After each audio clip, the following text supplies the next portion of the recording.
Marshall Peak, Chapter 5838 report. The report from E5 territory clearly stated that Xianxia had been killed and 5 other pseudo-royal lords, including Hu Yu, had been captured. Mo knew without a doubt what their fate would be. Thus, he swiftly gave the order, sent a message back to E5 territory. Tell the pseudo-royal lords to group up and keep a close eye on Xianxia. Don't let him get a chance to strike again. The territory lord left to do as told. However, a few moments later, he came running back again. Seeing the ashen look on his face, Mo had a bad feeling. He gritted his teeth and asked, "What happened now?" The territory lord hung his head low and held out another jade slip with trembling hands. His voice quivered as he informed, "A second report came from E5 territory." Mo glanced at the jade slip, but did not check it right away. First, he took a deep breath. If a second report was sent so soon after the first, it could only mean one thing. Mo knew that something terrible must have happened in E5 territory. More importantly, the Black Ink clan had to have been the ones who suffered. Otherwise, they would not have sent 2 reports in a row within such a short period. The situation was probably even worse than he feared. Mo slowly took a seat before taking the jade slip. He composed himself and checked the dispatch. Despite being mentally prepared for it, he nearly fainted from the latest report. The previous one stated that Xianxia showed up at E5 territory, slaughtered Xianxia, and captured 5 pseudo-royal lords, including Hu Yu. This second report said that Xianxia had snuck up on the remaining pseudo-royal lords despite their vigilance. He withstood the attacks of all of them and used the Dao Strength River to capture 2 more pseudo-royal lords. None of the pseudo-royal lords had noticed him approaching, and there had been no sign of him at all before his appearance. In just half a day, the Black Ink clan lost 8 pseudo-royal lords in E5 territory. Even though there were many of them posted there, it did not mean that the Black Ink clan could afford to let them be killed off in such rapid succession. The surviving pseudo-royal lords knew the situation was dire and had retreated from E5 territory immediately after the second raid. Many of the territory lords followed suit and were fleeing as well. Though the report did not mention the rest of the Black Ink clan army in E5 territory, it made no difference. Since the pseudo-royal lords and a majority of the territory lords had fled, the army could only offer their heads up to the enemy if they stuck around any longer. And Mo was certain that they were already fleeing in defeat as well. But the humans would not be merciful given this incredibly rare opportunity. He could foresee how bloody the chase would be. Without the more powerful Black Ink clansmen, the Black Ink clan army would not be able to put up any resistance against the human race army. Many emotions flashed across Mo's face as he sat there after reading the second report, ultimately crushing the jade slip by accident in the end. The territory lord carefully eyed Mo's expression as he asked, "Sir, should we order the army in E5 territory to retreat?" He knew that the situation did not look good for the Black Ink clan and was worried about their army.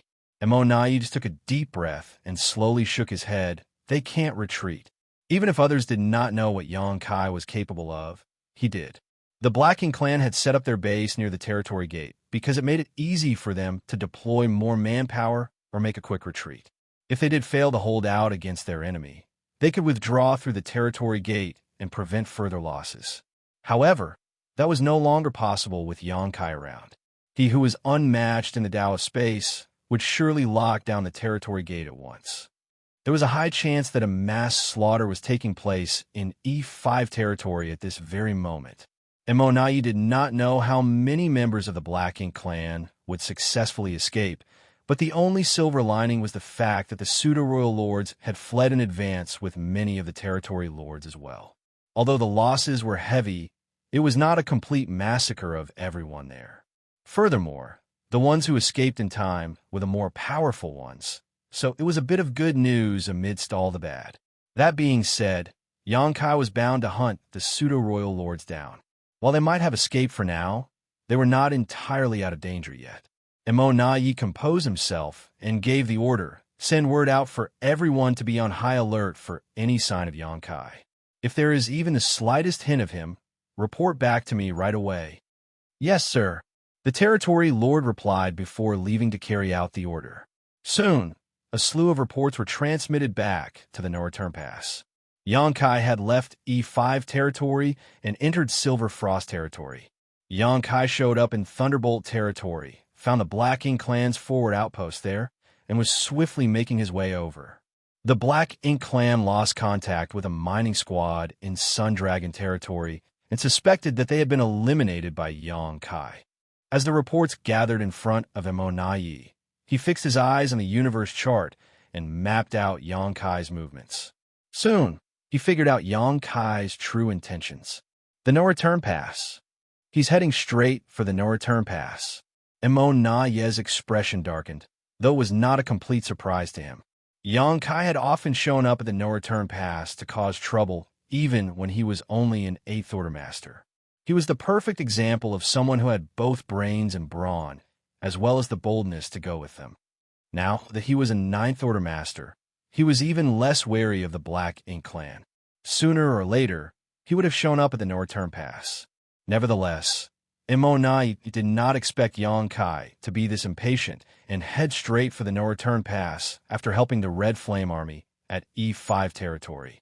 Based on the reports he received from the various great territories, Xianxia did not seem to be pausing for anything, save for dealing with the Black Ink clansmen he happened to encounter along the way. That bastard sure has the guts. Immortal was shocked and also a little expectant. Xianxia's confidence also provided the Black Ink clan with a chance to deal with him. To arrive at the no-return pass, Xianxia would need to pass through the Barren Territory gate. Thus, the Black Ink clan could set up an ambush in advance there and catch him off guard the moment he appeared. They had a fighting chance of taking him down if all the powerful masters of the no-return pass joined forces. The Black Ink clan had attempted this strategy before. They had set up a 4 gates, 8 palaces great pagoda array at the territory gate in advance and isolated the surrounding space. However, Xianxia did not appear at the territory gate back then. He used some kind of method that allowed him to travel through a path that the Black Ink clan did not know about, and appeared on the Black Ink battlefield instead, which led to the failure of that plan. However, things were not the same now. At the time, Xianxia was an 8th Order Master who was vigilant enough to take precautions. Now that Xianxia was a 9th Order Master and his power multiplied many times over, Immortal was fairly certain that the former had become rather arrogant. Based on Xianxia's movements, he was bound to enter the no-return pass through the territory gate. So the Black Ink clan had an opportunity. With this thought in mind, Immortal quickly went to meet with Mou, who was currently cultivating in seclusion, and informed him about Xianxia. Mou was stunned, furious, and sorrowful over the news that Xianxia had shown up at E5 territory, killed numerous pseudo-royal lords, and caused the loss of the majority of the Black Ink clan army stationed over there. He did not care about the Black Ink clan army's casualties, only the deaths of the pseudo-royal lords, but even that was hard to accept. Ever since all the innate territory lords that snuck out of the primordial heavens Source Grand Restriction had been turned into pseudo-royal lords, the Black Ink clan had no way of increasing the number of pseudo-royal lords they had. After several centuries of not hearing any news about Xianxia, Mou thought he would never have to see the human again. Who would have thought that Xianxia would show up in such a manner and cause such heavy losses for the Black Ink clan? It was just as Immortal had said once. It was one thing to deal with Xianxia if he was still an 8th Order Master, but after he became a 9th Order Master, he had become the Black Ink clan's most formidable opponent. However, when Immortal informed Mou of his plan, Mou could see that it was a good opportunity as well and readily agreed to it. All at once, the pseudo-royal lords at the no-return pass, along with Immortal and Mou, the 2 true royal lords, began setting up outside the territory gate before waiting with dire expressions. While they were busy setting up their trap, Xianxia was steadily making his way across many great territories where the universe worlds seemed to be lifeless as they were all covered in Black Ink strength. He could not detect any vitality from them. Xianxia knew that his movements were not hidden from the Black Ink clan right now, but he did not intend to hide from them in the first place. After all, the Black Ink clan would not have been able to discover his tracks if he used Thunder Shadow's innate divine ability. He was making this trip to the no-return pass to stir things up and take back a few things while he was at it. Xianxia made his way through one great territory after another, dealing with any of the Black Ink clan's outposts that he stumbled across along the way. At last, after over a month of traveling, Xianxia passed through the territory gate from the Shattered Heaven to the Barren Territory. Similar to its name, the Barren Territory was empty and devoid of everything. All along, the humans considered it an important battleground and prepared appropriately. The leaders at the Supreme Headquarters had long since fleshed out the idea of besieging the no-return pass, and the moment they did, the Barren Territory would be where the ultimate battle was fought. The final confrontation between the human race and the Black Ink clan would take place here. Millennia ago, the human race army had achieved great results when the Black Ink clan first invaded this place, and if it had not been for the Black Ink giant spirit god's interference, breaking through the boundary wall between the Barren Territory and Wind Mist Territory, the Black Ink clan would not have been able to invade the 3,000 worlds so easily. The bodies of countless masters from both sides littered the battlefield back then. It was also the final resting place of many top masters, including both Ninth Order Old Ancestors and Royal Lords. The moment Xianxia stepped into the Barren Territory, he sensed alarming shock waves coming from a place deep within the void. Though the waves were somewhat spaced out, each one was powerful enough to make his heart pound and the surrounding area shake. He focused his sight and stared into the distance, only to find 4 towering silhouettes clashing in the depths of the void. The fight was intense, and space itself was crumbling around them. A fight between a giant spirit god and a Black Ink giant spirit god did not involve any kind of tactics or even any form of techniques. It was a completely physical fight with simple punches and slaps thrown around. However, as both parties possessed heaven-destroying and earth-shattering strength, even such a simple physical battle was enough to cause terrifying impact and fallout. It was not surprising that Mi Jingluan said the battle in the Barren Territory resulted in needless losses for the Black Ink clan.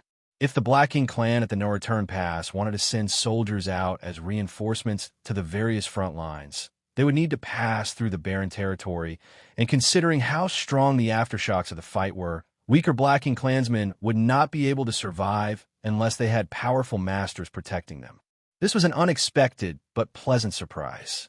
When Xianxia gave that world bead to old ancestor Xiaoxiao, he had only done so as a means of countering the Black Ink clan's possible strategy. He did not expect it to result in such a boon for the humans. The 4 giant spirit gods were split up onto 2 different battlefields. Xianxia spotted Ada, who was bald, and Aer, who had a lock of hair. As for the 2 Black Ink giant spirit gods, Xianxia had to spend some time figuring out which was which. The one Ada was up against was most likely the one who was revived from the late ancient era battlefield, while the one fighting against Aer was the one from the divine spirit ancestral land. Though the 2 Black Ink giant spirit gods looked similar at first glance, upon closer inspection, there were still minor differences that one could pick up on. Initially, the Black Ink clan had a 3rd Black Ink giant spirit god, which was the one that escaped from the primordial heavens source grand restriction. Nevertheless, many human race masters had joined forces and defeated that one in the Barren Territory, which was something to celebrate. Otherwise, if the Black Ink clan had another Black Ink giant spirit god with them now, the human race would be in an extremely difficult predicament. Martial Peak, Chapter 5839, How About Now? The clash between the giant spirit gods stirred up Xianxia's urge to join the fight, but he had to force himself to quell that desire of his. He still had some self-awareness. Despite being a Ninth Order Master now and possessing strength that seemed to touch the limits of martial Tao, it was still not enough for him to go up against a being as strong as a giant spirit god. If he did insert himself into the fight, he would only end up fleeing in defeat. Furthermore, if he was not mistaken, the Black Ink clan at the No-Return Pass would have already set up the stage for him to put on a grand show. Thus, he decided to stay out of the battle between the 4 giant spirit gods. He cupped his hand around his mouth and hollered, "Ada, air fight!" His voice rang like a dragon's roar and spread far and wide. Ada, who was in the middle of his battle, could not resist turning his head around to take a look, but he ended up being caught off guard as his opponent landed a punch against his face, which caused him to stagger. Infuriated, Ada steadied himself and bent down before charging at his opponent and grabbing him by the waist. He landed a series of blows with his elbows and knees, which caused the black-inked giant spirit god to stumble. Then Ada climbed on top of his opponent and began pounding the ladder with his fists. The pummeling was so intense that every punch rang out like thunder across the entire barren territory. Xianxia's eyes twitched at the sight. I better not disturb them. He then suppressed his aura and started rushing towards the territory gate to the no-return pass. There were many black ink clansmen on guard at the territory gate all the time. This was not only to maintain control over the territory gate, but also to keep an eye on the fight between the giant spirit gods. Thus, when they heard Xianxia's voice, their expressions stiffened as they immediately rushed through the territory gate and headed back to the no-return pass. Soon, the news of Xianxia's appearance in the barren territory reached Immonayi and Mou. The two royal lords had grim expressions as they exchanged looks. That bastard came all the way here after all. Even though he's now a ninth-order master, if he does pass through the territory gate, we might have the chance to take him down.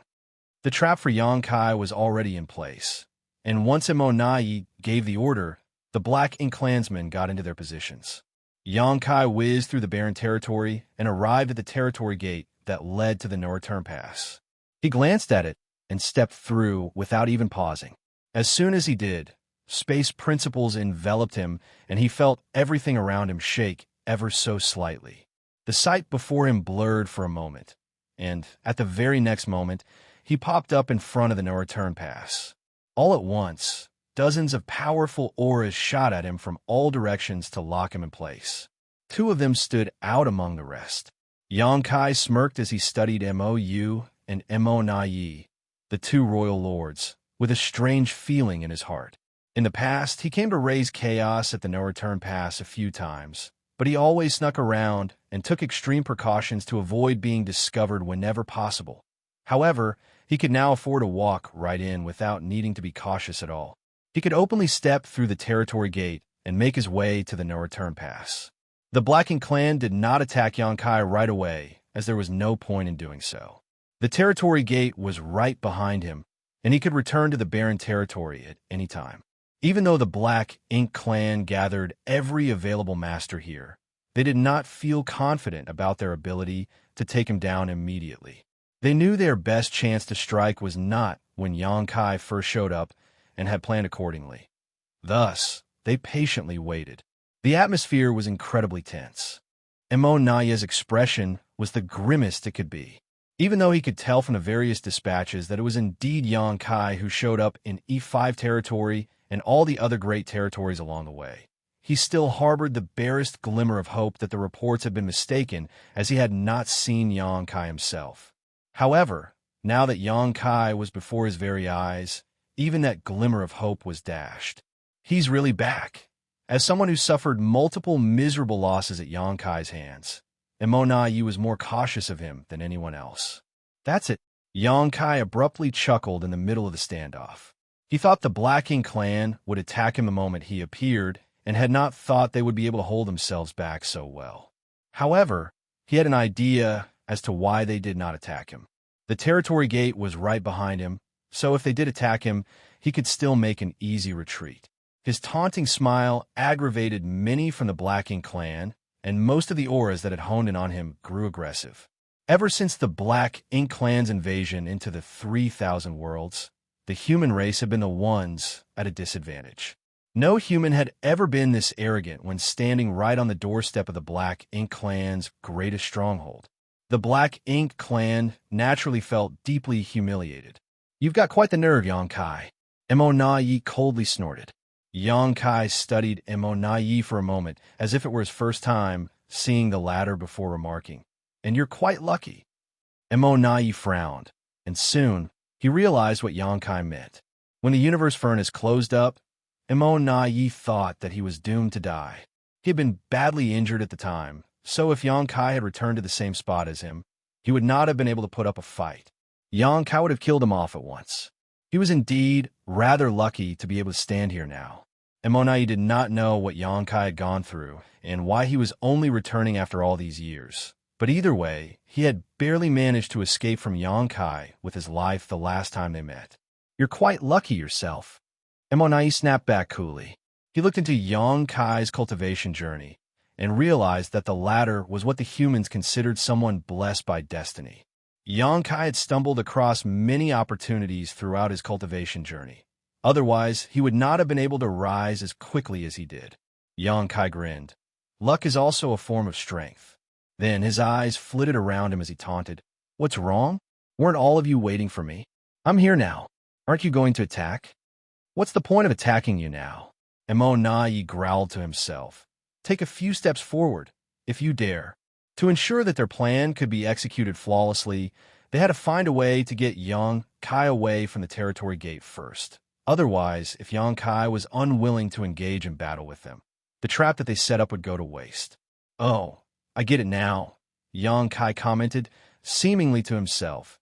"You're afraid I'll run off, right?"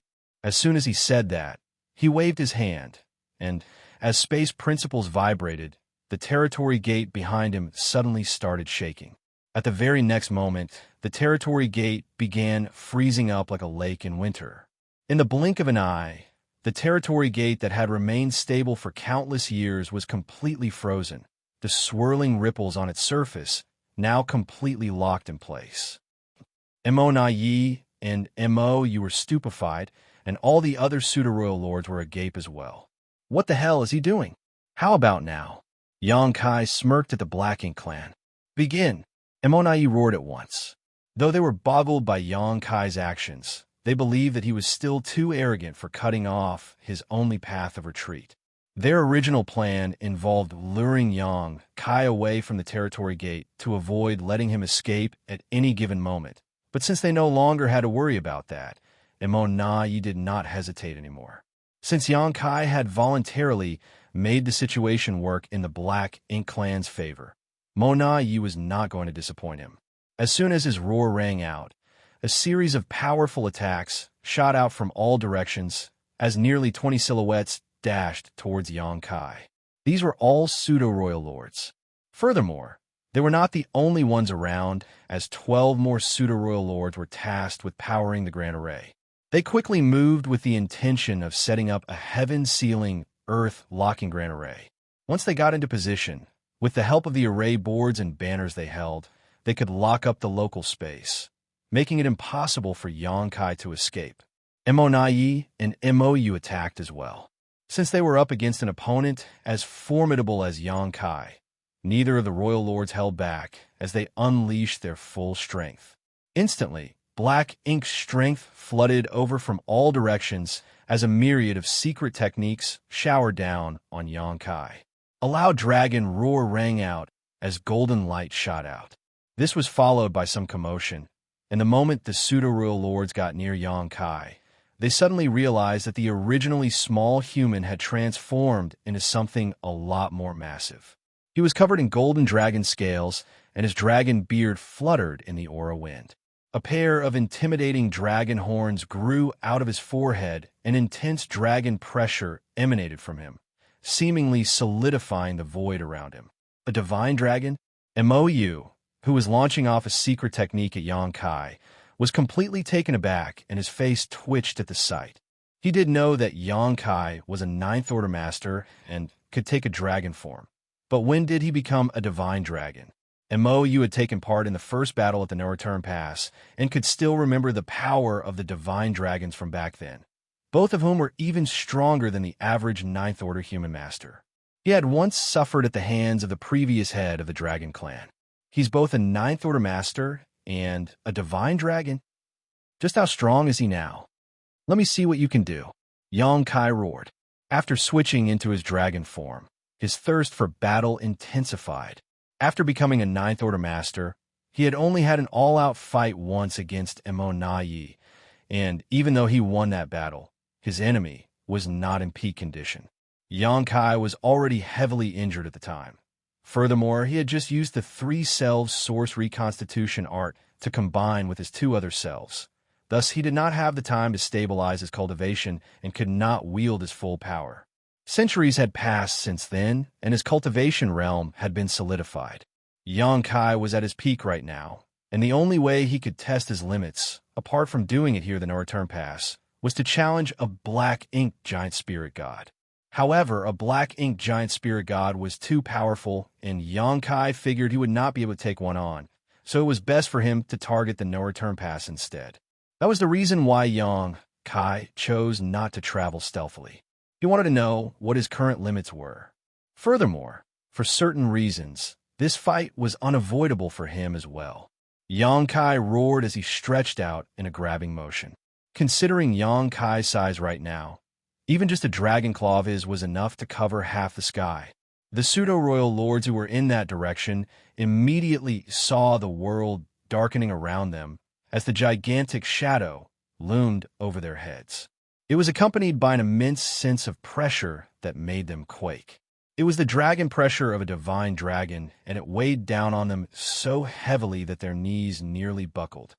Space-time Tao strength began surging as time was thrown into disarray and space warped. The pseudo-royal lord's senses were thrown completely off, and they could not dodge in time.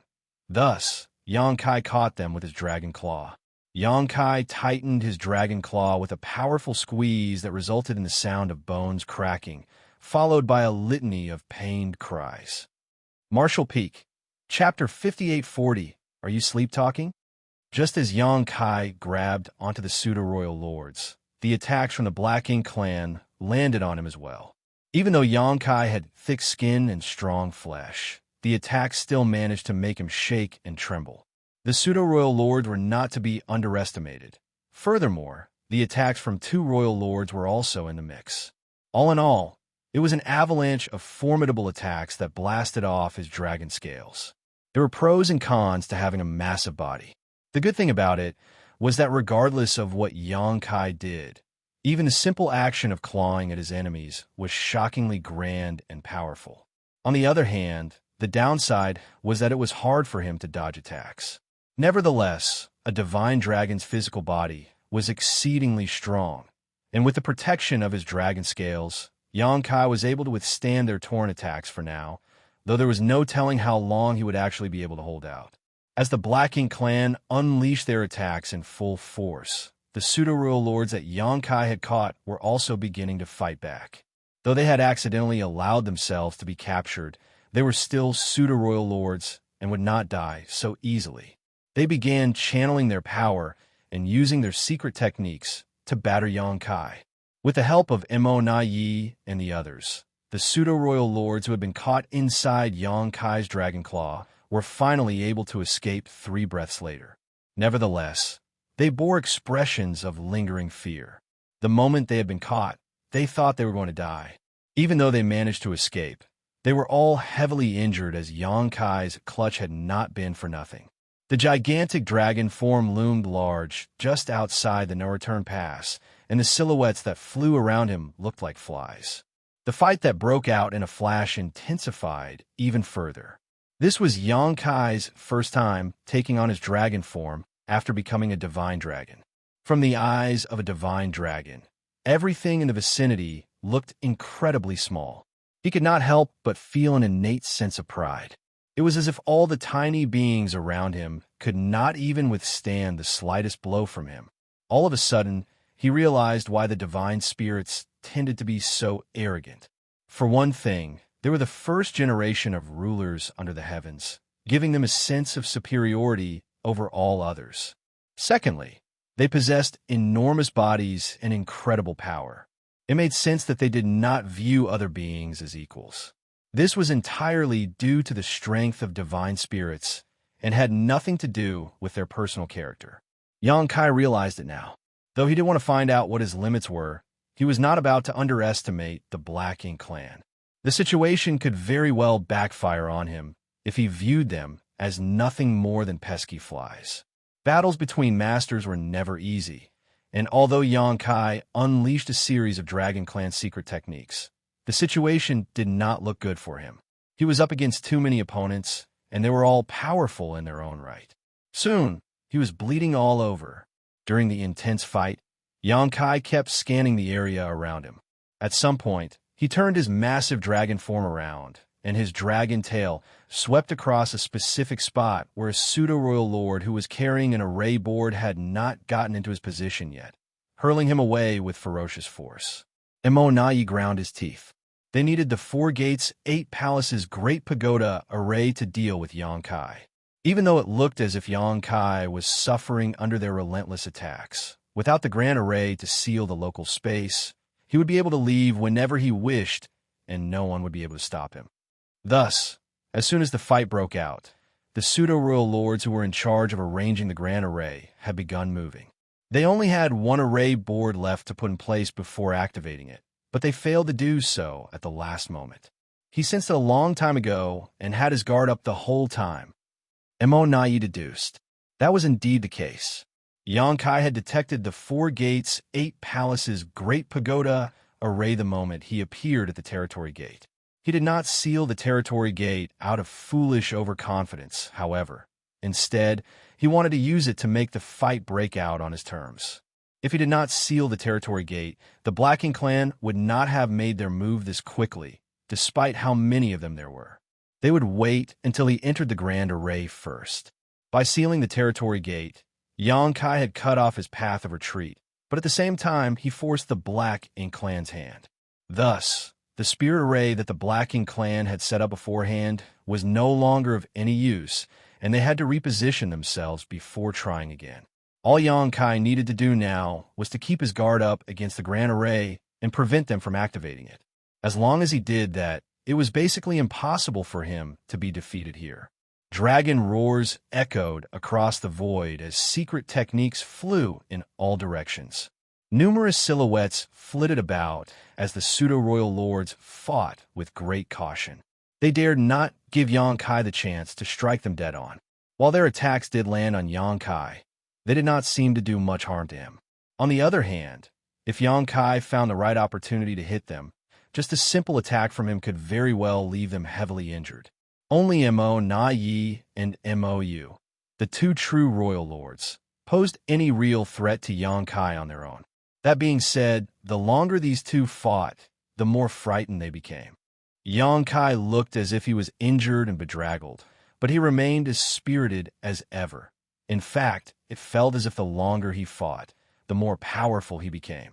Immortal had fought against Xianxia back inside the universe furnace and had suffered badly at the latter's hands at the time, but even he knew that Xianxia was not at his best back then and could not wield his full strength. Thus, Immortal had done his best to avoid underestimating Xianxia's power. However, at this moment, he realized that Xianxia was much stronger than even he imagined. No one had ever possessed the combined power of a 9th Order cultivation and a divine dragon physique before. Furthermore, when Xianxia ascended to the 9th Order open heaven realm, he also absorbed the small universe that belonged to Feng Tianci. On top of all that, what Xianxia found inside the universe furnace allowed him to enhance his proficiency over many grand daos, greatly bolstering his strength. No ordinary 9th Order master was anywhere near as powerful as him. Mou was not as calm as he seemed to be either. Even just a couple thousand years ago, he had been able to toy with Xianxia like a predator playing with its prey, as the latter was far too weak to fight him head-on. However, in just a short amount of time, Xianxia had already grown this strong. Based on what Mou saw of Xianxia's power now, he knew he would not be able to engage the latter in a one-on-one fight. Don't humans need a lot of time to increase their heritage once they rise up to a higher cultivation realm? This bastard became a 9th Order master inside the universe furnace just a few centuries ago. He's still a newly promoted 9th Order master, yet he's already this strong. What will he be like if he is given even more time to grow? The stronger Xianxia seemed now, the more alarmed the Blacking clan was. Several more pseudo-royal lords were swept off into the distance. However, Mou and Immortal's expressions brightened as they finally found their chance. In the next instant, they joined forces and fired off fearsome secret techniques at the Golden Dragon. Black Ink's strength exploded as hundreds of dragon scales were blown off to reveal the body hidden beneath them, sending the massive dragon reeling backwards. We did it! The two royal lords were smiling happily at first, but their smiles froze immediately after they saw Xianxia's enormous figure crash into a black ink nest. It was a high-rank black ink nest. The towering high-rank black ink nest could not withstand such force and was instantly flattened. There was a flash of golden light as Xianxia transformed back into his human form and got to his feet. He then reached out and grabbed a figure that was caught within the destroyed black ink nest. It was a territory lord whose aura was fluctuating. It was evident that he was still a little dazed from the destruction of the black ink nest. However, his expression changed the moment he saw Xianxia's face. Xianxia glanced at the territory lord before wiping off the blood from his lips. His eyes flashed as he looked up at the black ink clansmen who rushed over. The two royal lords were in the lead while the rest of the pseudo-royal lords followed close behind, just several thousand kilometers away. With how strong everyone was, the distance of several thousand kilometers was basically the same as being face to face. Yi pursed his lips with a gloomy expression on his face. By now, he figured out that Xianxia had simply gone along with the attacks and had purposely crashed into the high-rank black ink nest, which was the foundation upon which the Black Ink clan had built itself. Although the innate territory lords had brought a lot of high-rank black ink nests with them when they came out of the primordial heavens source grand restriction, quite a large number of those have been used up to create pseudo-royal lords. Every remaining high-rank black ink nest right now was incredibly precious, as they had no way of replacing them once they were lost. This time, the Black Ink clan did not attack Xianxia. Yi and Mou both knew that their plan to kill Xianxia had failed. Based on the strength that Xianxia had exhibited earlier, they had no way of restraining him and setting up the 4 gates 8 palaces great pagoda array. Therefore, there was no reason for them to keep the fight going. A moment later, Yi growled, "Let him go." Xianxia tapped his head and queried mockingly, "Are you sleep-talking?" As he spoke, he squeezed his hand, and the territory lord he captured instantly exploded into a cloud of blood. Yi was seething with rage, but in the end, he was able to hold himself back. Xianxia looked around at all the high-rank black ink nests and grinned. "It looks to me that you're about to have the new generation of royal lords. Allow me to offer my congratulations in advance." The aura of the territory lord he caught earlier had been unusually strong, which made it clear that he was no ordinary territory lord. He was one of those who could become a royal lord, and the Black Ink clan clearly had a lot of hope in him. That was why they arranged for him to cultivate inside a high-rank black ink nest. However, regardless of what he could have become, he was dead now. There were quite a few high-rank black ink nests at the No-Return Pass. At the very least, there were 300 of them. Some of them housed pseudo-royal lords who were recuperating from their injuries, but many of them had territory lords cultivating inside. The Black Ink clan's future would be bleak if all of these high-rank black ink nests were somehow destroyed. Upon seeing the calculating look in Xianxia's eyes, the Black Ink clan grew nervous.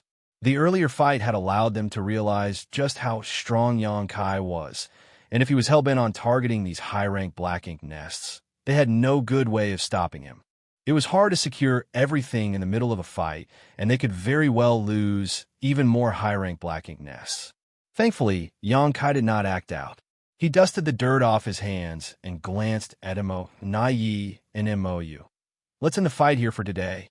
I can't do much to you, and you can't keep me here either. I'll be off then." Thus, with a wave of his hand, he turned and left. The pseudo-royal lords turned to the two royal lords as they awaited their orders. It took all of Yi's willpower to hold himself back, and in the end, he did not say anything. Nevertheless, his heart was filled with vexation and a sense of helplessness over what Xianxia did to them at the No-Return Pass. One man alone barged into their home, destroyed a high-rank black ink nest, and killed a fine candidate who could have become a royal lord, then left without so much as a care. Martial Peak, Chapter 5841, Waiting. In the past, the Black Ink clan was annoyed by Xianxia's propensity for messing with them at the No-Return Pass, but they were still able to put a stop to it then. However, now that he was a Ninth Order Master, the Black Ink clan did not seem to have a way to stop him anymore. This was the reason behind the sense of hopelessness they felt. Xianxia could not help but regret the fact that he had not been more cautious of Xianxia in the past. They would not be in this unfortunate predicament now if they had found a way to kill him back then. However, based on the information they gleaned from the Black Ink disciples in the past, the Eighth Order was supposed to be Xianxia's limit. No one would have thought that the legendary universe furnace would suddenly open up just as the human race and the Black Ink clan were carefully building up their armies in preparation for their ultimate showdown, which led to Xianxia becoming a Ninth Order master. At the end of the day, Xianxia did not have the power to see the future. At the time, he was entirely focused on creating more royal lords, which meant that the threat of an Eighth Order master, such as Xianxia, would naturally diminish, and he would not have to specifically target this human menace. When the universe furnace appeared, the Black Ink clan did attempt to target Xianxia and put in a lot of effort to do so, but they ended up failing and being the ones who suffered a great loss instead. Did he come here just to take a beating? Xianxia stared off in the direction Xianxia had left with his brow tightly knitted as he commented in confusion. Why is he heading deeper into the Black Ink battlefield? Xianxia could not figure out what Xianxia was up to either. He considered all of the things Xianxia had done so far and thought to himself, that bastard's always so hard to decipher. Damn it! All of a sudden, Xianxia whipped his head around and growled, "The territory gate." Xianxia had been too caught up in the fight with Xianxia that he did not spare much thought for anything else. But now that things had settled down, it dawned on him that they had a grave problem on their hands. Xianxia had used his space secret technique to seal off the territory gate.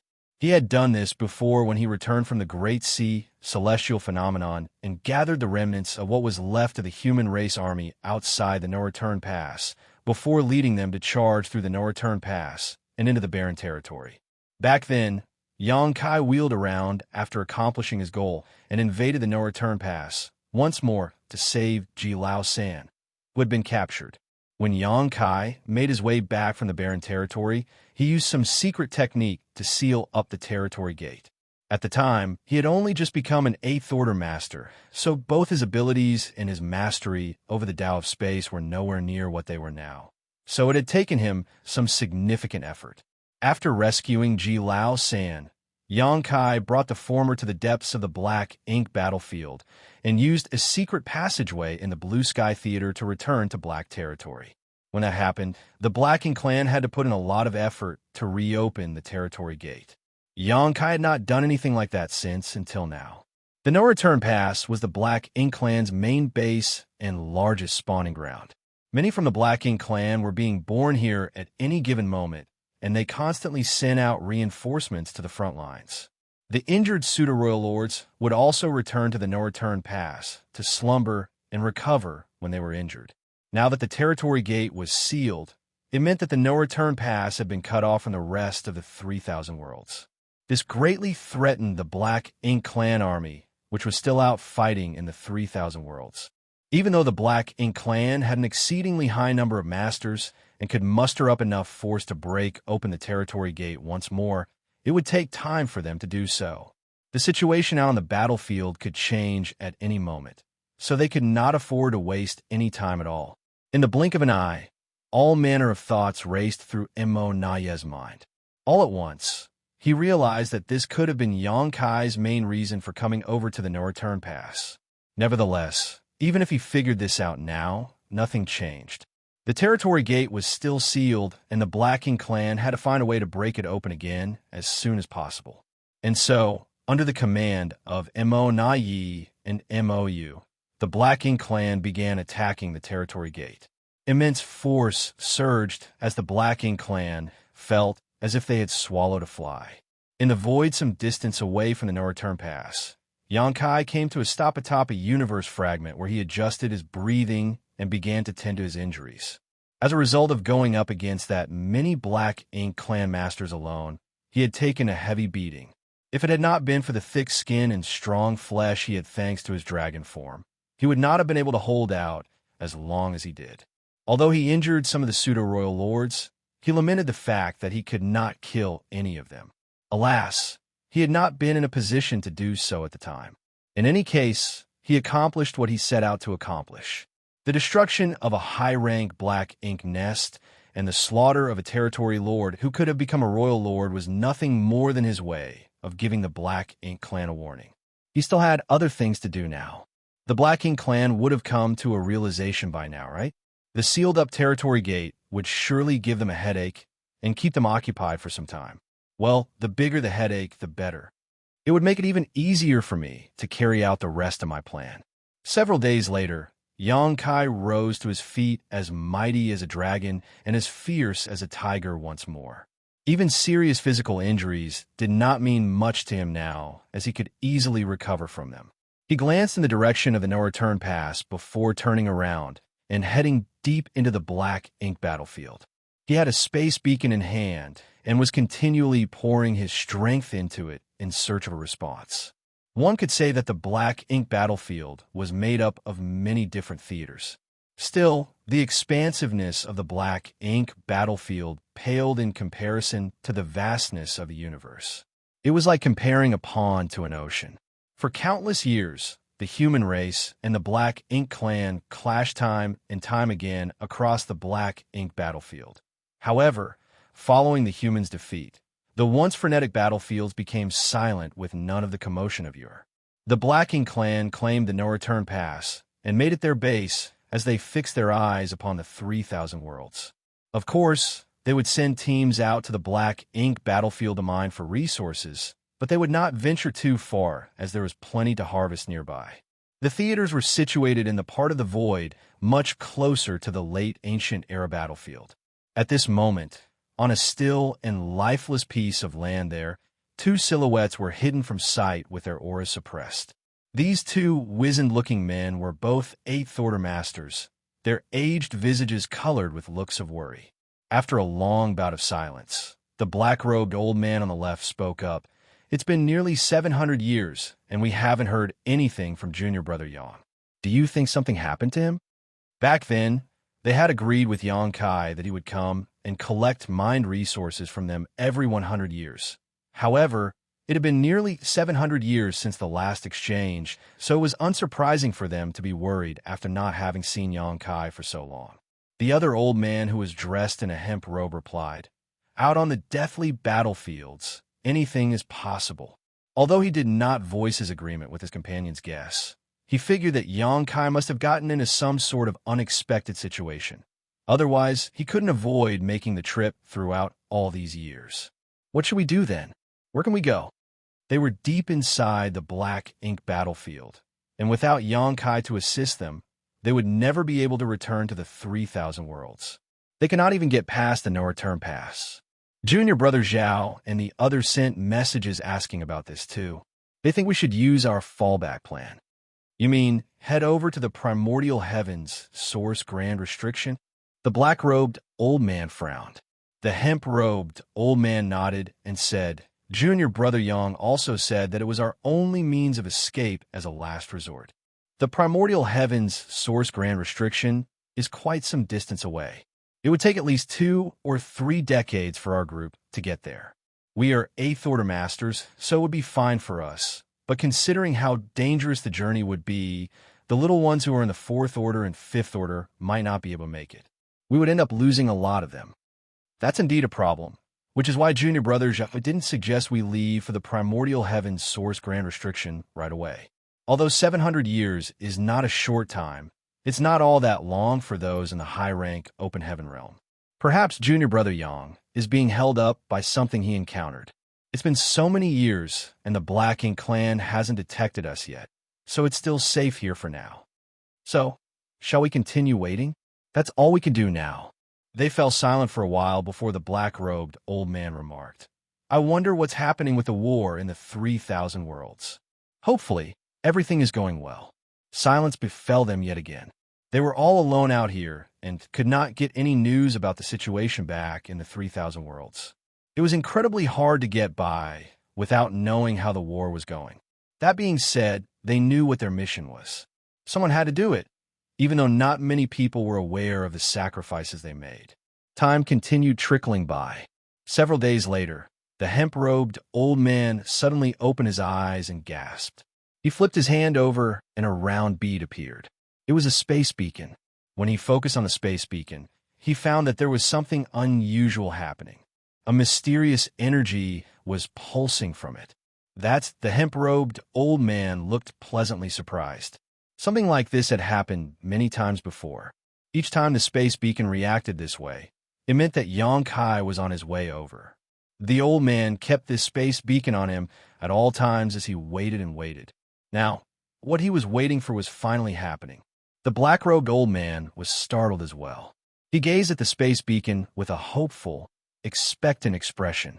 The space beacon began reacting even more noticeably until at one point, the hemp-robed old man could sense that it had connected with something a great distance away. In the very next moment, the void in front of them rippled, and a figure solidified in front of them. He's here at last. The two Eighth-Order Masters exhaled in relief and immediately transmitted the message out to everyone else. Junior Brother Yang, you're finally... Huh? The hemp-robed old man trailed off as he eyed Xianxia in confusion. He had a look of complete shock as he exclaimed, "You're a Ninth-Order Master now?" The black-robed old man beside him also noticed that something was different, but as Xianxia did not exhibit his power clearly, the former could not be certain about it. "Greetings, senior brothers. I've kept you waiting." Xianxia greeted them with a bow. "You broke through to the Ninth Order?" The hemp-robed old man pressed again. Xianxia nodded. "You have good eyes, senior brother. I am indeed a Ninth Order Master now."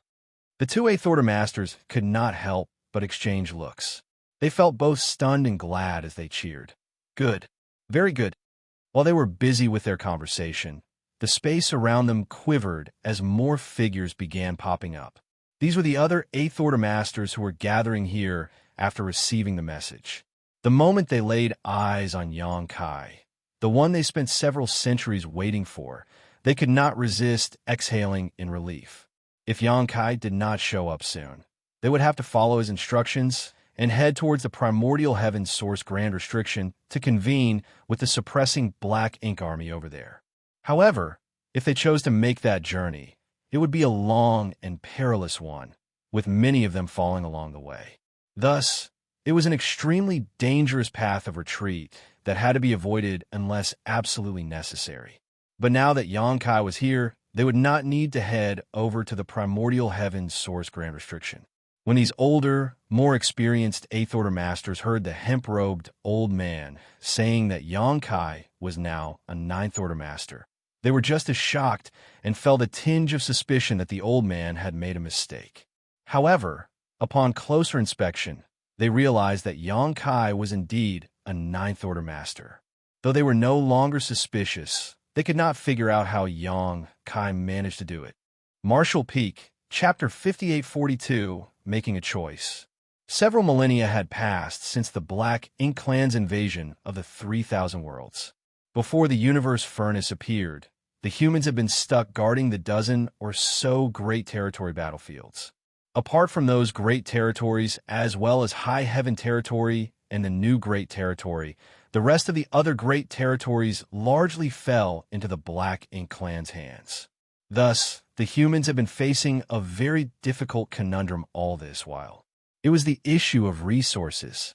The fewer great territories they controlled, the fewer resources they had access to.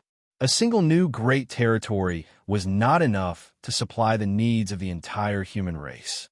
During the Great Evacuation back then, all the sects, including the cave heavens and paradises, brought along everything they could carry from their storehouses and treasuries. This was especially true of the cave heavens and paradises who had hundreds of thousands of years of accumulated resources in their collections. Nevertheless, in the thousands of years that passed since then, they had used up most of what they brought with them, and their resources were nearly drained as well. Furthermore, as the human race's rising stars flourished and many new open heaven realm masters emerged in the star boundary and the Myriad monsters world, the need for resources constantly grew. In the past, the human race's many great forces were spread throughout thousands of great territories across the 3,000 worlds and were basically self-sufficient. But that could no longer be the case now. As such, many years ago, the humans started looking for ways to overcome this crisis. It was a matter of resources, and the only options were to use them sparingly and find new sources. It was easy enough to keep usage to a minimum. The humans scrimped and saved wherever they could to avoid any needless usage of materials. They even stopped squads from customizing their warships hundreds of years ago. However, the humans had a hard time finding new sources. Earlier on, quite a lot of hunters attempted to loot the Black Ink clan teams who were moving resources around. They did manage to get what they wanted, but it was incredibly dangerous, as well as things would end in disaster for them the moment a master from the Black Ink clan targeted them. Many of the Black Ink disciples among the Black Ink clan now were such hunters in the past. Xianxia had negotiated with the Black Ink clan at the No Return Pass before and was richly rewarded for his efforts, but that was not a long-term solution. Therefore, after much discussion with Mi Jinglin back then, they created a group that was dedicated to mining resources. Several veteran 8th Order Masters were appointed as leaders, and the whole group was snuck into the Black Ink battlefield to carry out this mission. The group consisted of tens of thousands of human masters, but their overall cultivation was fairly low, mainly in the 3rd, 4th, and 5th Order. They could not contribute much on the battlefield, but they were able to gather resources, which was a job that did not require much strength. There were countless lifeless areas across the Black Ink battlefield where an abundance of resources could be found, so it was a suitable place for them to exploit.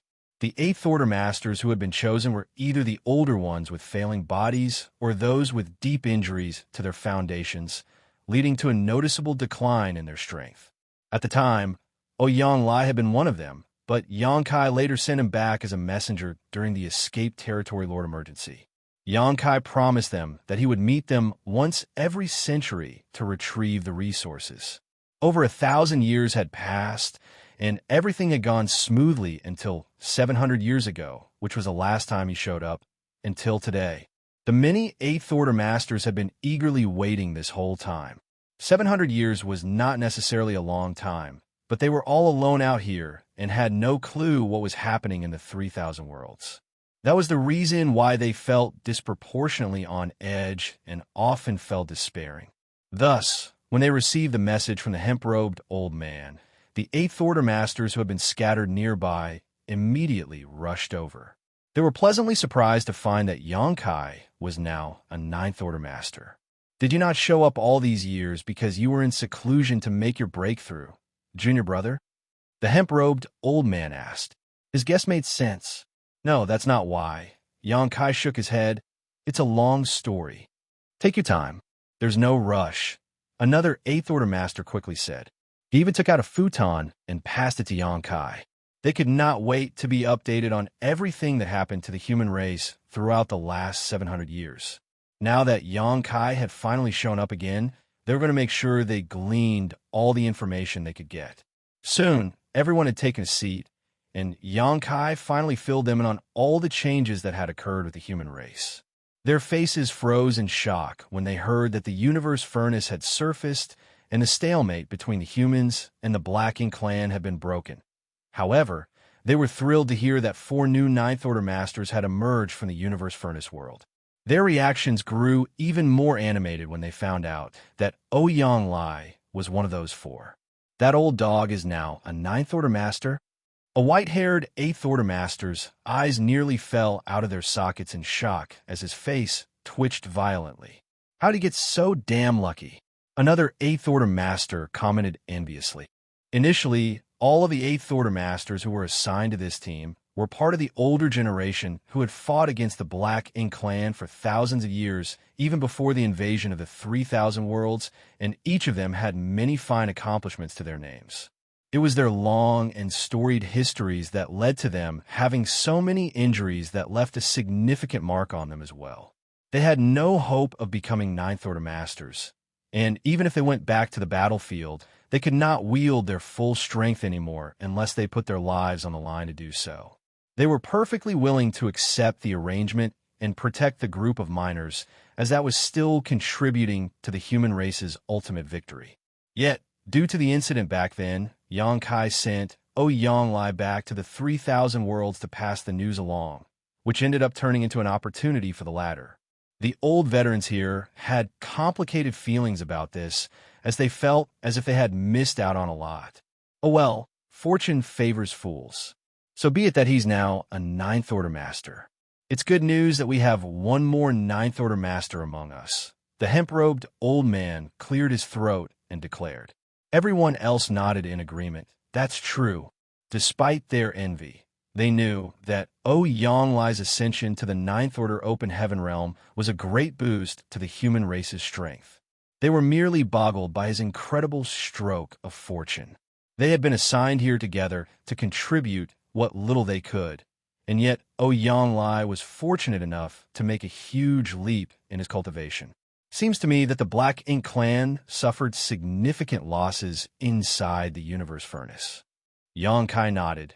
They lost a few pseudo-royal lords and a royal lord too, but Immortal became a royal lord and narrowly avoided meeting his doom. Apart from the 4 Ninth Order Masters who ascended inside the universe furnace, Senior Brother Wei, Jun Yang, and Senior Sister Luo Ting, he also successfully broke through beforehand. Right now, Xiao and Wu Qing have been freed up as well, so they're each leading an army. Someone silently made the calculations. Does that mean we have 8 Ninth Order Masters now? We have 9. Xianxia turned to the person who spoke. There's one more that all of you aren't familiar with. He's in charge of guarding the primordial heaven's source grand restriction and is the reincarnation of martial ancestor Sure. Xianxia was referring to Wu Kuang, but Wu Kuang did not interact much with the masters from cave heavens and paradises. His name was not known to the masses, and few even knew of his existence. Wu Kuang had only been a 7th Order Master when Xianxia brought him to the primordial heavens source grand restriction, but he was able to cultivate and reach the 9th Order open heaven realm thanks to the heaven-devouring battle law. Still, everyone was greatly heartened by this news.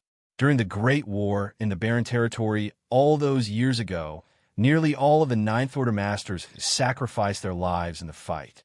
Even the heads of the Dragon and Phoenix clans died in battle. Xiao and Wu Qing were the only 9th Order Masters left at the time, but they had to keep the Black Ink giant spirit god occupied and thus could not move from Wind Mist territory. Several millennia passed since then, and the humans finally had new 9th Order Masters among their ranks. There were quite a number of them, too. It was a ray of light that shone through after all their years of fighting and resistance efforts. Following that, Xianxia informed them about the humans' current situation out on the battlefields. Once they heard what was happening, the 8th Order Masters were itching to join the fighting and do their part in slaughtering the enemy. Thankfully, they still recalled what their mission was and were able to stamp down their thirst for battle. So much had changed with the situation for both races in just 700 years. Though they did not expect any of it, they were not surprised by it either. During the previous clashes between the humans and the Black Ink clan, both parties had consistently held back. It was partly due to the Black Ink clan being wary of Xianxia, but the primary reason was that the humans and the Black Ink clan were both building up their strength. The appearance of a universe furnace disrupted the stalemate that had persisted for many millennia and kicked off the all-out war. Something happened, and I was delayed all these years, forcing you all to wait for far too long. Xianxia only gave a brief explanation as to why he had not shown up for the past 700 years. He did not speak of all that had happened to him inside the universe furnace, as there was no need for others to hear these things. The hemp-robed old man waved his hand and said, "It was only 700 years. There's no harm in waiting. The others are out on the battlefield shedding their blood and making great sacrifices while we remain in safety here." Xianxia's expression grew serious. "I came here today for 2 reasons. The first is to collect the resources you've gathered all these years, and the second is to ask if any of you wish to return. If you do, I can take you back." Everyone brightened up at those words. They had been gathering resources across the Black Ink battlefield for over 1,000 years now and had nothing much else to do. Considering the cultivation they had right now, they did not need to cultivate any further as it would not be useful anyway. Since they did not get into any fights with the enemy, their lives felt extremely mundane. They missed the old days of fighting on the battlefield. Therefore, they livened up at Xianxia's words, and many of them nodded fervently in agreement. Nevertheless, the hemp-robed old man pondered in silence for a moment before asking, "Are we still stretched thin for resources at the moment?" Xianxia nodded. "It's still a problem that's hard to resolve. Although we've reclaimed many great territories, we can't gather much from those places. The Black Ink clan destroyed basically everything before they retreated. Many of the great territories the humans reclaimed were nothing more than empty shells. It was clear that the Black Ink clan would not allow the humans to reclaim a great territory that was abundant in resources. Furthermore, after being under the control of the Black Ink clan for all those years, all of the valuable areas have been almost completely stripped of resources as well. Naturally, the Black Ink clan took the resources with them when they evacuated. They were not going to leave them behind and allow their enemy to reap the benefits. Everyone went quiet as their expressions fell. "You don't need to worry about resources," Xianxia said. "I will think of something." "What's your idea?" the hemp-robed old man asked. Xianxia chuckled and said, "We lack resources, but the Black Ink clan doesn't. They've never had to fret over the lack of resources. Well, since they have more than enough, I'll just borrow some from them." He had spoken in such a calm and relaxed manner that it was almost as if the Black Ink clan would truly lend their resources to the humans. Nevertheless, the 8th Order Masters knew better. Even though Xianxia was a 9th Order Master, it would not be easy for him to target the Black Ink clan, especially since they were not the same as they once were. Just as the humans had grown stronger, the Black Ink clan's heritage had increased as well. The hemp-robed old man remained silent in thought for a moment before saying, "All humans are one, sharing glory and downfall together. We must gather resources, and even though we're not doing so at a speedy rate, we're still able to make some gains. Moreover, we've stayed well hidden all these years, and the Black Ink clan has never discovered our presence. Let's stay here and continue gathering the resources we need. As for the battlefield, let's leave it to the younger generation. What do you think, everyone?"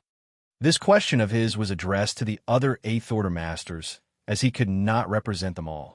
Martial Peak, Chapter 5843, On Edge. The 8th Order Masters were sensible enough to know what to choose. Though they longed to return to the battlefield and kill their share of the enemy, someone needed to stand guard where they were right now. Thus, after hearing what the hemp-robed old man said, they swiftly nodded in agreement. "I'm old now after spending all my life fighting the Black Ink clan. I should enjoy some peace and quiet. Staying here isn't a bad idea." "That's right. We'll leave all that violence and bloodshed to the young ones. The next generation will be inheriting the mantle from us someday. We had to go through this ourselves back then, so we should give them a chance to train themselves too." Everyone voiced their support. The hemp-robed old man smiled as he swept his eyes across them before turning back to Xianxia.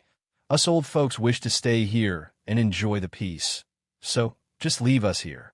Although we can't gather all that many resources, what we do collect will still be useful in some way." Xianxia nodded. "Many thanks, everyone, but do prepare yourselves too. The situation won't stay the same forever. There will come a day when the humans will launch an all-out offensive, and when the time comes, perhaps we'll need all of your help too." One of them guffawed right away. "We may be old, but we're strong and mighty.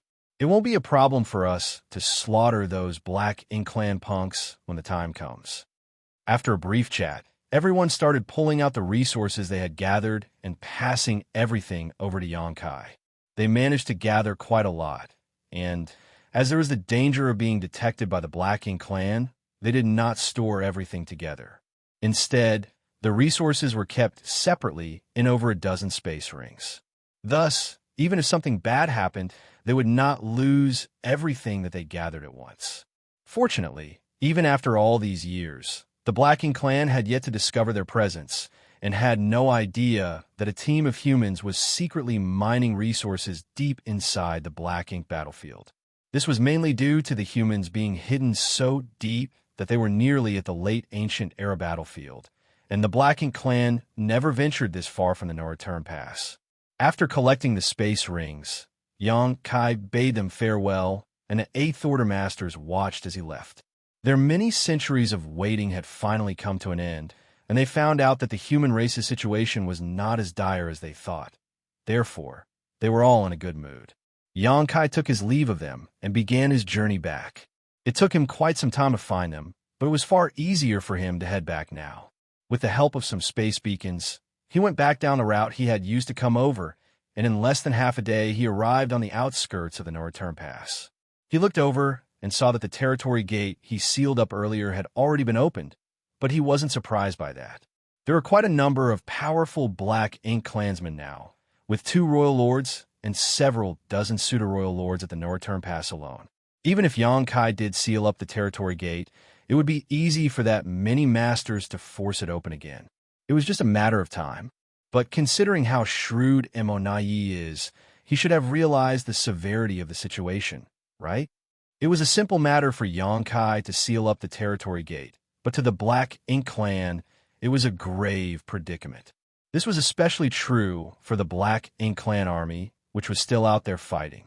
Xianxia carefully sensed his surroundings and picked up on the many strong auras that were scattered across the no-return pass. The auras were not hidden in any way. It was almost as if they were bright lights shining in the middle of darkness. Now and then, Black Ink clan teams would move around as they did their patrols. Everyone at the no-return pass was clearly on edge. It cannot be helped. 2 months ago, Xianxia had suddenly shown up at the no-return pass and transformed into a divine dragon to engage the Black Ink clan masters in a battle. Though they managed to give Xianxia a fierce beating before forcing him to leave, they also suffered losses of their own. Even if they ignored the injuries the pseudo-royal lords received during the fight, there was also the loss of a high-rank Black Ink nest, which had been destroyed by Xianxia, and the death of a territory lord who had the potential to become a royal lord. Xianxia did head towards the Black Ink battlefield, but Immortal understood him well enough to know that he would surely be back. As the Black Ink clan had no way of ascertaining when Xianxia would return, they could only be as vigilant as possible and keep the entire no-return pass on constant alert. Although Xianxia was just a single human, his existence was enough to make all the Black Ink clansmen at the no-return pass feel discomfited, vexed, and overwrought. After a moment of observation, Xianxia used Thunder Shadow's innate divine ability to conceal himself, hiding his physical form and aura. Then, he headed straight towards the no-return pass. At a certain moment, a pseudo-royal lord positioned somewhere inside the no-return pass felt a flicker of danger. If this had been at any other time, he would not have paid much attention to such an insignificant sensation.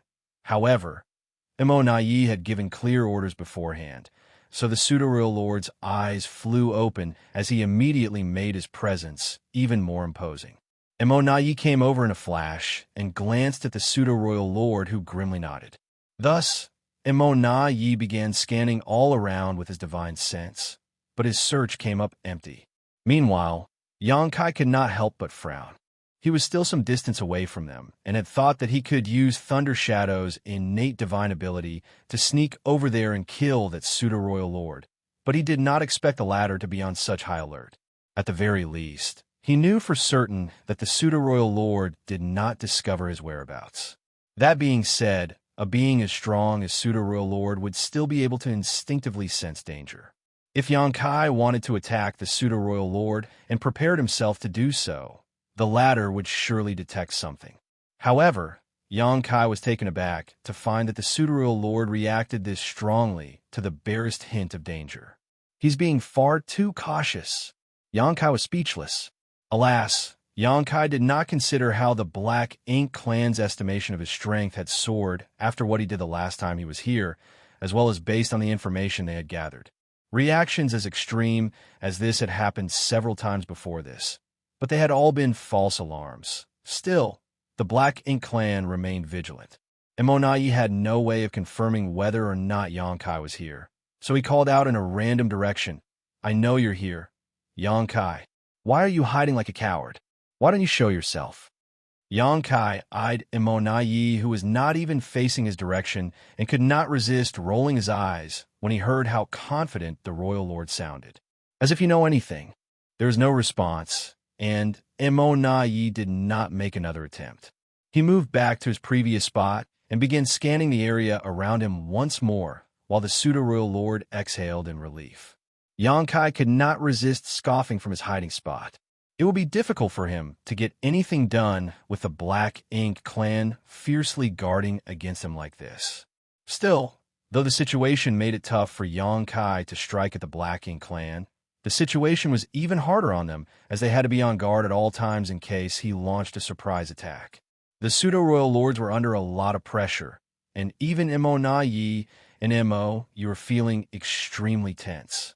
Right now, Xianxia was the one who had the upper hand as all the possibility of danger stemmed from him. The Black Ink clan could only react based on what he did. Xianxia stroked his chin before retreating and circling over to a different part of the no-return pass. Then he began sneaking over to one of the pseudo-royal lords. However, that pseudo-royal lord soon sensed something and intensified his aura as well. And at the very next moment, Mo, who had been hidden somewhere, popped up and scanned the area. Xianxia was incensed. Why are all of them frightened by the slightest sound now? Why are they making such a big fuss over just the tiniest hint of danger?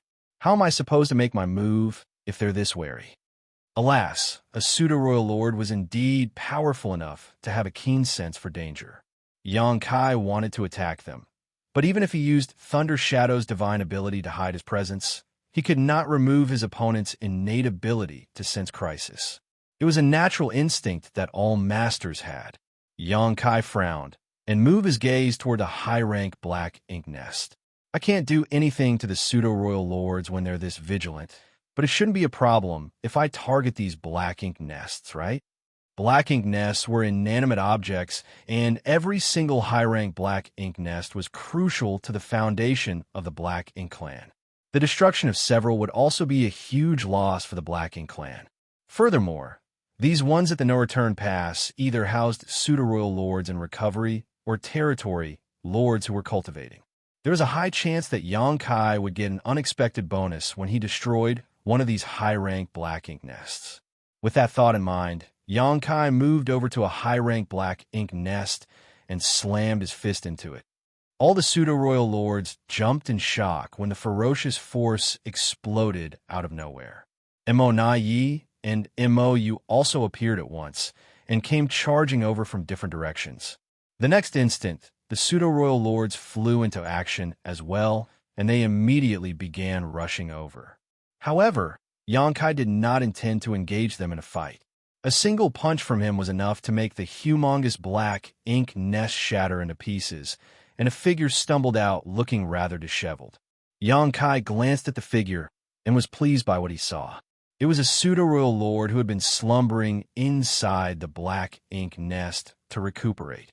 An excellent find. Instead of killing the territory lords who had the potential to become royal lords, Xianxia would much rather kill off some pseudo-royal lords. The pseudo-royal lords were undeniably powerful, and killing any one of them was a great boon.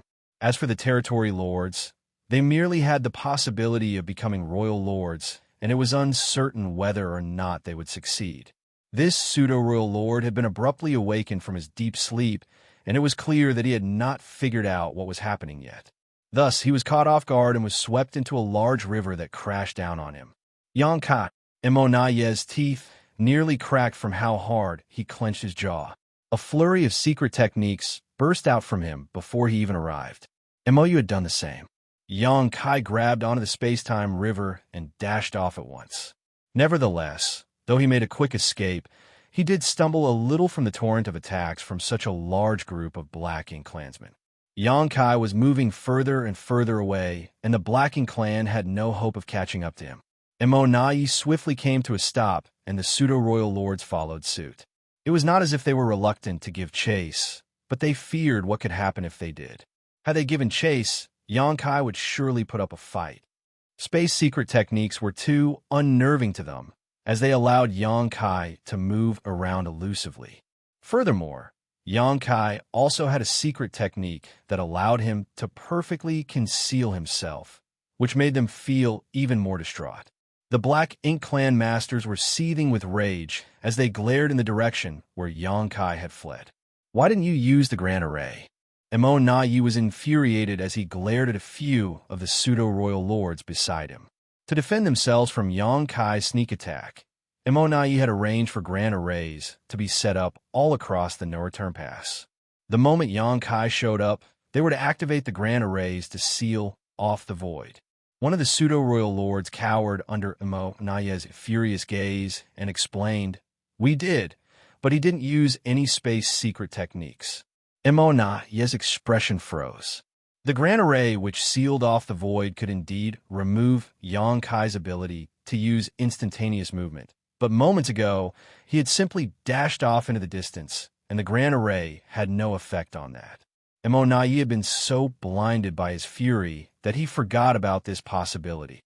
Martial Peak, Chapter 5844, Know What's Good for You. All of a sudden, Imo spoke up. He stopped. Imo Na looked over and saw that Xianxia had indeed come to a stop just barely within his view. Even though Xianxia did not say anything, it looked as if he was silently taunting them and daring them to come after him. Imo Na's eyes dimmed, and he was so infuriated that he nearly passed out. The space-time river was churning with ferocious waves, and it was clear that the pseudo-royal lord stuck inside. It was struggling to get out. However, considering the power Xianxia had right now, the pseudo-royal lord was not going to succeed when he was the only one Xianxia had to suppress. "Not coming after me." Xianxia eyed the Black Ink clan with flashing eyes. "They're all so cautious.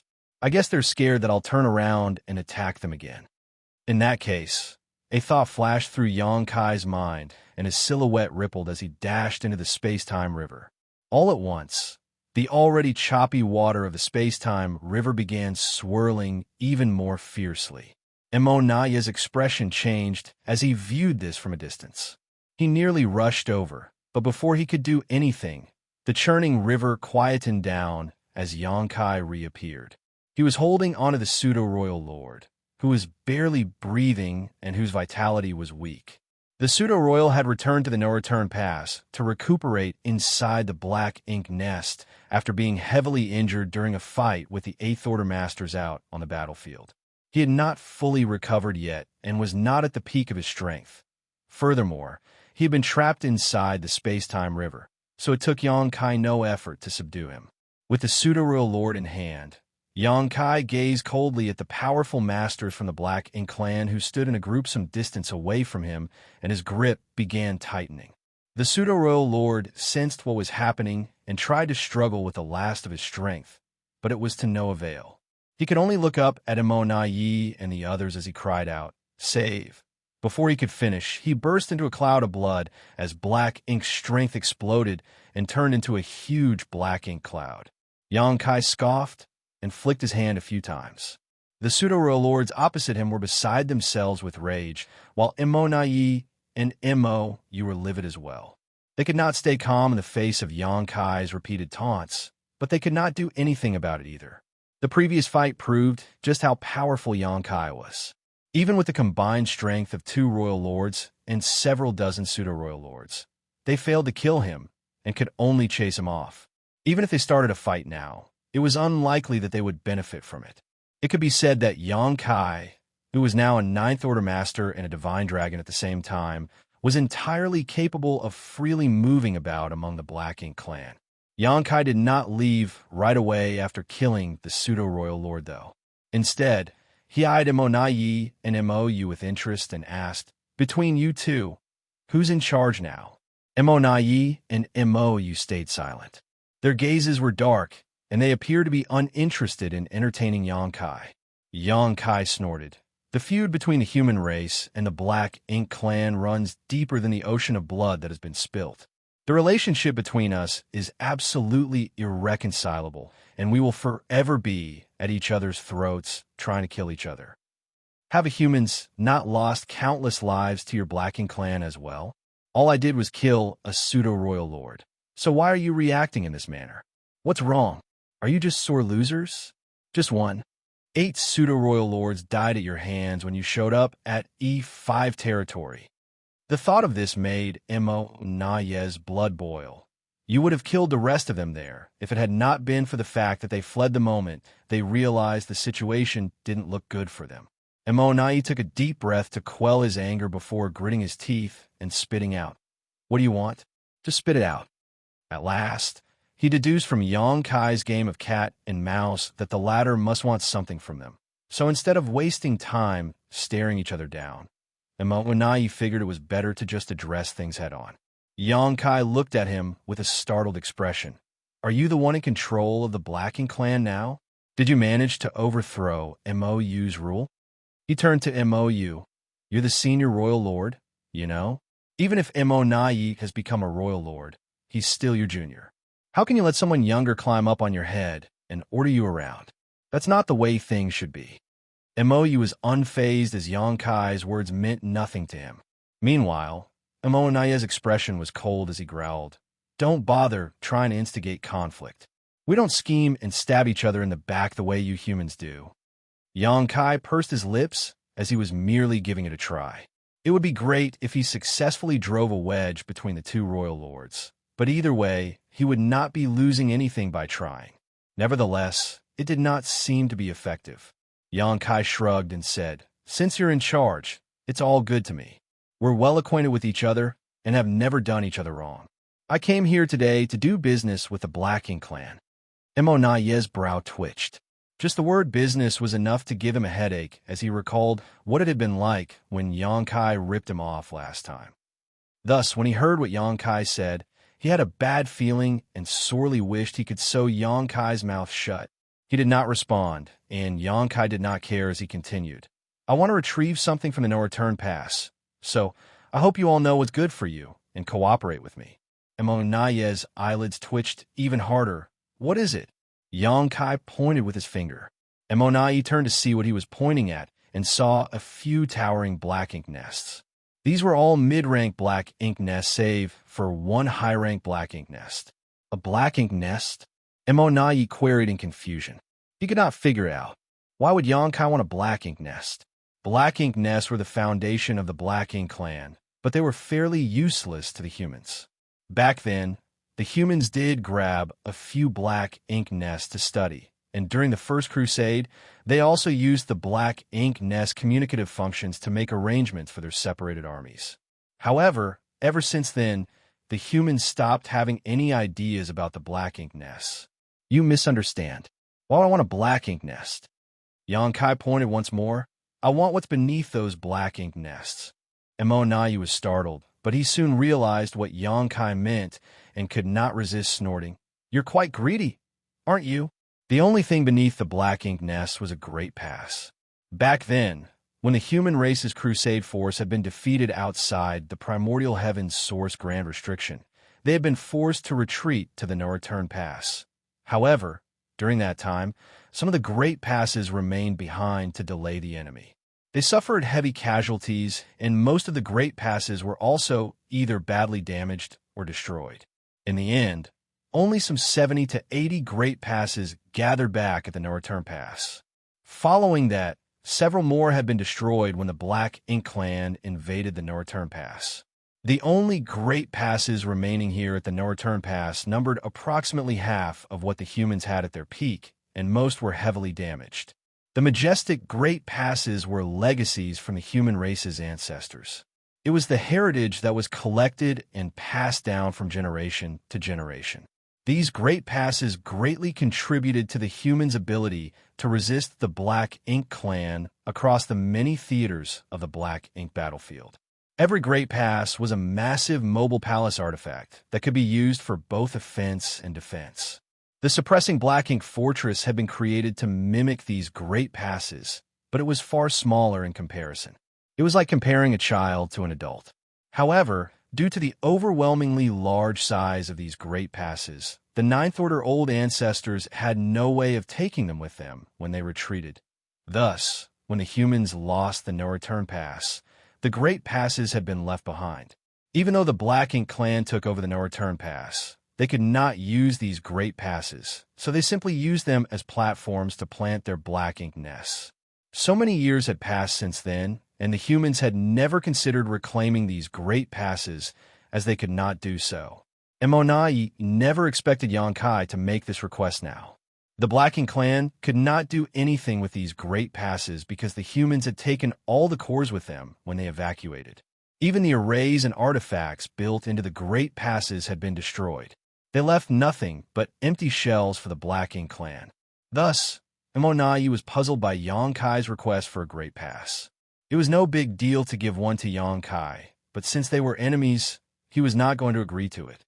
Emonai was about to reject the request when he heard Xianxia adding airily, "I only wish to take a great pass. I'll let you move your black ink nest away first. All you have to do is agree to my request, but if you refuse, well, I have nothing much to do anyway. I guess I'll just drop by for a visit every now and then." Emonai had to choke down what he was about to say. No words could describe the bitter taste in his mouth right now. If Xianxia had made this request 2 months ago when he first showed up, there was no way Emonai would have agreed. However, the fight 2 months ago allowed the Black Ink clan to witness Xianxia's might. Furthermore, his sneak attack earlier resulted in the loss of a high-rank Black Ink nest and a pseudo-royal lord. How could they afford to bear such losses if this situation happened a few more times? The pseudo-royal lords did have the ability to sense danger approaching, but the Black Ink nests were inanimate objects. If Xianxia focused on attacking the Black Ink nests, then no matter how many high-rank Black Ink nests they had at the no-return pass, the number would eventually drop to 0 someday. Xianxia had proven himself capable of doing such a thing. Therefore, after taking everything into account, Emonai realized he had no way of rejecting the request. He could not resist glancing at Mou. Although Mou trusted him and allowed him to be in charge of all military matters, he could not decide such a thing by himself, so he had to discuss it with Mou first. The 2 royal lords communicated with their divine sense, and Xianxia did not rush them. Moments later, Emonai gritted his teeth and declared, "We can give you the great pass, but I want something from you as well." Xianxia chuckled. "Well, this is a business transaction. As always, the price starts off sky high before coming back down to close the deal. Go ahead and say what you want. Once we give you the great pass, you're not to come back to the no-return pass ever again," Emonai declared. "Do you want to go back to sleep and carry on with your dreams?" Xianxia eyed Emonai as if he were staring at a fool. Emonai shrugged. "You're the one who said the asking price should start off high. Who knows? Maybe you might have agreed to it." Xianxia's mood soured. "Do I look like a fool to you? 1,000 years, then. Don't come back to the no-return pass for 1,000 years." The veins along Xianxia's forehead started to pulse. "I said the price starts off high, but I didn't say it should be ridiculous." "I'll learn from you," Emonai fired back mockingly. Xianxia glared at him before waving his hand. 10 years. I'll stay away from a no-return pass for 10 years. 900 years. Emonai started bargaining. "I think you have misunderstood the situation you're currently in," Xianxia remarked incredulously. "It's not a must for me to retrieve something today. I can always come back to the no-return pass whenever I want. Staying away for a decade is the most sincerity I can offer, so don't push your luck." Marshall Peak, Chapter 5845, Retrieving a Great Pass. 10 years seemed like a long time to a normal human without any cultivation, but for top masters, especially those whose cultivation had reached that of Emonai and Xianxia, it was nothing more than a flick of the hand. Thus, it was only natural that Emonai was dissatisfied with Xianxia's proposal and immediately began to haggle, as if he were arguing with a merchant at the market. Nevertheless, Xianxia was the one with all the leverage, and he insisted on 10 years. Emonai was so frustrated that he fumed. "Since you want to do business, shouldn't you at least show some sincerity? I don't detect even the tiniest bit of sincerity from your stance at all. Sure, you may be able to throw your weight around right now, but you won't always get so lucky. Don't the humans have a saying, Xianxia? He who often walks by the river can't avoid getting his shoes wet. You're not invincible. Moreover, we will be on guard from now on, so how often will you get to succeed in the future?" Emonai hit the nail on the head. After Xianxia's latest stunt, the no-return pass was bound to impose even tighter security measures. Even though Xianxia was banking on his superior strength, he would still get himself into a sticky situation if he was unlucky. That was why Xianxia was willing to strike a deal with the Black Ink clan. He would not have bothered wasting his breath with them if he was certain he could destroy all of the high-rank Black Ink nests. If he had such confidence, he would have focused on doing just that no matter how long it took him. The high-rank Black Ink nests were the very foundation of the Black Ink clan, so if they were all destroyed, the Black Ink clan would no longer have the means to replenish their army. They would not be getting any new royal lords either. With the heritage that the Black Ink clan had right now, if they could not increase their numbers and create more royal lords, the humans would simply need to keep fighting at a steady pace, and sooner or later they would be able to wipe out the enemy. Xianxia could not resist clicking his tongue. Alas, he could not pull one over Immortal. After mulling it over briefly, he declared, "Fine, 30 years.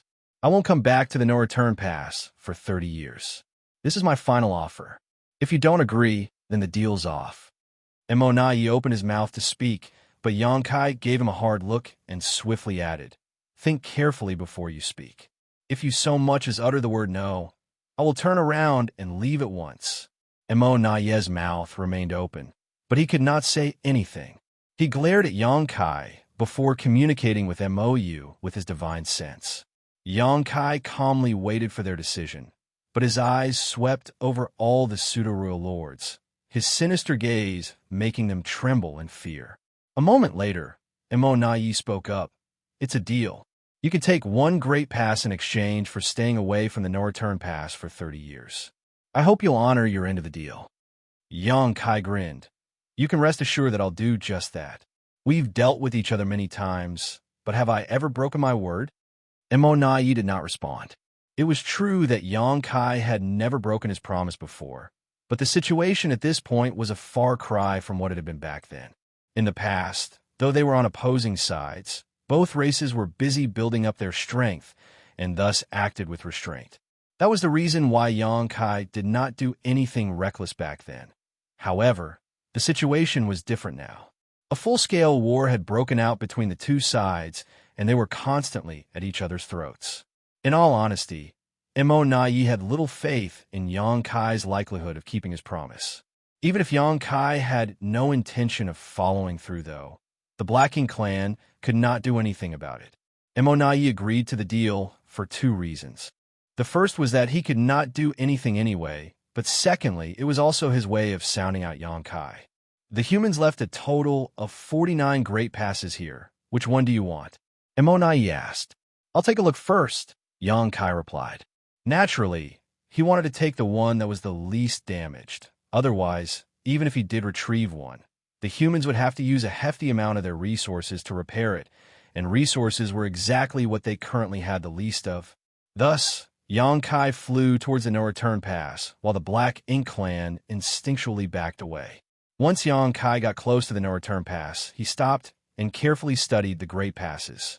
Although he had made trips to the no-return pass numerous times, he was always busy trying to cause damage to the Black Ink clan and had not paid much attention to the condition of the great passes that had been left here. Now that he was scrutinizing them, he could sense just how intense the war back then had been.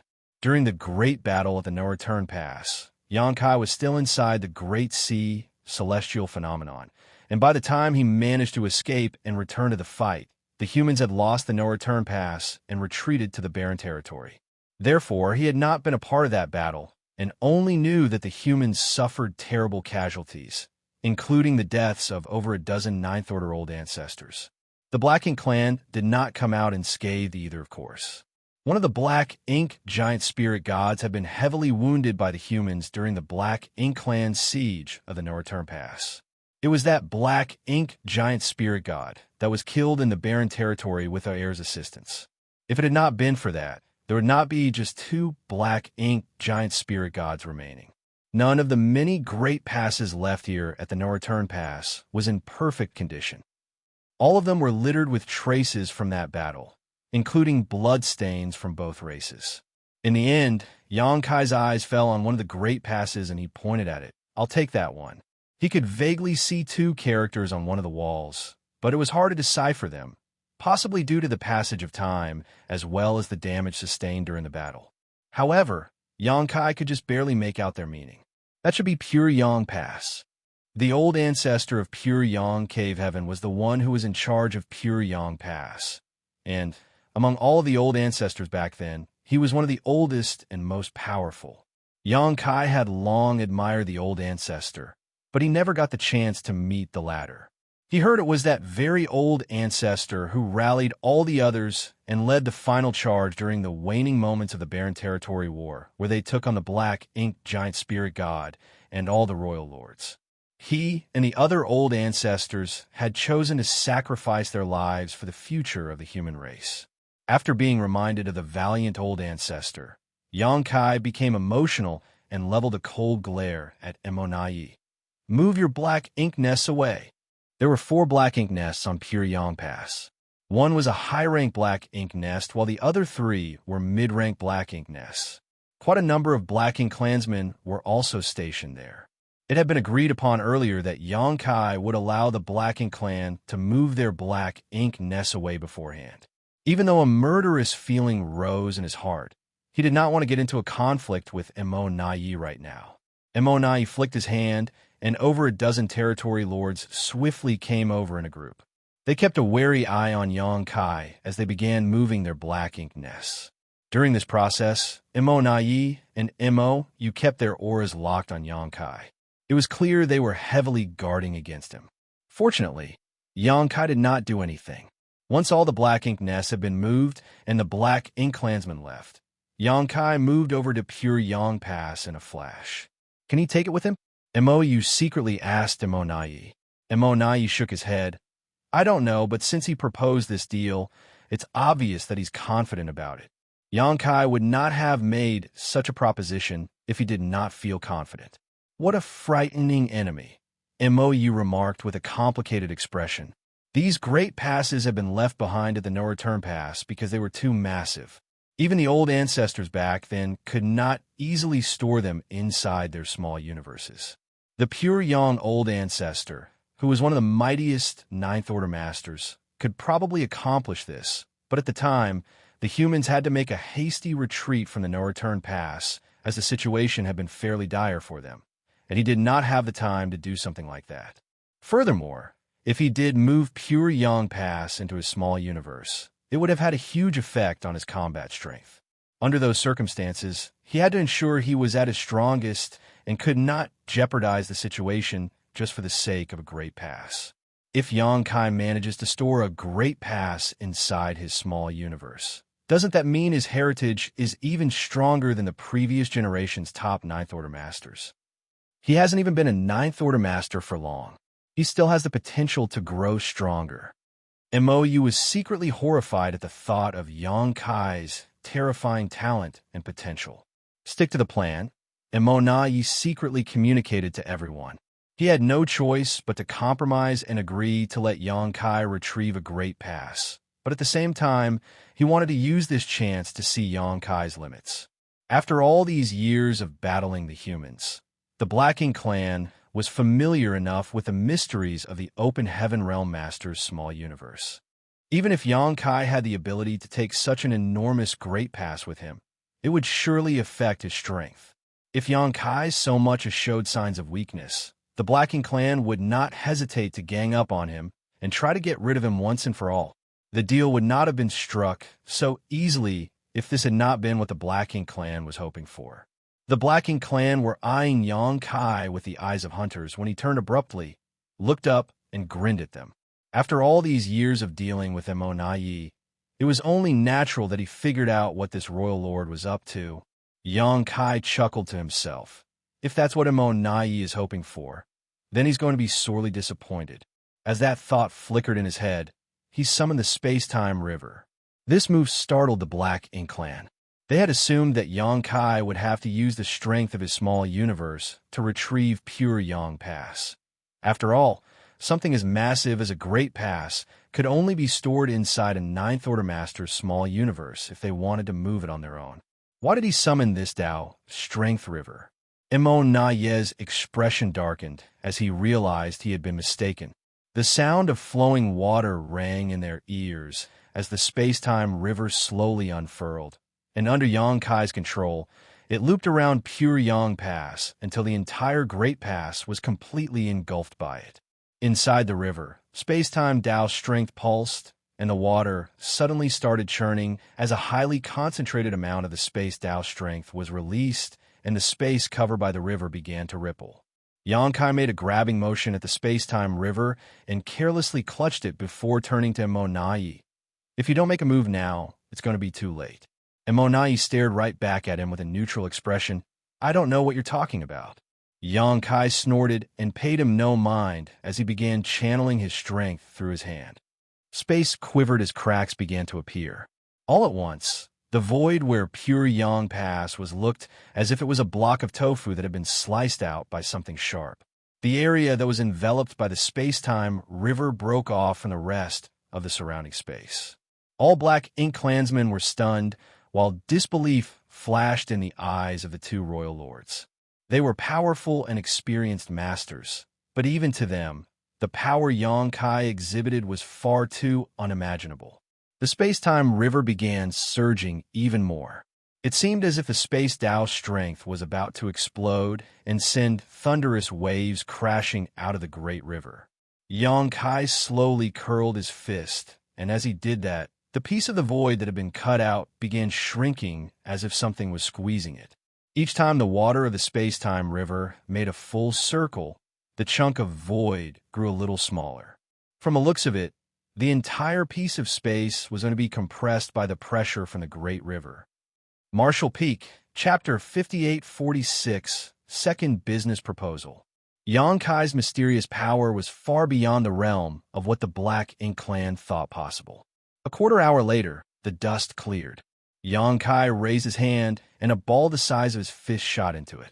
In the distance, those from the Black Ink clan were looking on with widened eyes and gaping mouths. Immortal sighed to himself. I was mistaken. He assumed that Xianxia would use his small universe to retrieve Pure Yang Pass, and never thought the latter would exhibit such an ability instead. Meanwhile, Xianxia fiddled with the space-time river ball in his hand as he secretly smirked. He was able to turn a universe world into a world bead. So how difficult would it be to do the same to Pure Yang Pass? Of course, there was a difference between refining a universe world into a world bead and what he just did. He had been able to refine those universe worlds because their world principles had not perished yet. In other words, the universe worlds were still alive. So in a sense, they were cooperating with him, which allowed him to refine each one of them before leaving them with the world tree. That was also how he managed to build a strange connection with the world tree and use the power of the old tree to traverse the void.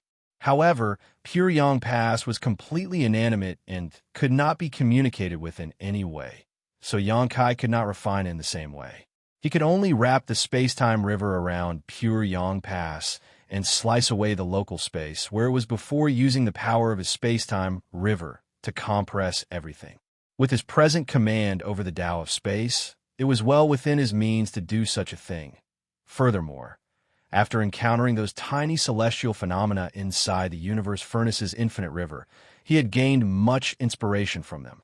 It could be said that his space-time river was the most crucial part of this whole plan. Without the space-time river, Xianxia would have a hard time cutting out such a huge piece of the void. Xianxia played with the space-time river ball in his hand before looking over at Immortal.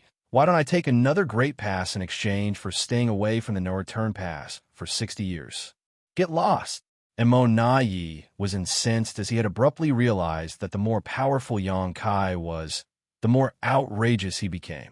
How dare he make such a shameless request? The humans' great passes were extremely lethal weapons of war. It was bad enough to let Xianxia take one with him, so why would they let him take two? What's more, there was barely a difference between 30 years and 60 years. Stingy. Xianxia pursed his lips, but he had only made this remark offhandedly as he knew for certain that the Black Ink clan would not agree to it. Even if they did, he would not be able to do it anyway. He only had one space-time river and could not pull out another one. You've gotten what you wanted, so hurry up and leave. Immortal could not resist urging. In a single trip to the no-return pass, Xianxia managed to cause the loss of a pseudo-royal lord and a high-rank Black Ink nest. He even took the Pure Yang Pass with him. All in all, the Black Ink clan lost quite a fair bit. Fortunately, if Xianxia kept his word, they would not have to see him for another 30 years, and in that time, they could hopefully find a way to deal with such situations. Otherwise, if Xianxia returned once the 30 years were up, they would still be unable to do anything about him.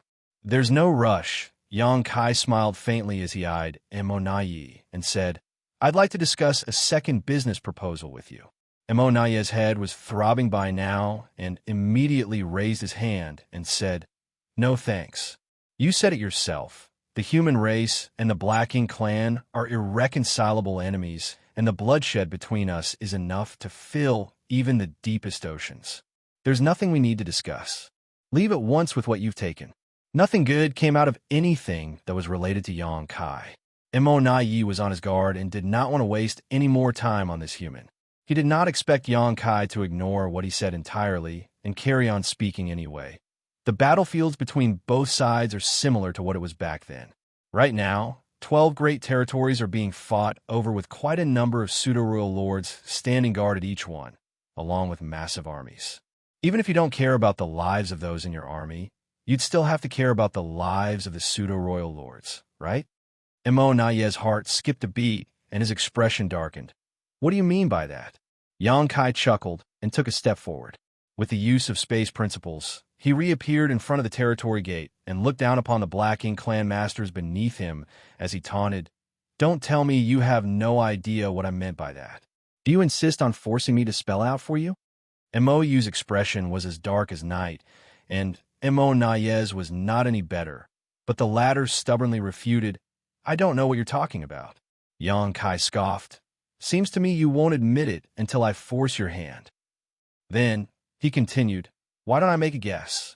When I left the no-return pass, and all of you began prying open the territory gate, you must have gotten the word out at once for all the pseudo-royal lords to retreat from the battlefields, right? Oh wait, it won't just be them.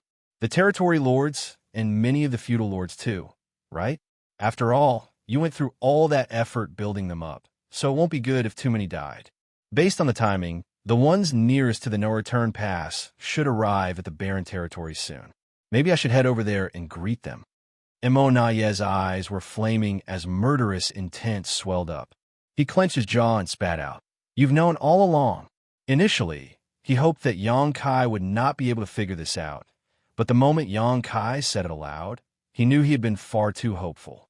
After all, with how shrewd Xianxia was, it was impossible for him to not have thought of this possibility. Nevertheless, the fact that he did not show any signs of having thought about it earlier gave the Black Ink clan a trace of hope. That being said, the moment Xianxia brought it up, Immonayi knew that the situation was heading down the worst possible path for them. Immonayi instantly realized the severity of the situation when Xianxia left the no-return pass and headed for the depths of the Black Ink battlefield. The fact that Xianxia could cause even more trouble at the no-return pass now was not the most serious issue. Although the Black Ink clan could not be pleased by the way he messed around at the no-return pass, destroyed a Black Ink nest, and killed a recovering pseudo-royal lord, it did not have much of an effect on the fights out on the various battlefields. On the contrary, Xianxia's ability to seal up the territory gate whenever he pleased was his biggest trump card. The no-return pass was the foundation of the Black Ink clan. They had 2 royal lords here and all of their high-rank Black Ink nests as well. Around 80% of the reinforcements sent to the battlefield came from the no-return pass. Even the injured pseudo-royal lords had to return to the no-return pass to heal. Therefore, the territory gate between the no-return pass and the barren territory was critical to their war effort. If it was sealed up, the Black Ink clan would not be able to send reinforcements to the various battlefields, and the pseudo-royal lords who were on their way back could not return either. Xianxia could even seal up the territory gates across the various battlefields to keep all of the Black Ink clan armies caged up, then slowly eliminate them. Considering how powerful he was now, no one would be able to challenge him out on the battlefields, as there was not a single true royal lord overseeing them. Xianxia had also sealed up the territory gate at the no-return pass in the past, but at the time he was only an 8th Order Open Heaven Realm Master. Even though he managed to seal up the territory gate, He did not have the power to kill off royal lords and pseudo-royal lords, and he would not be able to accomplish much if he relied solely on his soul-rending thorns. However, the situation was different now. Xianxia was a Ninth Order Master and a Divine Dragon as well. The fight 2 months ago had allowed Immortal to realize just how powerful Xianxia had truly become. A human as strong as Xianxia, with the tricky ability to seal territory gates to boot, was an enemy that the Black Ink clan could not go up against. His existence threatened to turn the tides on the Black Ink clan despite the effort they had put in all these years to get things to where they were now. Xianxia, using his ability to seal up the territory gate, was the foreshadowing sign of the Black Ink clan's future possibility of devastating losses out on the battlefields. Thus, while they were busy forcing open the territory gate, Immortal made sure the Black Ink clan avoided suffering such heavy casualties by getting the word out as well. He instructed all of the pseudo-royal lords out on the battlefields to retreat and return to the no-return pass as quickly as they could. Doing this was the equivalent of dooming the rest of the Black Ink clan army. Though the pseudo-royal lords could flee, the armies could not. Immortal could predict that the humans would certainly be able to massacre the Black Ink clan soldiers that remained on the battlefields. Despite making all of the necessary arrangements beforehand, Immortal still had a hard time dealing with the fact that Xianxia saw right through everything. The losses the Black Ink clan suffered this time around were irrefutably the worst since the Barren Territory War, but it was an unavoidable situation. Their goal was to invade the 3,000 worlds, so naturally they fought deep within the 3,000 worlds. Since you've already thought of this, why haven't you done anything yet? Now that things had come to this, Immortal was surprisingly able to keep a cool head. What are you referring to? Xianxia cocked his eyebrows. After claiming 5 territory, you could have easily helped out on the next battlefield. You could have also sealed up the territory gates to ensure the human race's victory. This was something Immortal could not figure out. Xianxia had made his move at E5 territory and helped the Red Flame army slaughter a total of 8 pseudo-royal lords. But after having done that, he ran straight over to the no-return pass instead of lingering on the battlefield. Immortal believed that Xianxia could have simply continued his efforts in the next great territory. The Black Ink clan there would surely be defeated, and at least a few of the pseudo-royal lords would have died in the process. Xianxia chuckled and said, "Even though I could have taken over another battlefield by doing so, when word got back to you, you would have made the same arrangements as now. That means I'll only get to kill a few more pseudo-royal lords. There's not much point in that." Immortal mulled it over and nodded lightly. As it was, the moment he received the report from E5 territory, he immediately thought about withdrawing all of the pseudo-royal lords, as it would be dangerous for them if Xianxia began eyeing them too. There was no telling where Xianxia would head off to next, so it had to be a full retreat. However, the subsequent dispatches made it clear that Xianxia did not head to any other battlefield and instead headed straight for the no-return pass, which was why Immortal did not immediately give the order to retreat. That all changed when Xianxia left the no-return pass. As Immortal surveyed the sealed-up territory gate, he finally realized how grave the situation was. All of a sudden, Xianxia's expression hardened as he said, "The situation across the 3,000 worlds is far too messy right now. All of the armies are separated, and your Black Ink clan has established forward outposts throughout the various great territories. Don't you think it's better if we make the situation simpler?" Immortal came to an understanding. "So, that's why you've chosen to do this?" Xianxia nodded. "Soon, the humans will reclaim the 3,000 worlds, and the Black Ink clan will have to all gather together at the no-return pass. The humans won't need to disperse their armies to deal with you. They will simply have to keep their eye on the no-return pass. As for the pseudo-royal lords whose lives were threatened by Xianxia, sooner or later, they would still die." Immortal could not help but feel impressed. That is indeed the best possible situation for the humans. Then he followed up with a sigh. "The humans are blessed to have you, Xianxia." Xianxia smirked. "Don't think I'll go easy on you just because you are flattering me." Immortal shook his head and asked with a forlorn expression, "Is this the second business proposal you talked about earlier?" Marshall Peak, Chapter 5847, Is it too late to ask for more? As soon as Xianxia pointed out the reality of the current situation, Immortal knew Xianxia had managed to trick the Black Ink clan into doing what he wanted again. He purposely sealed the territory gate to make them wary of the possibilities, which led to them recalling all the pseudo-royal lords who were out fighting. All of this left Immortal feeling both furious and bleak. Xianxia stood outside the territory gate and opened his arms. Right now, I'm the one who has the upper hand. Your pseudo-royal lords are retreating from all the different battlefields, but I can seal up the territory gate at any time and slaughter all of them. Even though you can force open the territory gate again, it'll take some time. Moreover, I can seal up more than one territory gate. If Xianxia headed off right now to kill the returning pseudo-royal lords, he would undoubtedly seal off all the territory gates along the way. Immortal would not be able to go after him no matter how much he wanted to. With Xianxia's present mastery over the Tao of space and his current strength, it was laughably easy for him to seal off a territory gate. However, it would take the Black Ink clan time and a lot of time and effort to break one open again. The amount of work required of both parties was worlds apart. Xianxia could use this to his advantage, and the additional time he had thanks to that would be enough for the Black Ink clan to lose a majority of their pseudo-royal lords. What do you want? Immortal asked darkly. Xianxia flashed a faint smile. Now that's how you do business. It was easy to deal with someone as smart as Immortal. Xianxia did not need to give a detailed explanation.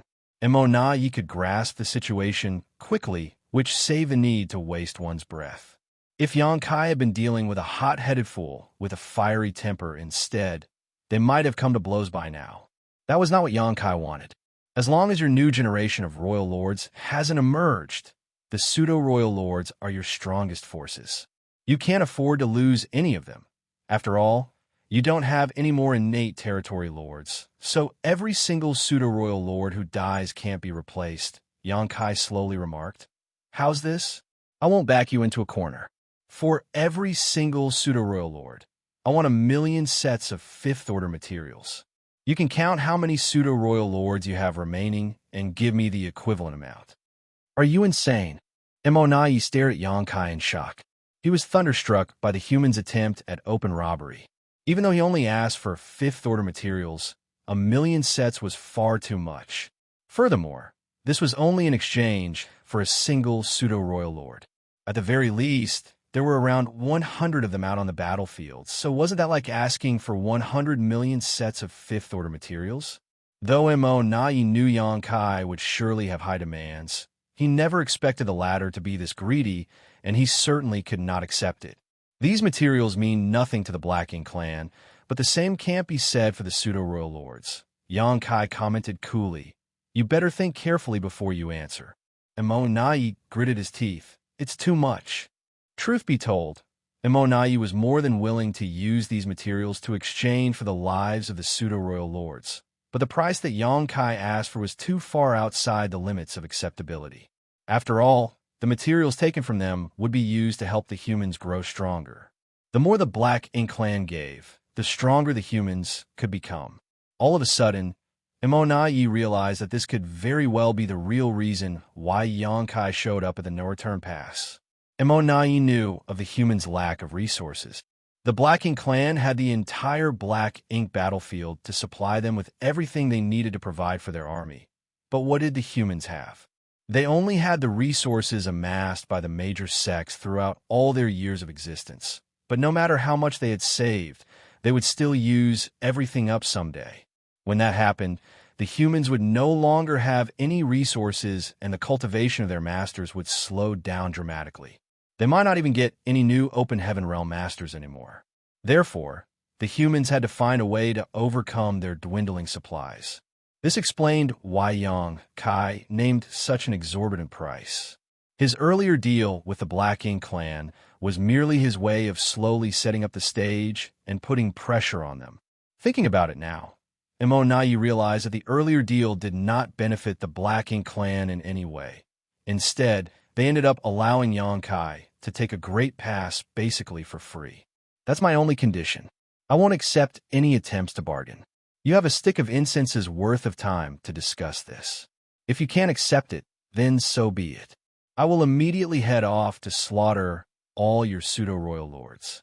Let me see how many of them manage to make it back alive. Oh, I'll start with the territory gate that connects Shattered Heaven to the 3,000 words. That'll make for an excellent battlefield. Xianxia took a hard line and left no room for haggling. Immonaye's eyes nearly popped out of their sockets, and the other pseudo-royal lords were seething with rage as well. They kept throwing questioning looks at Immonaye. It was as if they would rush forward to eviscerate Xianxia the moment the royal lord gave the order. Meanwhile, Immonaye's expression kept changing. Everyone could see that he was trying to quell his murderous intent. In the end, he did not give the order, as he somehow kept a lid on his fury. He was only able to control himself because he knew nothing would come out of it, even if he did give the order to attack. They could not do anything to Xianxia when the territory gate was right behind him. The moment the Black Ink clan even tried to do anything, Xianxia could immediately jump through the territory gate. Truth be told, Immonaye was not averse to giving away those materials in exchange for the safety of the pseudo-royal lords. However, he was infuriated by the amount Xianxia asked for and the refusal to let them bargain even when they did so earlier. However, he could not deny that Xianxia was targeting the Black Ink clan's weakness. If he did do as he said just now, a lot of pseudo-royal lords would be meeting their doom. The pseudo-royal lords who were retreating from the battlefields had to pass through the territory gate at the Shattered Heaven. It was a passage that could not be avoided, and Xianxia only had to lie in wait there. By doing so, he would surely be able to kill them off. If the Black Ink clan at the No Return Pass wanted to head over to help the pseudo-royal lords, they had to pass through the barren territory and travel across the entirety of the Shattered Heaven. Not only would the journey take them far longer than it took Xianxia, but just the act of needing to break open the sealed territory gates would waste a lot of their time as well. By the time they did manage to get there, it was probably going to be too late. Furthermore, they had to leave some masters at the No Return Pass to stand guard there, so they could not send out all of their forces. A single human had the entire Black Ink clan in a chokehold. All of the Black Ink clansmen were drowning in humiliation. After sending a resentful glare in Xianxia's direction, Immonaye used his divine sense to discuss the deal with MOU. Xianxia calmly waited by the territory gate without rushing them. After all, he did say he was giving them a stick of incense's worth of time to discuss the deal. Moreover, he was certain they would agree to his demand. Although he was asking for a lot, it was not an amount they could not deliver. They simply did not want to hand over all these resources to the enemy. However, materials came second when weighed against the lives of those pseudo-royal lords. Still, there were no guarantees in life. If the Black Ink clan was going to be stubborn about it and refuse to accept his ridiculous demand, then he had no choice but to head on over and kill off the pseudo-royal lords. Now that he was using the space-time river to seal Pure Yang Pass, Xianxia could not use it in battle, and without its help, it would not be easy for him to kill all those pseudo-royal lords. Furthermore, the returning pseudo-royal lords would be traveling in groups, which would make it even harder for him to kill them. If he had to do it, he could only succeed a few times. As more and more pseudo-royal lords returned from the various battlefields, he would have to stop. No matter how strong he was, there was still a limit to what he could accomplish alone. Hopefully, Immonaye makes the wiser choice. Xianxia glanced at Immonaye, and the latter just so happened to be glancing over at him too. Their eyes met, and Xianxia flashed the royal lord a cordial smile. Immonaye averted his eyes with a disgusted expression. The discussion continued. At first, it was only between Immonaye and MOU, but soon the divine senses of many other pseudo-royal lords joined in. From their expressions and reactions, it was clear that they were split on the issue. Xianxia did not bother paying any attention to them, and just remained ready to step into the territory gate at any given moment. Before the time was up, the Black Ink clan came to a decision. Xianxia gathered his thoughts and crossed his arms before calmly asking, "So?" Immonaye took a deep breath. He looked like someone who was weighed down by abject humiliation as he growled lowly, "We accept the trade you've asked for." Xianxia's brow twitched a little. "Is it too late for me to ask for more now?" He had clearly underestimated the amount of resources the Black Ink clan had. As it was, he thought he was already asking for the lion's share of what they had. He even considered the possibility of compromising just a tiny bit if the Black Ink clan insisted on haggling with him. Who would have thought that they'd agree just like that? After giving it some thought, it made sense. The Black Ink clan had been in control of the 3,000 worlds and the entire Black Ink battlefield for millennia, which was more than enough time for them to gather an enormous amount of resources, as they had more than enough underlings to do the mining. Xianxia felt an inexplicable sense of regret, like he had somehow suffered a great loss. Xianxia, Immortal roared, "Don't go too far." Xianxia waved his hand. "I was joking. It's just a joke. Don't get all worked up." Immortal threw him a baleful glare. It took quite some time before he could calm himself down again. "We need time to gather everything." 3 days. Xianxia had already considered this. He was not going to let the Black Ink clan drag things out for too long. "I want to see everything in 3 days. Also, let me warn you right now. Don't even bother trying to trick me. I know full well how many pseudo-royal lords you have out there. 3 days isn't enough time. You're asking for a lot." Immortal countered with a frown. Xianxia snorted, "All of your resources are right here. You just need to sort through them. You can do that in 3 days. But of course, I don't mind if you wish to drag it out even longer. However, if any of the pseudo-royal lords return before I get what I want, don't blame me for not showing any mercy." He was standing right outside the territory gate, so if the pseudo-royal lords returned, they would surely pop up in front of him. How could any of them survive if he attacked them the moment they came through? Immortal's face twitched as he growled, "Fine. 3 days. You're a decisive one." Xianxia complimented. "We don't have that many fifth-order materials, so we'll make up for it with others. Naturally, we'll make sure we meet the necessary amount," Immortal added. After all, even the Black Ink clan could not bring out nearly 100 million sets of fifth-order materials. It made sense that they had to replace some of them with other kind of materials. Xianxia was not going to make things difficult for them on this account, so he nodded before replying, "Sure, but nothing less than fourth-order materials. I won't accept anything below that." Martial Peak, Chapter 5848T. At this point, the humans rarely had any new Open Heaven Realm masters beneath the Fourth Order. The Star Boundary and the Myriad Monsters world, the two Open Heaven Realm cradles, had boosted the floor of the human race greatly and allowed the Open Heaven Realm masters to have a far better start than they did in the past. Therefore, materials beneath Fourth Order were not of much use to the humans. On the other hand, the Black Ink clan did not have the same requirements when it came to the order of materials. Everything would be tossed inside the Black Ink nest anyway, so it did not matter to them how low the quality was. Immortal briefly mulled over Xianxia's demand before agreeing to it. He gave the pseudo-royal lords a look, and over a dozen of them returned to the no-return pass to start organizing their resources. Meanwhile, the other Black Ink clansmen kept staring at Xianxia from a distance. Since there was nothing else to do, Xianxia took out a table and a few chairs from his small universe, as well as a tea set. As he began preparing a pot of tea, he looked over at Imoyi. And Imoyu, "Why don't the two of you come over and have a seat?" Imoyi and Imoyu exchanged glances and scoffed under their breaths before heading over in a flash and taking their seats in front of Xianxia. The pseudo-royal lords who were still watching on from a distance could not resist circulating their power just in case they needed to provide some form of aid. However, the three most powerful masters simply sat there in silence. No one showed any sign of wanting to start a fight. It was a strange sight to behold, and the pseudo-royal lords nursed complicated feelings seeing it. In just a few moments, the tea was ready. Xianxia filled the cups in front of the two royal lords before pouring himself some tea as well. After taking a sip, he set his cup down and said, "I'm not much of a tea connoisseur. After all, I haven't had the luxury of time to spare on such things. But a lot of humans are passionate about tea, many even considering it an art form.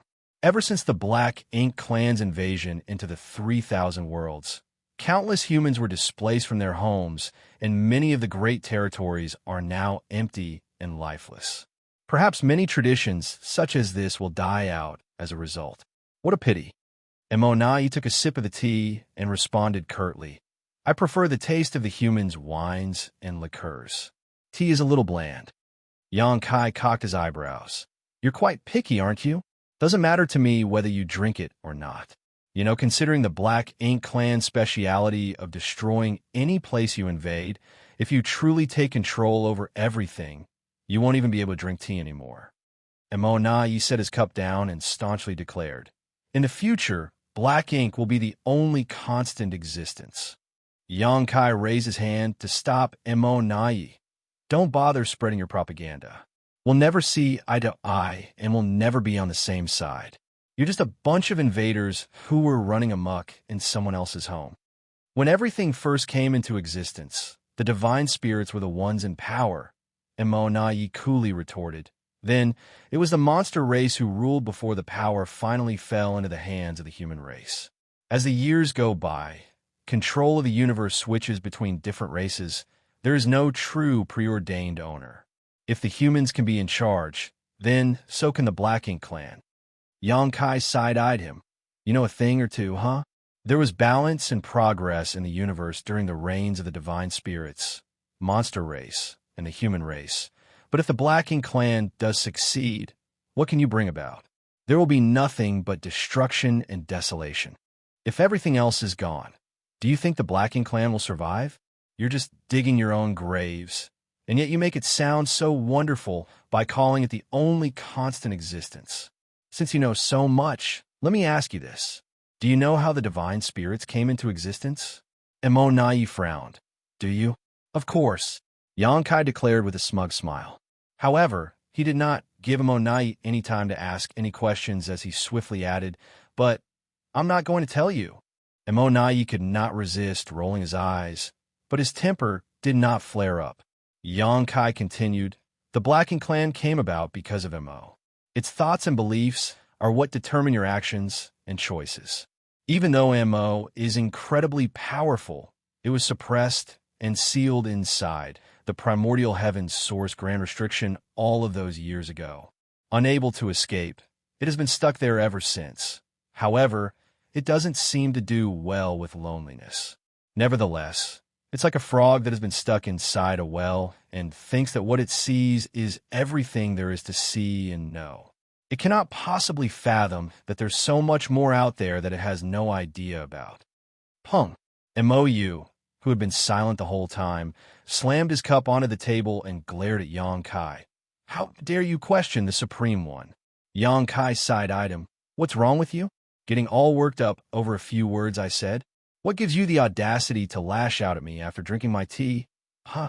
Mou had a stormy expression as he retorted, Don't think you're invincible just because you're a Ninth Order Master now. Xianxia. Perhaps Emonai and I can't stand against you. But can you stand against the Supreme One's soul clone? Naturally, he was referring to the Black Ink giant spirit gods. Xianxia snorted. Why would I need to stand against them? They have their own opponents. Mou could not think of a retort to that. Xianxia pursed his lips. Forget it. I can't be bothered to talk about these things with you. Why would we need to cultivate if everything could be resolved through debates? He cocked his eyebrows at Emonai. Isn't that right? It was clear that Emonai did not want to dwell on this topic either. So he changed the subject. We'll give you the materials in 3 days, but I have a small request as well. Go on. Xianxia raised his cup of tea to his lips before swirling it around. You need to remain here until all the pseudo-royal lords have returned to the no-return pass before you can leave. Emonai had dealt with Xianxia many times, and though this human had never broken a promise he made, Emonai could not be sure that he could trust Xianxia this time. If Xianxia left right after taking all the materials with him, he would certainly head over to kill those pseudo-royal lords. To avoid that, they could only allow Xianxia to leave when all of the pseudo-royal lords had returned. He was worried that Xianxia would not agree to his request and was even considering withholding a portion of the materials and only handing them over to Xianxia once the pseudo-royal lords arrived safe and sound. Thus, he did not expect Xianxia to agree without any fuss. I was going to do that anyway, even if you didn't ask it of me. Startled, Xianxia gave him a blank stare. Why would he do that?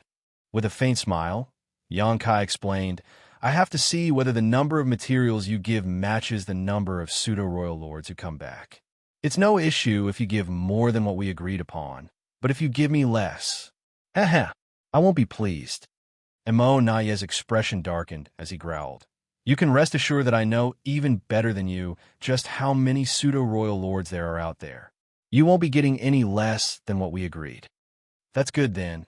Xianxia nodded and refilled Xianxia's cup, but he ignored Mo, and the latter's expression became a little unpleasant. Xianxia chuckled and shook his head. He personally topped up Mo's cup before letting out a heavy sigh.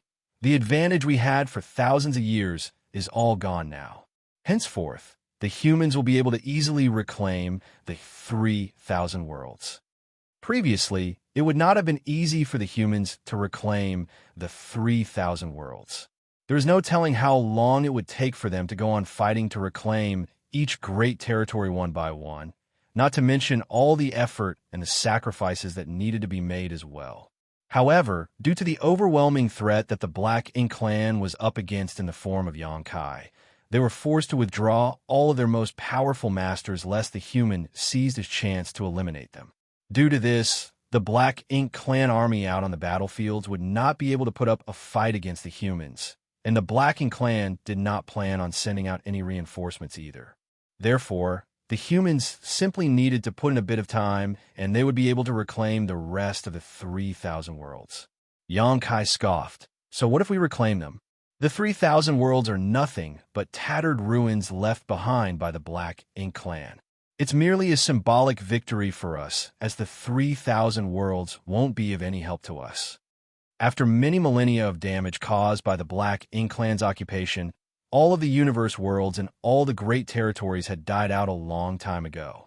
All the resources had been stripped, and the 3,000 worlds were nothing more than empty ruins. Even if the humans reclaimed them, they would be of much use. That's true, but the humans would not be forfeiting an easy victory. Xianxia nodded. I assume that in the future, the humans will have control over the 3,000 worlds while the Black Ink clan continues to hold the no-return pass. Now that the subject came up, Xianxia grew curious. Back when the Black Ink clan invaded the no-return pass, how did you manage to enter the barren territory? There is only one territory gate, and when the humans retreated to the barren territory, they would have already set up an ambush at the territory gate. It would not have been easy for the Black Ink clan to invade the barren territory. Even if they kept sending their army through, the humans would still decimate them with ease.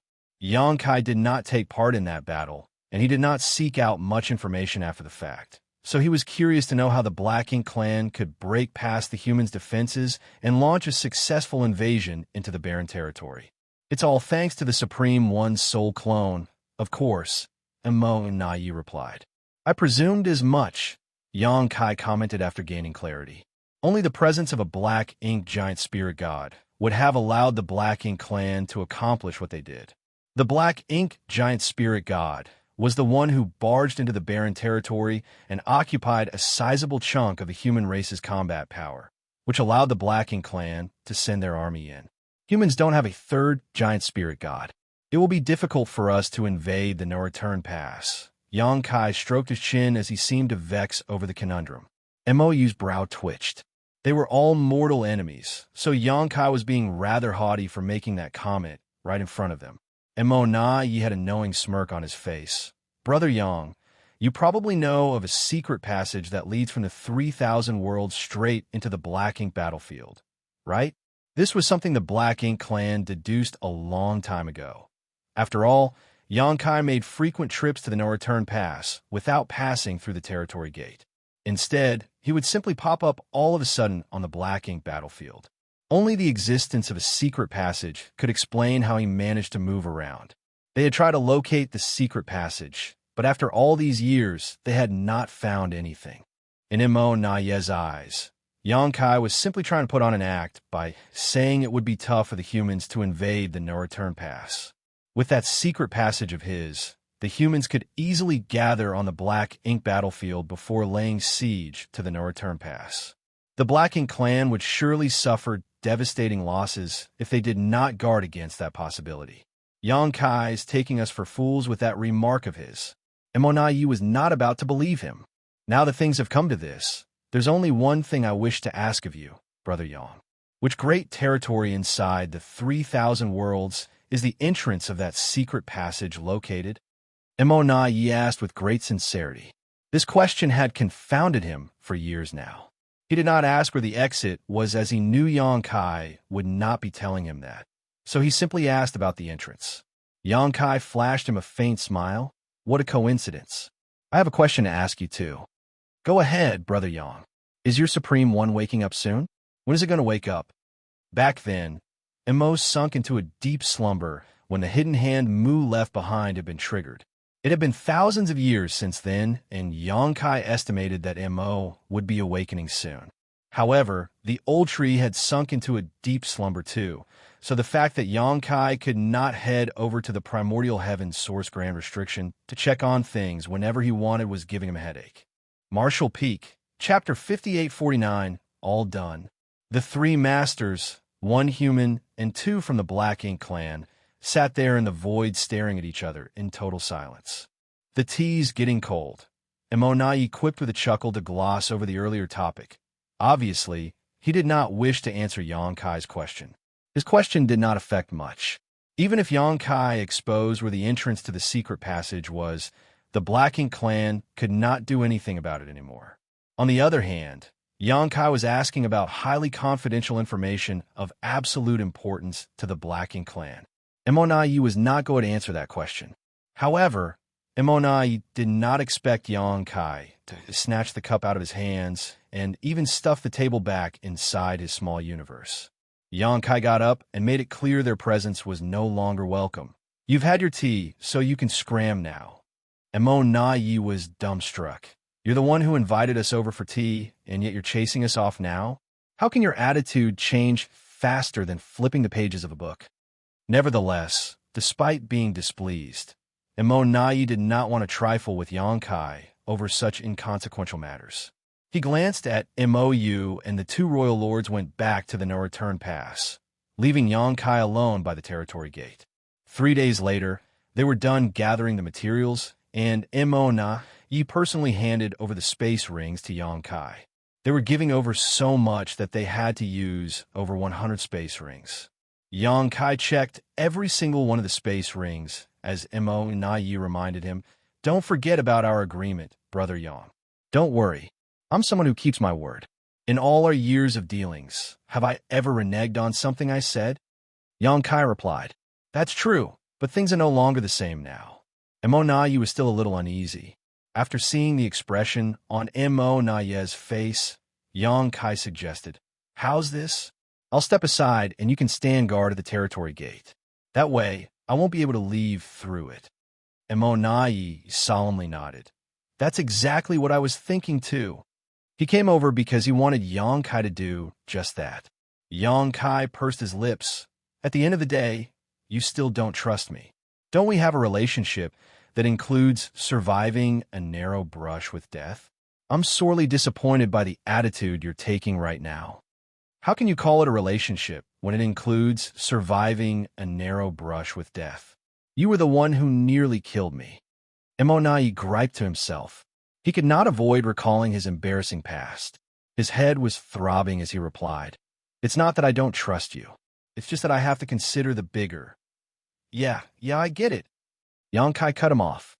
He could not be bothered to waste any more of his breath.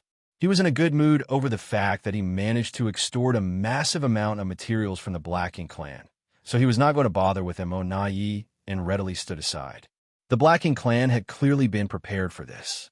Nearly 20 pseudo-royal lords immediately flew over to Imonayi to block the territory gate.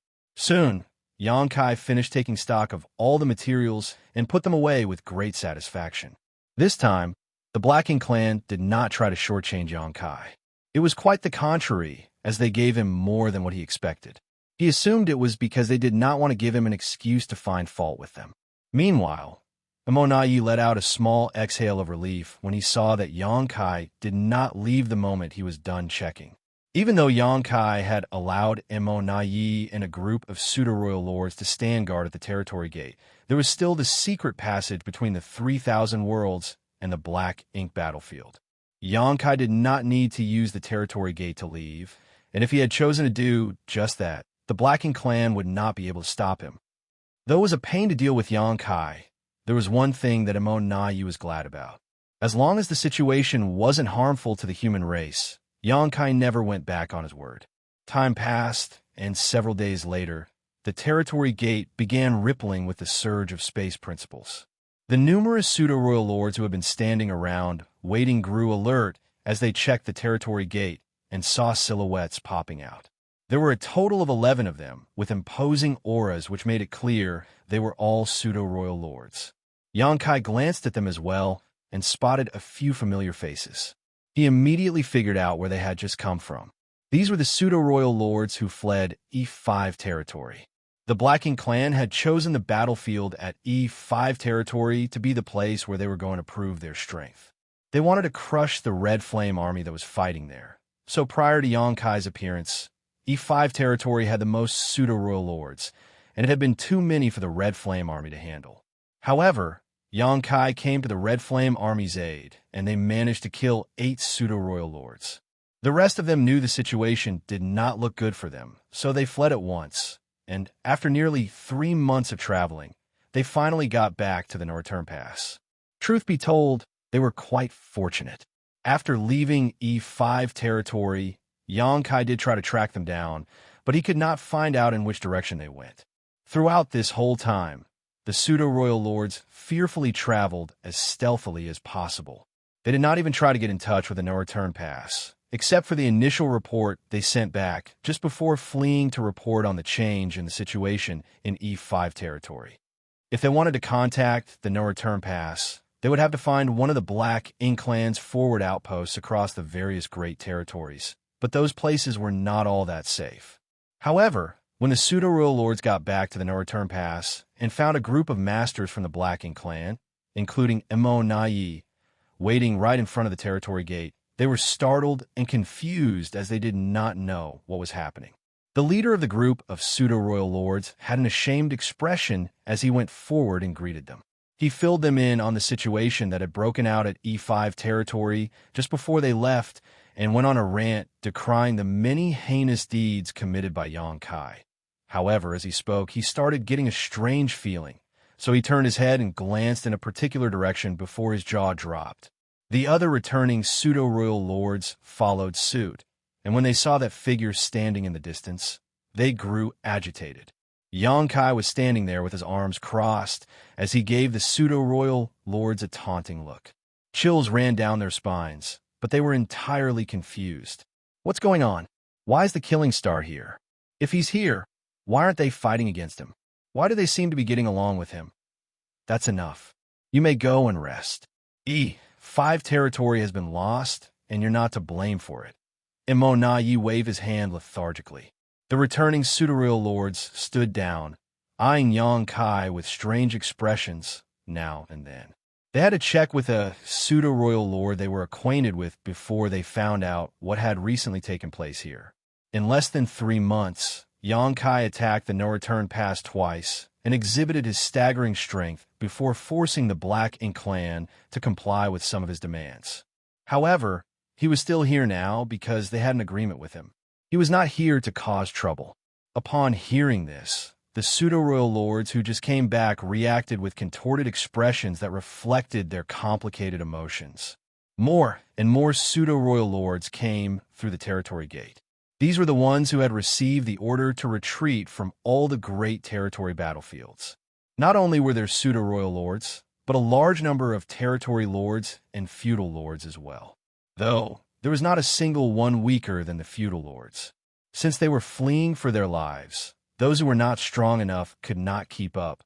Furthermore, as the more powerful masters fled the battlefields, the Blacking clan still needed some forces to keep the human race army occupied.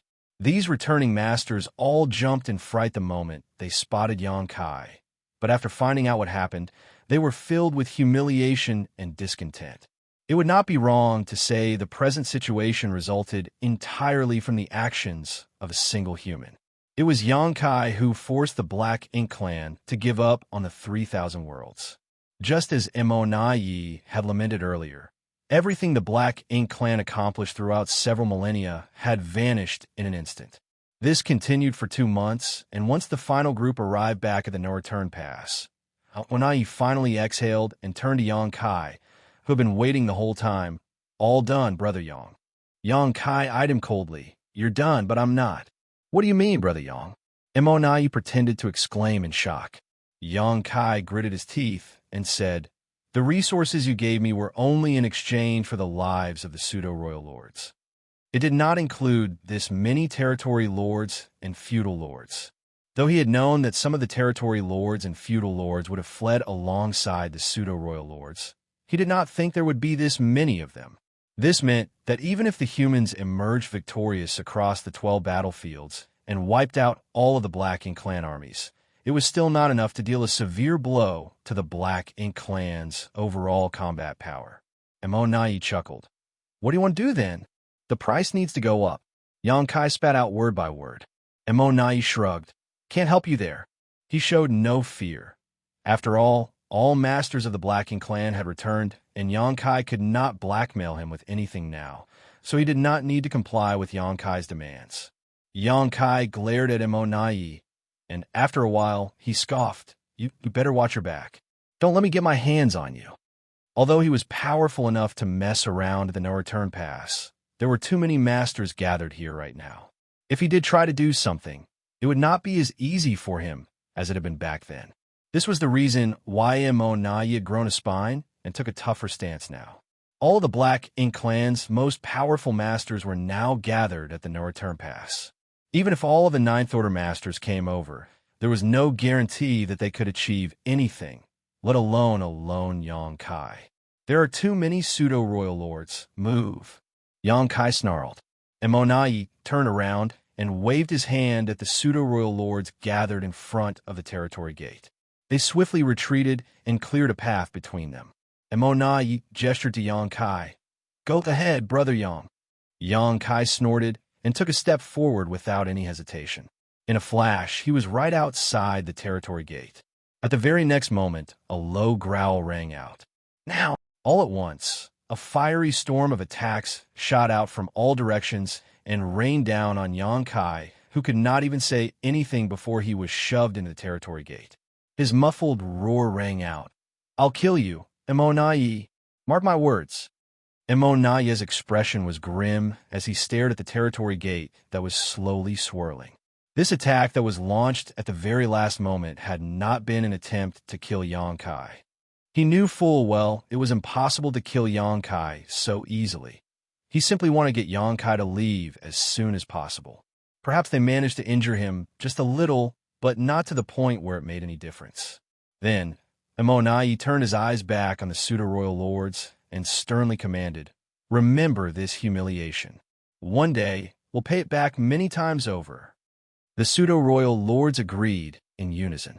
The humiliation and fury that colored their expressions made them look rather grotesque. Yi looked back at the territory gate again. Just moments ago, it was still slowly swirling as usual, but now, it was as frozen as a lake in winter.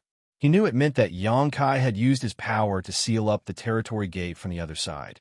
Martial Peak, Chapter 5850, Current Situation. A beam of light swept into the universe fragment that housed the Supreme Headquarters, and before the human landed, his cries could already be heard. E5 territory has been liberated. The humans didn't have a method to instantly relay information like the Black Ink clan could with their Black Ink nests. Also, the front lines were very far from the Supreme Headquarters, which was why the news of victory in E5 territory had just arrived. In the early days, the Supreme Headquarters was the center of the several great territory battlefields that the humans fought hard to defend. The distance between battlefields wasn't that great back then, so news traveled quickly. However, with the increased length of the front lines, the 12 human race armies had to move forward while the Supreme Headquarters stayed behind. Hence, communication between them became extremely slow. Previously, Mi Jingluan had thought about moving the Supreme headquarters to the front lines, but he was only an 8th Order Master. If they decided to move the Supreme headquarters forward, the Black Ink clan would certainly target them. If the Pseudo-Royal Lords decided to launch a sneak attack, the Supreme headquarters wouldn't be able to survive. When news of their victory arrived, Mi Jingluan was discussing important matters with his peers at the Supreme headquarters. At this moment, he was already a 9th Order Master. He was originally a veteran 8th Order Master with a solid heritage, but due to the Open Heaven Realm Method's restrictions, his limit was at the peak of the 8th Order, which was why he hadn't made any progress for many years. With the Supreme Grade Open Heaven Pill brought back by Xianxia, however, he was able to break through his limit. After becoming a 9th Order Master, Mi Jingluan finally had the qualifications to move the Supreme headquarters to the front lines. He was now discussing with his peers which great territory they should move into to better communicate with the 12 armies. When everyone heard the excited screams, they were stunned. Despite having expected this result, they were still elated. With Xianxia assisting the Red Flame Army in E5 territory, ending the battle, there wouldn't be much of a hassle, but everyone was curious about how big of a victory they had achieved. A while later, a figure swept in from outside the main hall and happily reported, "Sirs, we have completely taken over E5 territory." Mi Jingluan, who was standing around a table full of documents, nodded lightly and smiled. "Let me have a look."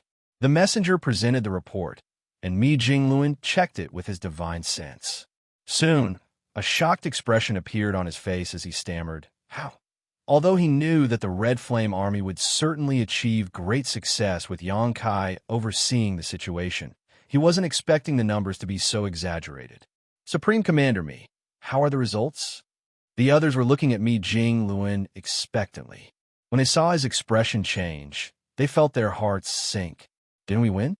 What's with the shocked expression on Supreme Commander Mi's face? Did the Red Flame Army suffer many casualties? At that instant, the crowd was feeling nervous. With a bitter laugh, Mi Jingluan said, "I've underestimated him still. See for yourselves." While he spoke, he gave the others the after-action report. The crowd immediately took turns scanning the record, and soon, each one of them looked shocked while secretly being amazed by Xianxia. The report showed the battle between the Red Flame Army and Black Ink clan was fierce and tragic. Even the Eastern Army commander almost died in that struggle. Thankfully, Xianxia appeared out of nowhere and saved the situation by using a mysterious Dao Strength River to trap several Pseudo-Royal Lords, rescuing Zhuo Qiuyang and the others and forcing the Black Ink clan army to retreat. Afterwards, Xianxia went to the Black Ink clan's base camp alone and captured 2 more Pseudo-Royal Lords. In the end, 8 Pseudo-Royal Lords died, shocking and terrifying the ones still alive so greatly that they all escaped through the territory gate. After all the Pseudo-Royal Lords were either dead or had escaped, the Black Ink clan army lost all will to fight and retreated from E5 territory. Once again, Xianxia attacked alone, and like crushing dry weeds and smashing rotten wood, he passed through the Black Ink clan army and used his space secret technique to seal the territory gate. At that point, the Black Ink clansmen that had yet to retreat were like turtles hiding in their own shells. Meanwhile, Xianxia also left E5 territory. Although Xianxia had left, the Black Ink clan army couldn't stand a chance against the Red Flame army without Pseudo-Royal Lords overseeing the situation. So the humans in E5 territory began hunting down the remnant Black Ink clan soldiers and within a month had wiped them out. The military report was quite short, but every detail inside was astonishing. If the people at the Supreme headquarters hadn't known that it was impossible to fake anything on the battlefield, they would have suspected that the Red Flame Army had doctored their military report to gain military merits.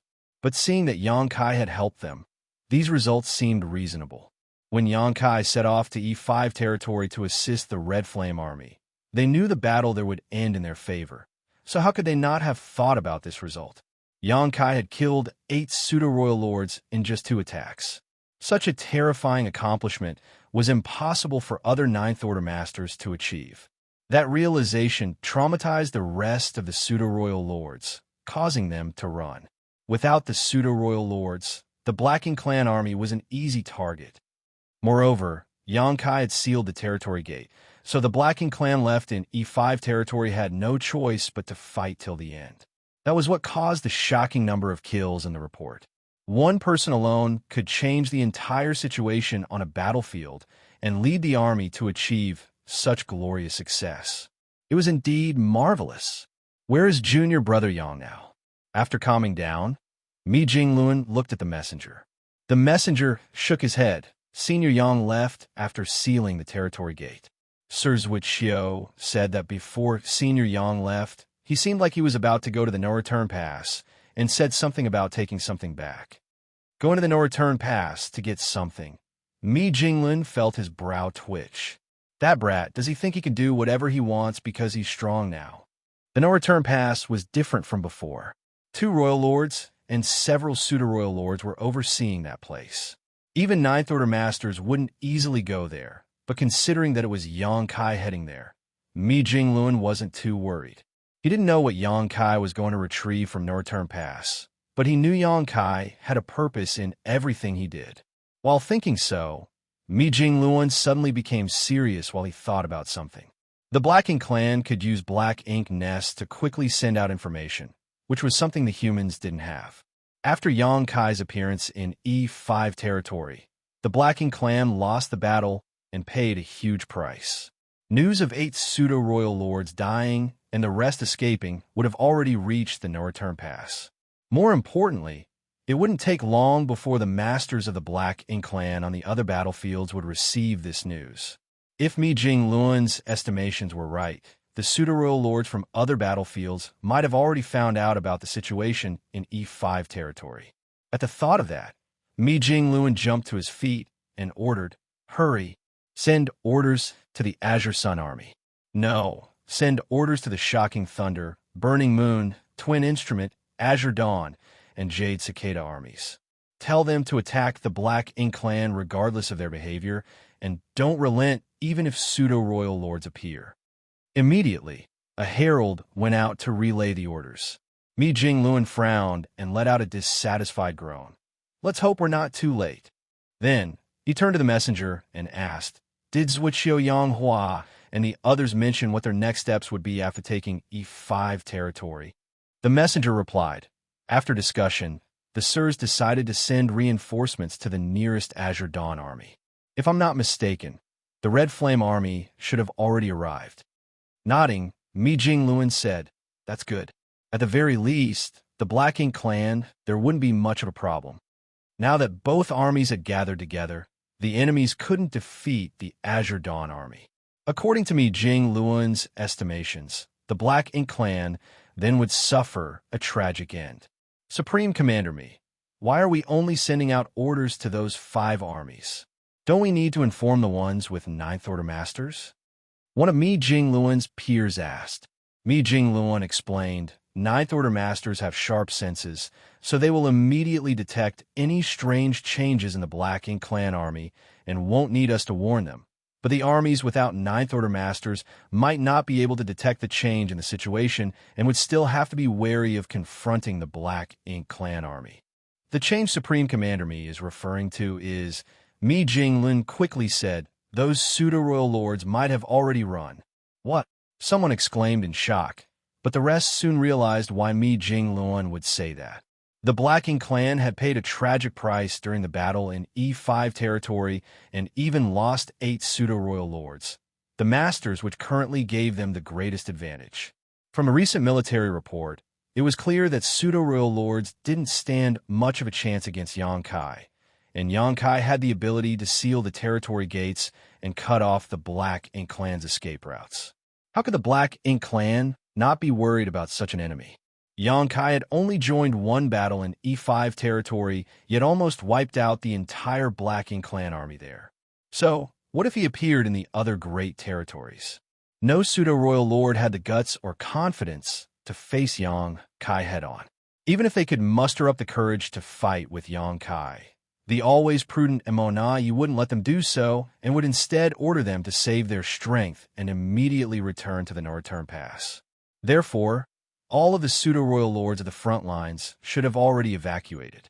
The 6 human race armies with Ninth Order Masters would have noticed such movements, but the rest might not have. If the Black Ink clan acted like they were ready to start a fight, the humans might not dare to act recklessly, giving the pseudo-royal lords the time and opportunity to flee. The pseudo-royal lords had contributed a lot in the battles on each battlefield, which was why the Black Ink clan could stand a chance against the humans. Now that they were gone, the Black Ink clan had lost their capital to fight against the human race armies. Hence, now was the best time for the humans to make the most of this situation. Everyone else finally understood why Mi Jingluan would give out such an order. This was the drawback of increasing the distance to the front lines. The relay of information was too slow, so naturally coordination, relaying orders, and even the dispatching of reinforcements were equally slow. As the situation in each battlefield was ever-changing, there were many times when sending out information in time could decide the fate of a critical battle. Luckily, Mi Jingluan had broken through to the Ninth Order, and they could finally move the Supreme Headquarters towards the front lines so that such situations wouldn't happen again. It had been thousands of years since the Black Ink clan invaded the 3,000 worlds, plunging the great territories into misery. Now, it was finally time to take back their land. Even though the Black Ink clan had left behind a huge mess, this was the place the humans had lived and thrived for countless years. While looking into the distance, though Mi Jingluan looked calm, he was actually excited inside. He could foresee that the human race would be able to get back their lost land in a matter of years. Originally, he was ready for a prolonged war with the Black Ink clan, so he didn't expect the situation to change so abruptly. And all of this was actually because of one person. Marshall Peak, Chapter 58-51, Defeating the Black Ink clan. After returning from the Northern Pass, Xianxia sealed the territory gate linking the barren territory and the Northern Pass, the territory gate linking the Shattered Heaven to the barren territory, and the territory gate to the Shattered Heaven. After sealing those 3 territory gates, the Black Ink clan army left in the 3,000 worlds would be like turtles hiding in their shells.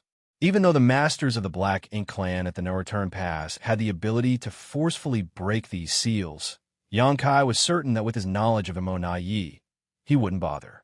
That was because the Black Ink clan were lucky enough to be able to save most of their main forces.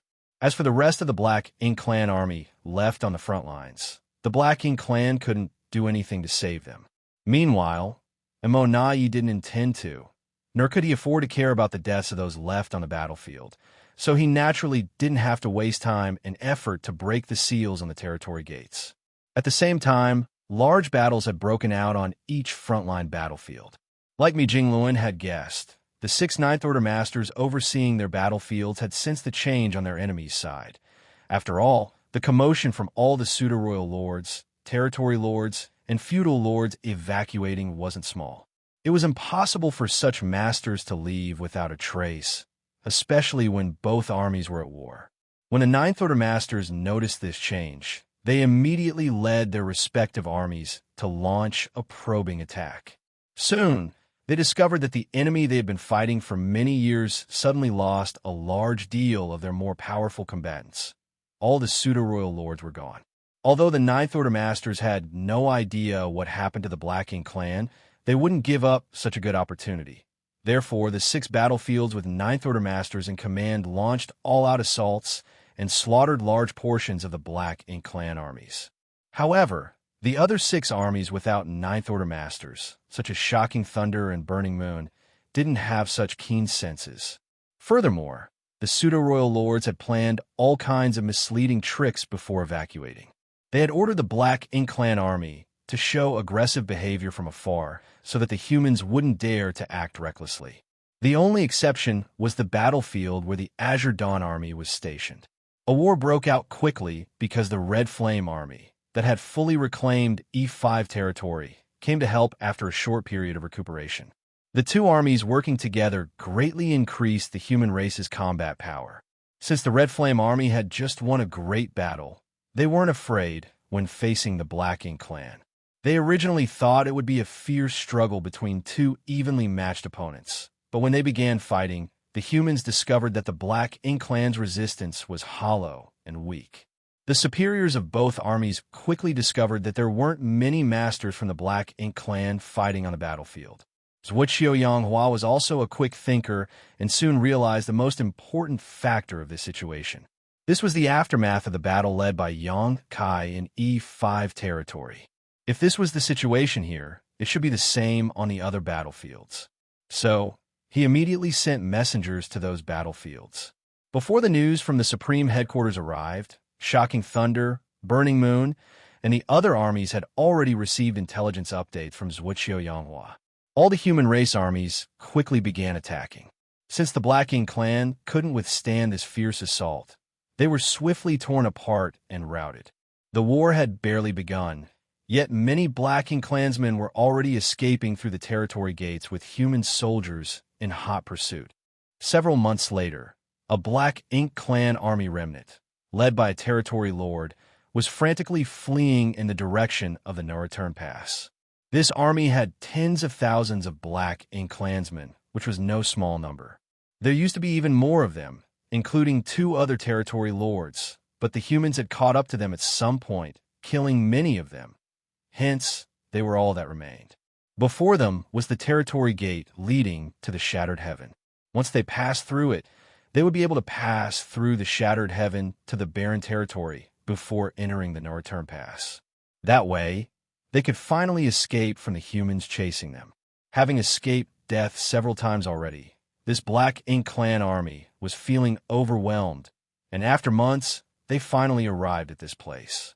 The tired Black Ink clansmen finally saw a ray of hope. When they looked at the territory gate from afar, the leading territory lord suddenly became solemn as he vaguely felt like there seemed to be something wrong with it. Usually, there should be a spiraling whirlpool where the territory gate was situated, but at this moment, that territory gate looked like the surface of a frozen lake. Before he could figure out what had happened, he heard a carefree voice beside his ear. The voice wasn't loud, but it sounded like a thunderclap to the territory lord. "Another batch has arrived." "Who?" The territory lord bellowed. The rest of the Black Ink clan soldiers were also shocked. Once the territory lord finished speaking, he finally saw the face of the person speaking. That person was openly sitting not far from the territory gate, and though he didn't look conspicuous, he was by no means a person who could be easily ignored. At this moment, he had a bored look on his face while looking at the newly arrived guests. The territory lord couldn't figure out why he couldn't see this person earlier, but when he did finally see the person's face, he understood everything. The difference in strength between them was too large. If this person was deliberately hiding just now, how could the territory lord possibly notice him? Xianxia, the killing star. Instantly, the territory lord felt his blood run cold, and his head felt like it was about to explode. "Run!" The territory lord only managed to scream one word before he felt pain all over his body, followed by his vitality draining away. Beside the territory gate, Xianxia opened his hand and waved it in the direction of the defeated army. Space principles surged around him, and the local space instantly became a killing ground filled by void cracks. Tens of thousands of Black Ink clansmen didn't even get the chance to make a sound before they were wiped out. Only the territory lord was able to withstand a little while longer before he too followed the others. Meanwhile, the void cracks that had sliced through the remnant army didn't disappear immediately, but continued to expand.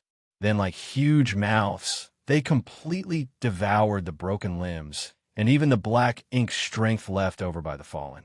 When Xianxia clenched his fist, the void cracks faded away, and the space stilled, as if nothing had happened. Even Xianxia's figure was gradually fading before completely disappearing. After he sealed the 3 territory gates, he decided to stand guard here because he had expected today's scene. Since all the pseudo-royal lords and a large group of territory lords and feudal lord from the front lines had retreated to the no-return pass, the rest of the Black Ink clan soldiers on the battlefields couldn't defeat the human race. However, there were huge amounts of Black Ink clansmen on every battlefield, and without him heading over to seal the territory gates, it would be difficult for the humans to wipe out all the remnants like the Red Flame Army had. The 3,000 Worlds was a vast place with numerous great territories, so once the Black Ink Clan army fled, the humans would have a hard time exterminating all of them. So, Xianxia decided to stay here and wait for the Black Ink Clan army to fall into his trap. During these past months, Xianxia had killed over a dozen groups of Black Ink clansmen that escaped all the way here. There weren't any specific number of Black Ink clansmen in each remnant army, as some had barely a few thousand, while some had over 1 million. Xianxia cleverly used his space secret techniques to kill the enemies without being noticed and without leaving any traces behind. Half a day later, a stream of light with an imposing aura suddenly swept in from afar. It came in very quickly, but suddenly stopped and froze before the territory gate. The light then dispersed and revealed a heroic figure. The man first glanced at the blocked territory gate in confusion, showing a look of surprise, then turned to look at Xianxia's hiding place and nodded lightly. "Junior brother Yang." Xianxia appeared, stood up, and saluted, "Senior brother Wu." The person who came was Wu Qing. This surprised Xianxia, but after thinking about it, he realized that Wu Qing was obviously aware that the defeated Black Ink Clan soldiers would try to escape to the No Return Pass, so he came straight here for the same reason Xianxia was standing guard over this place. He too had the idea to intercept and kill those defeated remnants when they reached here. As their eyes met, and a rare smile appeared on Wu Qing's serious face, it seems that junior brother has already dealt with things. I worried too much. He had not had much contact with Xianxia. Even when he and Xiao were holding down the Black Ink Giant Spirit God, Xianxia had only visited twice, so they were not too familiar with each other. But that did not hinder his admiration for Xianxia. During the years when he and Xiao were suppressing the Black Ink Giant Spirit God, he heard Xiao lament more than once that Xianxia could not break through to the Ninth Order. Xiao also clearly said that if Xianxia could be promoted to the Ninth Order, his future achievements would be greater than any Ninth Order in the history of the human race. Wu Qing was initially doubtful about this, but after receiving the battle report from E5 territory and the various subsequent reactions from the Black Ink Clan, he finally understood why Xiao valued Xianxia so much. Such a junior was indeed not comparable to ordinary Ninth Order masters. Even if he himself broke through to the Ninth Order thousands of years earlier than Xianxia, Wu Qing thought that he would never be Xianxia's opponent. While he was deep in thought, Xianxia smiled and said, "I just returned from the No Return Pass, so it was more a matter of convenience." "You went to the No Return Pass?" Wu Qing was stunned. Although he received the battle report from E5 territory, it did not mention Xianxia's subsequent whereabouts. "I want to have a nice chat with Mo Naiyi and Mou." Wu Qing remained silent, knowing that Xianxia visiting the No Return Pass was about more than just chatting with the two royal lords. The current changes in the war in the 3,000 Worlds may not have only been affected by the decisive win in E5 territory, but also by Xianxia's follow-up actions. Something was done at the No Return Pass that put even more pressure on the Black Ink Clan side. Wu Qing didn't ask too much and simply nodded. "Good. The Black Ink Clan army is fleeing everywhere from the battlefield. Junior brother is equipped with space secret techniques, which is more suitable for dealing with this situation. Why don't you let me take over here while you move about freely?" "I was thinking the same," Xianxia responded happily. He was originally planning to wait for some other human squad or group to arrive so he could use them to contact the other Ninth Order Masters, but now he didn't need to follow such a circuitous place. Wu Qing ran over by himself, which saved a lot of trouble. A veteran Ninth Order Open Heaven Realm Master sitting here would be more than enough to deal with any routed Black Ink Clan army, so Xianxia could leave this place to Wu Qing without worry. What Wu Qing said was right. Xianxia had space secret techniques, so he had a greater advantage when it came to hunting down the scattered Black Ink Clan soldiers. If the two swapped places, their abilities could be better utilized. There was nothing more to explain, so after chatting with Wu Qing for a bit, Xianxia departed. Martial Peak, Chapter 58-52, Victory. All the front lines had achieved a great victory. Everyone was in high spirits when the news of the armies defeating the Black Ink clan traveled back to the human race's rear camps. Since the Black Ink clan invaded the 3,000 worlds, the human race was forced to evacuate and many were forced to abandon their homelands for high heaven territory, giving up the place of their birth and the foundation laid by their ancestors. To the humans, that was a painful and humiliating incident. But before they could recover from their pain and humiliation, they were met with a huge war to decide the survival of the human race. The humans were trapped in the dozen or so great territory battlefields and were constantly at war with the Black Ink clan for thousands of years. During all that time, all humans endured great regret and humiliation while accumulating their strength.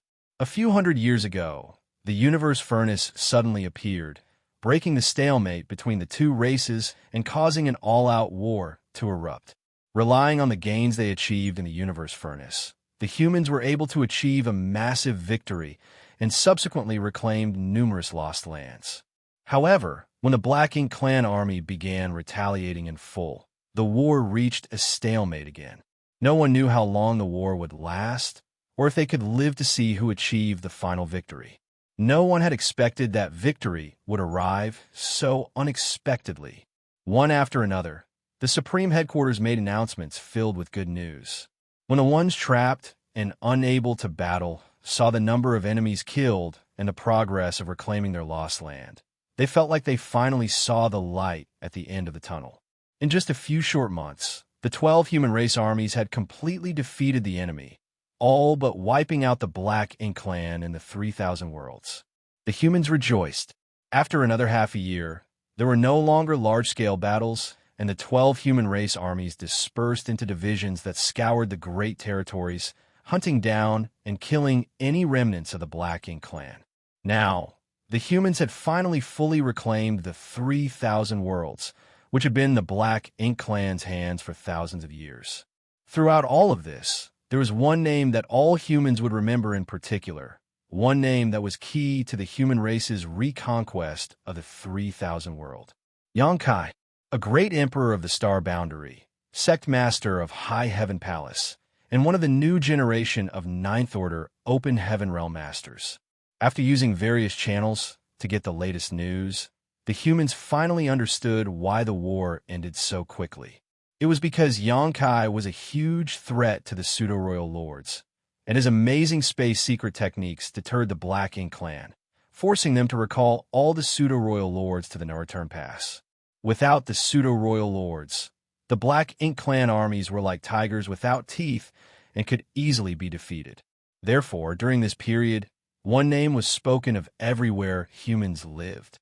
At the same time, outside the Supreme Headquarters Universe Fragment, Xianxia and Mi Jingluan were standing side by side. The latter was puzzled because he didn't know why Xianxia was trying to be mysterious by dragging him out here. After parting ways with Wu Qing, Xianxia had a fruitful journey as he traveled about while killing any Black Ink clansmen he found along the way. However, the Black Ink clan soldiers were scattered throughout all the great territories, and with the current situation, it would be hard to find them all because they would be in hiding. Since Xianxia couldn't do much about it alone, he decided to hand this matter over to the 12 armies. They had separated into individual divisions and were now sweeping through the great territories, wiping out any remnants of the Black Ink clan who were in hiding. Xianxia believed that the Black Ink clansmen left in the 3,000 worlds would be entirely annihilated in a matter of a few years.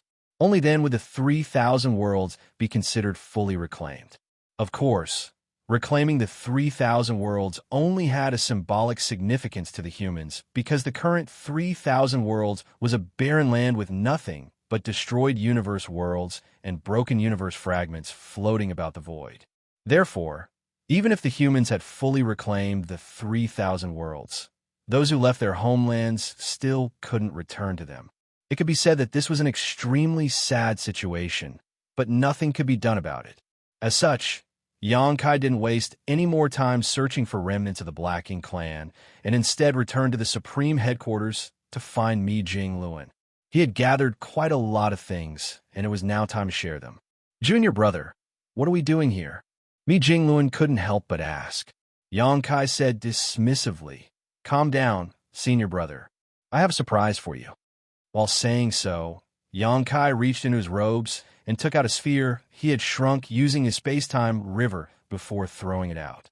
Feeling confused, Mi Jingluan looked upwards and saw the small space-time river was filled with dense Tao strengths. Even as a ninth-order master, he couldn't help but feel astonished. He sensed something special about the space-time river. Also, he knew that although they were both ninth-order masters, Xianxia's attainment in the various Grand Daos was much higher and more numerous than his own achievements. The space-time river was spinning like a ball of loose thread, and it would expand a little with every turn. As time passed, it expanded to become something majestic-looking. In just a short moment, a huge object appeared in Mi Jingluan's sight, thoroughly shocking him. He had realized what it was when it had just begun taking form, but he wasn't sure until he finally saw the full, majestic, nearly intact Great Pass. Xianxia raised his hand and summoned back his space-time river, returning the Tao strengths back to his body. Then, he turned to look at Mi Jingluan. Senior brother, how about using this as the future Supreme Headquarters? While gazing at Xianxia with mixed emotions, Mi Jingluan nodded. Good idea. He grabbed Xianxia's arms and ushered. Come, take a look with me. Side by side, the two strode towards the majestically standing Great Pass, and when they arrived at the entrance, they looked up at the worn characters engraved there and fell silent. This Great Pass used to be a critical weapon in the war against the Black Ink Clan. For hundreds of thousands of years, legions of humans had shed blood in and around this Great Pass. The humans managed to keep the Black Ink Clan trapped in the Black Ink battlefield in large part thanks to these Great Passes. The void was silent, but when they arrived before the Great Pass, the two felt like they could still hear the sounds of the brutal wars fought here long ago. They were the sounds of human soldiers fighting against the Black Ink Clan, along with sounds of the last moments of their lives. This Great Pass used to stand majestically on the Black Ink battlefield, like all other Great Passes. It had also previously accompanied the human race army on its crusade to the primordial heavens source Grand Restriction. However, the humans were ultimately defeated and forced to abandon this Great Pass outside the no-return pass. Having fallen into the hands of the enemy, the Black Ink Clan naturally wouldn't cherish this weapon. Although the Great Pass was mostly intact, the inner sanctum was a wreck, and there were all kinds of traces left behind from the Black Ink Clan removing their black ink nests. Two figures walked around the Great Pass and soon arrived before a huge monument. Every Great Pass possessed a monument of heroes, which recorded the names and origins of every soldier that died in battle there. This monument was also the only trace their ancestors left in this world because, during the battles, most of the soldiers who died would perish without corpses. After cleaning away the thick layer of dust on the Monument of Heroes, Mi Jingluan sighed. Junior brother, you're too thoughtful. With this Great Pass, the Supreme Headquarters could move around more easily and didn't have to simply remain in one area. Moreover, Mi Jingluan had become a ninth-order master, and with the help of this Great Pass, he would be able to make even larger contributions in future wars.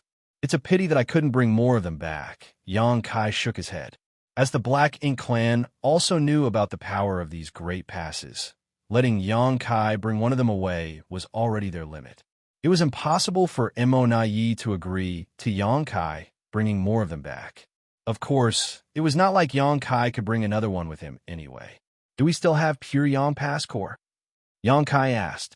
Every Great Pass had a core, as operating such a huge Great Pass wasn't easy.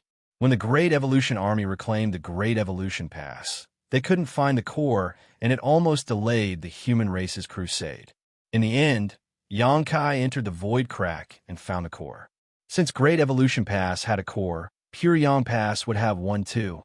According to what Xianxia knew, the humans brought all the remaining cores with them when they withdrew to the Barren Territory.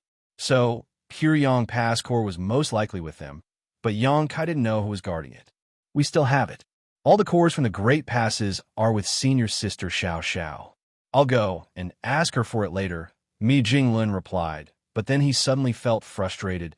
It will take a lot of resources to repair this thing.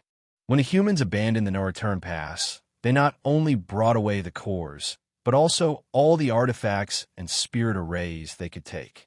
Those that they couldn't bring away were destroyed, lest the Black Ink clan use them. Therefore, this great pass was now just an empty shell. If they wanted to restore it to its full potential, they would have to renovate it almost from scratch, which would cost an unfathomable amount of resources. Right now, the humans' biggest concern was the general lack of materials and resources. In simpler terms, they were dirt poor. Xianxia laughed and took out a number of space rings, saying, "I forgot to tell you, Pyongyang Pass isn't the only thing I brought back from the Black Ink clan. There's also this." Mi Jingluan's eyes lit up when he saw the space rings. "How much is there?" Xianxia replied, "About 100 million sets of fifth-order materials." When Mi Jingluan heard that, he was so shocked that his face visibly twitched.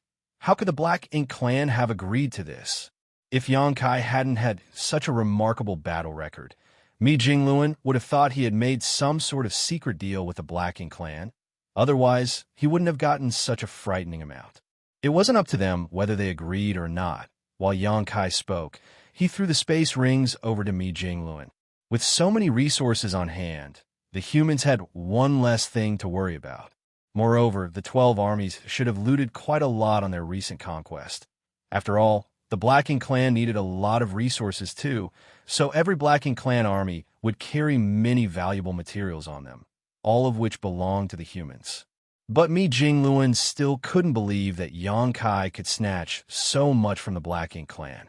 It was clearly something that benefited the enemy, yet the Black Ink clan still agreed to it, which showed how wary they were of Xianxia. Marshall Peak, Chapter 58-53, Gathering Disciples. At the Star Boundary's High Heaven Palace, a ray of light swept in from a distance, stopping after reaching a grand hall, revealing a toned figure. When the figure's aura surged, it was obvious that the visitor was an 8th Order master with strong cultivation. Despite reaching the 8th Order, Xiaolun still didn't dare to act arrogantly after arriving here, because this was High Heaven Palace, the sect of the Tao Lord. He had previously visited High Heaven Palace a few times because the Tao Lord had left behind several sealed words here. All disciples from the Void Tao Temple had trained in those sealed worlds and received rewarding results. When Xiaolun was still in the Emperor realm, he already believed that the Tao Lord was very powerful, and the more his cultivation increased, the more he realized how unfathomable the Tao Lord was. He came from the Void Tao Temple, had outstanding talent and aptitude, and was proficient in the Tao of space, so he had made quite a lot of contributions on the battlefield. Also, he had previously led fellow soldiers in a battle and even beheaded an enemy commander while facing millions of enemies. He was also considered a well-known figure in the profound Nether Army because, as an 8th Order Open Heaven Realm Master, he was a powerhouse no matter which army he was in. More importantly, he had directly ascended to the 7th Order back then and was expected to become a 9th Order Master in the future. A month ago, he received a transfer order from the Supreme Headquarters, directing him to return to the Star Boundary's High Heaven Palace immediately. Despite not knowing what happened, since this was a direct order from the Supreme Headquarters, he wouldn't dare to disobey. So he dropped everything he was doing and immediately flew back. Even so, he had a vague guess. Since this was an order from the Supreme Headquarters that involved High Heaven Palace, it must be related to the Tao Lord.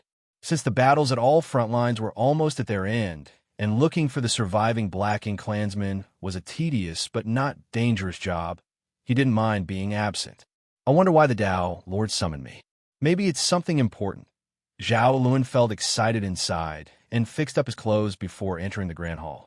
When he walked inside, though, he immediately felt several pairs of eyes looking at him. He was surprised, but then burst out laughing as he realized that he wasn't the only one who had received orders from the Supreme Headquarters. "It's Senior Brother Xiaolun. Senior Brother Xiao, over here." Someone called him. Looking in that direction, Xiaolun saw a few familiar faces. He smiled and nodded before approaching them. There were many people inside the Grand Hall, about 70 or 80 gathered into small groups while chatting with each other. Xiaolun found some fellow brothers and sisters he was familiar with, and then noticed that all the people called here were disciples from the Void Tao Temple. Also, all of them were proficient in the Tao of Space. Not only them, but there were also some from the Phoenix clan. However, unlike the enthusiastic atmosphere among the fellow disciples from the Void Tao Temple, the Phoenix clansmen were quietly sitting upright to the side and seemed a little unapproachable. All high-level humans had more or less had some interaction with the Phoenix clan, and even if they didn't, they would have experience with other divine spirits. The new divine spirits were mostly arrogant, especially ones like the Phoenix clan, so they weren't bothered by this. The Void Tao Temple disciples had large age gaps because the flow of time in Xianxia's small universe was different from the outside world. With Xianxia being a ninth-order master and his attainments in the Tao of Time reaching new heights, the difference in flow rate was already 10:1. In other words, 10 years inside his small universe was equivalent to 1 year outside. As Xianxia had brought them out from the Tao Temple in batches, the gap between some fellow disciples was measured in tens of thousands of years. If it were in an ordinary sect, such an age gap would only appear between members several dozen generations apart. However, the Void Tao Temple wasn't just any ordinary sect. Moreover, age didn't matter because being born from the same place gave them a natural bond with one another. So all the disciples from the Void Tao Temple would help each other regardless of whether they were familiar with each other. Frankly speaking, if the disciples that Xianxia trained in the Void Tao Temple were all gathered together, their heritage wouldn't be much different from any cave heaven or paradise. Those disciples with the right to leave the Void Tao Temple and break through to the open heaven realm were all very talented. Even the weakest of them would directly break through to the 5th order, and there were a fair number who directly broke through to the 7th order. Many years had passed, and even the weakest among them would at least have reached the 6th order, while there were thousands of 7th order and 8th order masters scattered among all of them. The group of cultivators proficient in the Tao of Space gathered together and exchanged pleasantries for a while before casually sitting down and beginning to discuss their opinions and ideas about the Tao of Space. There were some times when another person's words could help someone better understand something and gain more benefits. Also, different kinds of thinking combined together would definitely yield outstanding results. The Tao of Space was renowned for being difficult to cultivate. Before Xianxia, there were only a few humans in the entire 3,000 worlds that could be considered proficient in it. Other than that, only the Phoenix clan were lucky enough to have the Tao of Space be their bloodline talent, so they naturally had a high mastery over it once they reached a certain level of strength. But after Xianxia, many disciples from the Void Tao Temple made use of this grand Tao to its fullest potential. Naturally, it wasn't only the masters of the Tao of Space that the Void Tao Temple produced, there were also quite a lot of cultivators who were now proficient in the Tao of Time. No matter if it were the Tao of Space or the Tao of Time, the cultivators cultivating them were all rare geniuses. As time passed, disciples from the Tao Temple were constantly gathering, and it was not long before their numbers exceeded the 100 mark. Among them, the weaker ones were in the 6th order, while the rest were in the 7th order or 8th order, but they were all proficient in the Tao of Space. Even without counting a dozen or so Phoenix clan members, this was already a very shocking lineup. They waited a few more days, and when about 150 people had assembled in the Grand Hall, no more arrived. Although there were only 150 Void Tao Temple disciples gathered here, it didn't mean that all the disciples cultivating the Tao of Space were present. Only those with high attainments in the Tao of Space had been gathered. The other disciples that only knew the basics of the Tao of Space weren't summoned. Those who were gathered here had reached the 4th level of mastery in the Tao of Space, traversing a familiar path. They chatted with each other for several days before 2 figures arrived and instantly attracted everyone's attention. Both of them were in the 8th order and had solid auras. One of them was wearing full white and had a handsome face with a warm smile that even strangers would have a good impression of. The other was in black robes and had a steady, mature temperament. All the Tao Temple disciples became excited when they saw the man in black. Then they began calling out eldest senior brother Miao and greeting him. The Void Tao Temple disciples also greeted the man in white clothing, calling him Senior Brother Li. The one being called eldest senior brother Miao was naturally Miao Fei Ping. Besides the Dao Lord's 3 legacy disciples, Miao Fei Ping was the first disciple Yang Kai brought out of the void world and the first disciple to break through to the open heaven realm. Also, he was the first temple master of the Void Dao Temple. Even now, his statue was placed right below Yang Kai's inside the Void Dao Temple, and his position as the Dao Temple's eldest senior brother was recognized by all. Therefore, all the Dao Temple disciples, whether they had seen Miao Fei Ping in person or not, immediately recognized him. As for the man in all white, he was a master under the Star Boundary's martial beast Great Emperor, Li Wu Yi. Previously, there were only 2 people truly proficient in the Tao of Space in the Star Boundary, Li Wu Yi and Yang Kai. When they first met, Li Wu Yi's attainments in the Tao of Space far exceeded Yang Kai's, and he had previously mentored Yang Kai a lot in regards to the Grand Tao. Yang Kai benefited a lot from that advice. Their relationship could be said to be both mentors and friends.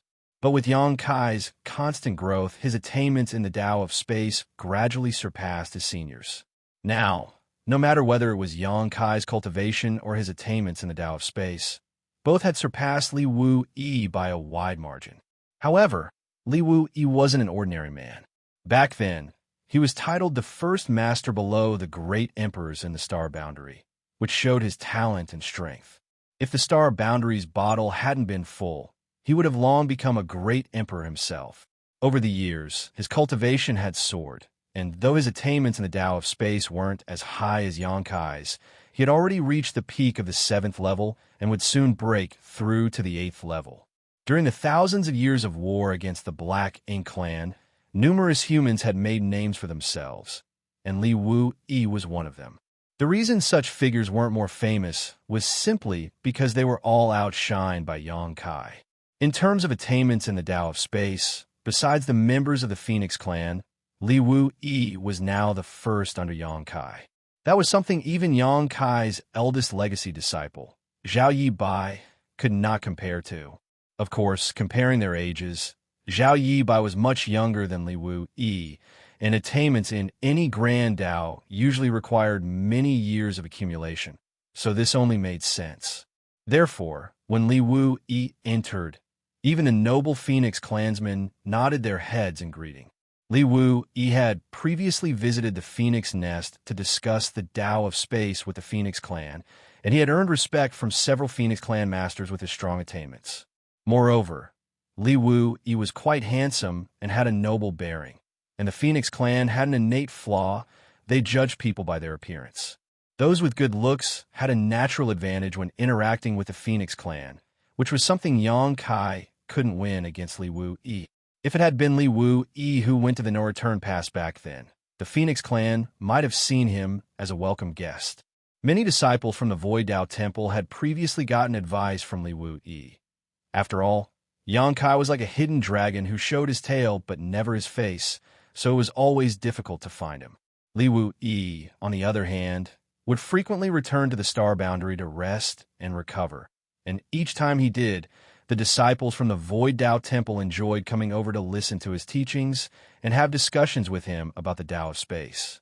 In the eyes of the disciples of the Void Dao Temple, while the Tao Lord would always be supreme, senior brother Li was a much more reliable teacher. After exchanging pleasantries, Li Wu Yi and Miao Fei Ping stood before everyone. Looking around, Li Wu Yi smiled. "Everyone here is an elite from the various armies. Also, you're all from the Void Dao Temple and are proficient in the Tao of Space. We have gathered all of you and our friends from the Phoenix clan here because of the Tao Lord's orders. I'm just serving as his messenger today." Meanwhile, Miao Fei Ping stood at the side with an expressionless face while secretly complaining. "It's me who is the real messenger. You're all proficient in the Tao of Space, while I've never cultivated it in my life. I stick out like a chicken among cranes." Martial Peak, Chapter 5854, Void Guard. The reason Miao Fei Ping stood there was that he was the so-called eldest senior brother of the Void Dao Temple. After all, not all of the Dao Temple disciples knew Li Wu Yi because those who became open heaven realm masters on the Black Ink battlefield hadn't interacted nearly as much with the latter. Moreover, The Tao Temple disciples here all had high cultivation and were very talented, so they might be arrogant and needed the eldest senior brother to keep them under control. With his help, Li Wu Yi could get these Tao Temple disciples to listen to them. Li Wu Yi continued, "All of you here were called back from the various armies, so you might already have a slight understanding of the situation. To sum it up, the Black Ink clan was cowed by your Dao Lord's powerful deterrence in E5 territory. They have recalled all their pseudo-royal lords to the no-return pass, leaving the rest defenseless. Our armies have broken the enemy armies and slaughtered many of their soldiers, so it is only a matter of time before we reclaim the 3,000 worlds." The group of Tao Temple disciples below all had proud expressions. Since they were from the Void Tao Temple, they were destined to be bound to Xianxia's success and failures. The more powerful Xianxia was, the prouder they were as Tao Temple disciples. Although the Tao Lord was always like a hidden dragon who showed his tail, but never his face, and always seemed unreachable, it didn't stop these disciples from respecting him. Li Wu Yi changed the topic, but don't celebrate just yet. The 3,000 worlds originally belonged to us humans, but when the Black Ink clan invaded our home thousands of years ago, they defeated us and forced us to flee. Numerous families were forced to abandon their ancestral legacy and inheritance, which they had accumulated for tens of thousands of years. It naturally felt like they had let their ancestors down. At this moment, the humans have only reclaimed what they had once lost. Moreover, since all the pseudo-royal lords and many of the feudal lords and territory lords retreated, the Black Ink clan hasn't suffered any substantial damage despite losing so many soldiers. That was because those masters were the ones that were truly difficult to defeat. The rest were all cannon fodder. Additionally, according to what your Tao Lord has reported, it might not be long before the Black Ink clan has new royal lords. So the victory in the 3,000 worlds is not the end, but merely a new beginning. Li Wu Yi paused for a moment before continuing. Even though we have reclaimed the 3,000 worlds, there are still harder challenges and more difficulties for us to face, the first of which will be the no-return pass. The human race used to guard that place as it was the only entrance to the 3,000 worlds, but now it has fallen into the Black Ink clan's hands. If we don't take back the no-return pass, the Black Ink clan will eventually return someday. Even if we manage to take back the no-return pass, the Black Ink clan's reign of terror still will not end. The source, MO, is being suppressed and sealed inside the primordial heavens source grand restriction. That being is the origin of the Black Ink clan's invasion. The blood feud between the human race and Black Ink clan is absolutely irreconcilable. So, how can we let the enemy have it easy while we suffer? Only by killing MO can we finally rest at ease. Li Wu Yi's words led the Tao Temple disciples to imagine all sorts of things. Someone couldn't help but ask, "Senior brother, did the Tao Lord gather us here because he wants to accumulate more strength and ambush the Black Ink clan's base?" It wasn't wrong for that person to think this way because everyone present, whether they were Tao Temple disciples or Phoenix clan, were proficient in the Tao of space. Except for eldest senior brother Meow. With so many people proficient in the Tao of space gathered in one spot, they had a natural advantage when doing missions together, and the Black Ink clan would definitely not see them coming. While looking at that person, Li Wu Yi laughed and shook his head. "No, he didn't. This guy sure is imaginative. If we attack the no-return pass with only these many people, it would be suicide." Li Wu Yi wore a serious expression while explaining. "Your Tao Lord said that after taking back the 3,000 worlds, the human race and Black Ink clan would have a short period of peace. If we want to win the following battles, though, we must act first and think of a way to take back the no-return pass before starting a crusade against the primordial heavens source grand restriction. Only then do we stand a chance to prevail. However, without mentioning the journey to the primordial heavens source grand restriction, even heading to the no-return pass is already a long journey. If we move together as one army, the journey to the no-return pass alone will take up a lot of time, and once the war begins, it will be impossible to end in a short period. Also, it will be a problem if we want to send reinforcements to the front lines. After hearing this, the crowd nodded. The 3,000 worlds was expansive, and the black ink battlefield was vast. Even with 7th or 8th order cultivation, the journey would still take a long while. Time was an essential factor during the war, because the more time the army wasted in transit, the more time the enemy had to prepare. This was a problem that neither the Black Ink clan nor human race could solve easily. That is why Li Wu looked serious while speaking. Your Dao Lord has suggested forming the Void Guard. First, we gather the elites proficient in the Dao of space, all of you, and then we will use massive space arrays to pave a path from our home base to the battlefield in advance. That way, the Grand Army can save a lot of time traveling to the battlefield, and logistics and reinforcements can be moved to the front lines at any time. When the crowd heard this, they finally understood why so many Dao Temple disciples and phoenixes proficient in the Dao of space were gathered here. Indeed, if they succeeded in forming such a path with space arrays, the communication between the front lines and the rear would become much more efficient. However, this was a mammoth task that would require a lot of resources. On the other hand, even if they didn't build such a pathway, they would still require a lot of resources every time they deployed their armies, which the humans couldn't afford with their current heritage. Since this idea came from the Dao Lord, though, he must have a reason for forming the Void Guard. If they succeeded, the benefits must outweigh the losses. In the future, the humans could use this corridor and secure a large advantage, whether it was the battle at the No Return Pass or the following crusade to the Primordial Heavens Source Grand Restriction. None of the Open Heaven Realm Masters here were fools, so they understood that point and were secretly excited. Zhao Luan cupped his fist and said, "Senior brother, since we're going to be the Void Guard, please give us our instructions on what we should do." The crowd nodded in agreement. Li Wu smiled and nodded. The formation of the Void Guard has been submitted to and approved by the Supreme Headquarters, and your names have been recorded while you were en route. So, all of you are considered members of the Void Guard already. Then, he turned to look at the Phoenixes. That includes our friends from the Phoenix clan as well. The Phoenixes, led by Huang Xinyang, all nodded. Afterwards, Li Wu became serious again and quickly said, "The Void Guard's first mission is to look for structures to house the new space arrays. Fortunately, we already have such structures and won't need to build them from scratch. All you need to do is look for them." "Senior brother, you mean?" Zhao Luan had a vague guess, but he wasn't sure. Li Wu explained, "The universe temples. Nearly every great territory has their own universe temple.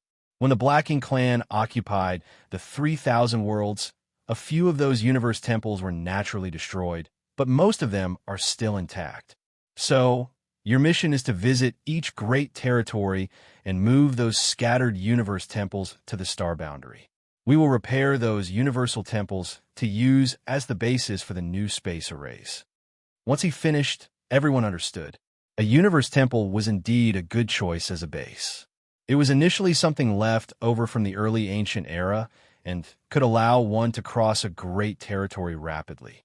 Cultivators had previously used the universe temples to move to the center of great territories from their outer edge, having travel time at least. But since the Black Ink clan invaded the 3,000 worlds, some of the universe temples were destroyed, and those that weren't would have had their arrays destroyed, rendering them unusable. Letting the Void Guard search for those universe temples was the best choice, because they were proficient in the Dao of space, so they could move more quickly and thus save a great amount of time. At that moment, Miao Fei Peng, who had been standing to the side without saying anything, came forward and took out a list of names before calling out the names Hua Tong. An 8th Order Master seated below responded by coming forward and cupping his fists. "Here." Miao Fei Ping took out a universe chart from his small universe and threw it at Hua Tong. "Follow the trail marked on the universe chart to the great territory and search for the universe temple there. Be quick." After receiving the universe chart, Hua Tong briefly checked and said, "Yes." Then, he swept away and soon disappeared into the distance. Miao Fei Peng continued, "Zhao Lun." "Here." Zhao Lun responded and came forward. One after another, names were called out. The 7th Order and 8th Order Masters moved alone while the 6th Order Masters acted in groups. Following the distribution of the universe charts prepared in advance, the disciples in the Grand Hall gradually left. In the end, the dozens of phoenixes also received their tasks and departed. Soon, only Li Wu, Yi, and Miao Fei Ping were left in the Grand Hall. Once the last phoenixes left, Li Wu, Yi said, "Junior brother Miao, I'll leave the rest to you. I'm leaving as well." He needed to search the great territories too, quite a few of them. Miao Fei Peng nodded, saying, "Senior brother may rest assured." What followed was easy because he only needed to wait for his junior brothers and the Phoenix clansmen to retrieve the universe temples. As for being a Void Guard, he was only included because he was the Dao Temple's eldest senior brother. By the way, do you know where the Dao Lord is currently? Miao Fei Peng couldn't help but ask. He thought Yang Kai would be at High Heaven Palace, but after asking head manager Hua, he discovered that Yang Kai never returned. Li Wu Yi frowned slightly before whispering, "I heard he and the other Ninth Order Masters have gone to the Barren Territory, but I don't know if that's true." The whereabouts of the Ninth Order Masters were still confidential, and Li Wu Yi only casually asked Mi Jing Luan about it when he received orders from the Supreme Headquarters to form the Void Guard. After hearing that, Miao Fei Ping was shocked. The Barren Territory, but that's since it was a group of Ninth Order Masters going there. Their intentions were easy to guess. At that moment, Miao Fei Peng couldn't help recalling many things and revealed a worried expression. Chuckling, Li Wu Yi patted Miao Fei Ping's shoulders. "You don't have to worry about what the Ninth Order Masters are doing. We just have to accomplish our own tasks. I'll be off now." While saying so, he manipulated space principles and took one step forward. Then, his figure faded. On the other hand, Miso Fei Ping stood in place and thought about something for a while before sighing.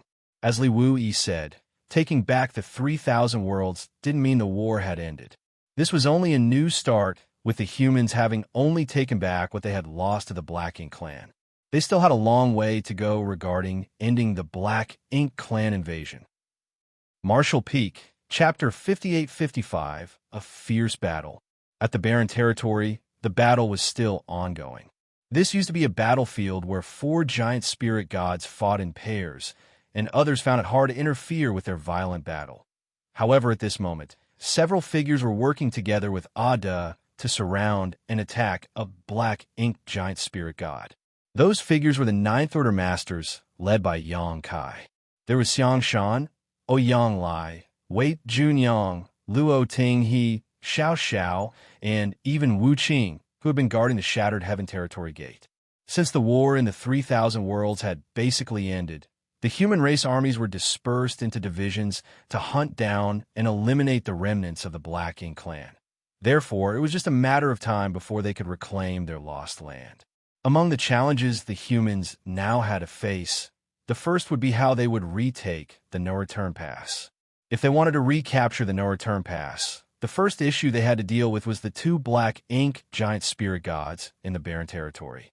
That was why Yang Kai immediately contacted the other Ninth Order Masters after handing over Pure Yang Pass and the resources he took from the Black Ink clan to Mi Jing Luan and came straight over to the Barren Territory to join the battle. Every giant spirit god was exceedingly powerful. In terms of combat strength, each giant spirit god had power that exceeded Ninth Order Masters and Royal Lords by a wide margin. Up until now, the humans only had one successful attempt at killing a Black Ink giant spirit god, which was back when the Black Ink clan invaded the Barren Territory for the first time, and even that was only accomplished with assistance from Air. What's more, back then, the humans had many more top masters. There were dozens of Ninth Order Masters and the leaders of the Dragon and Phoenix clans, as well as many other powerful divine spirits. Even with such a lineup, they had paid a huge price to kill that Black Ink giant spirit god, with several Ninth Order Masters dying in the battle.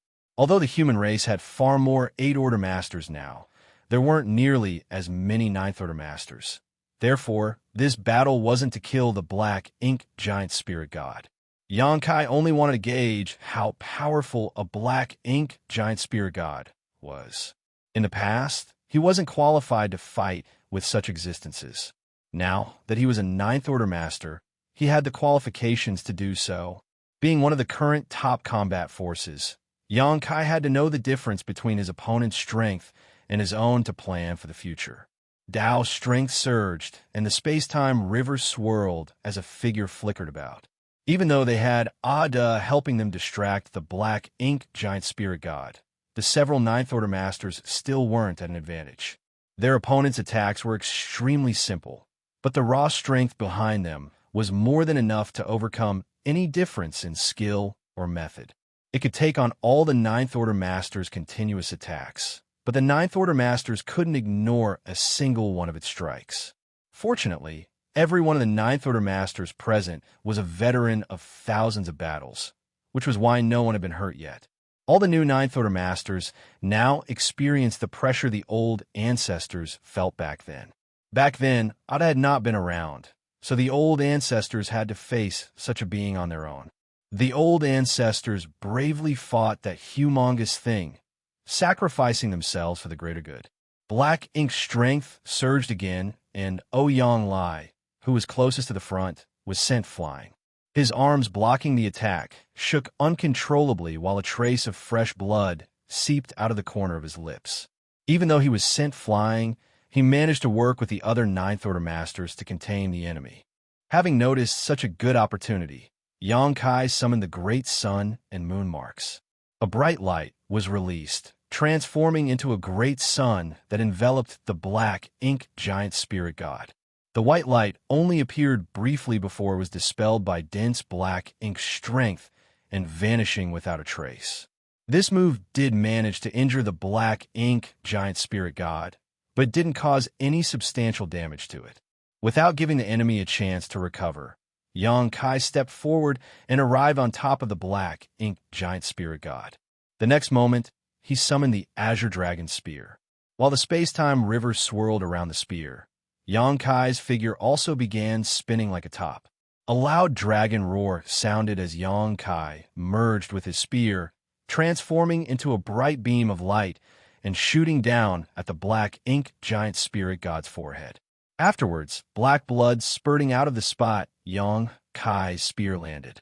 The Dao strengths accumulated inside the space-time river increased the force of the spear attack to the extreme, creating a terrifying attack that would pierce a hole in the black ink giant spirit god's head if it didn't react in time.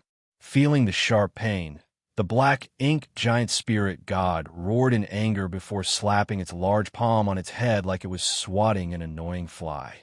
How could the group of Ninth Order Masters let that happen, though?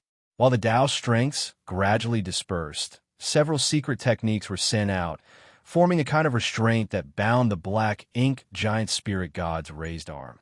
However, those restraints failed to work because its raised hand was still swinging at an unstoppable speed.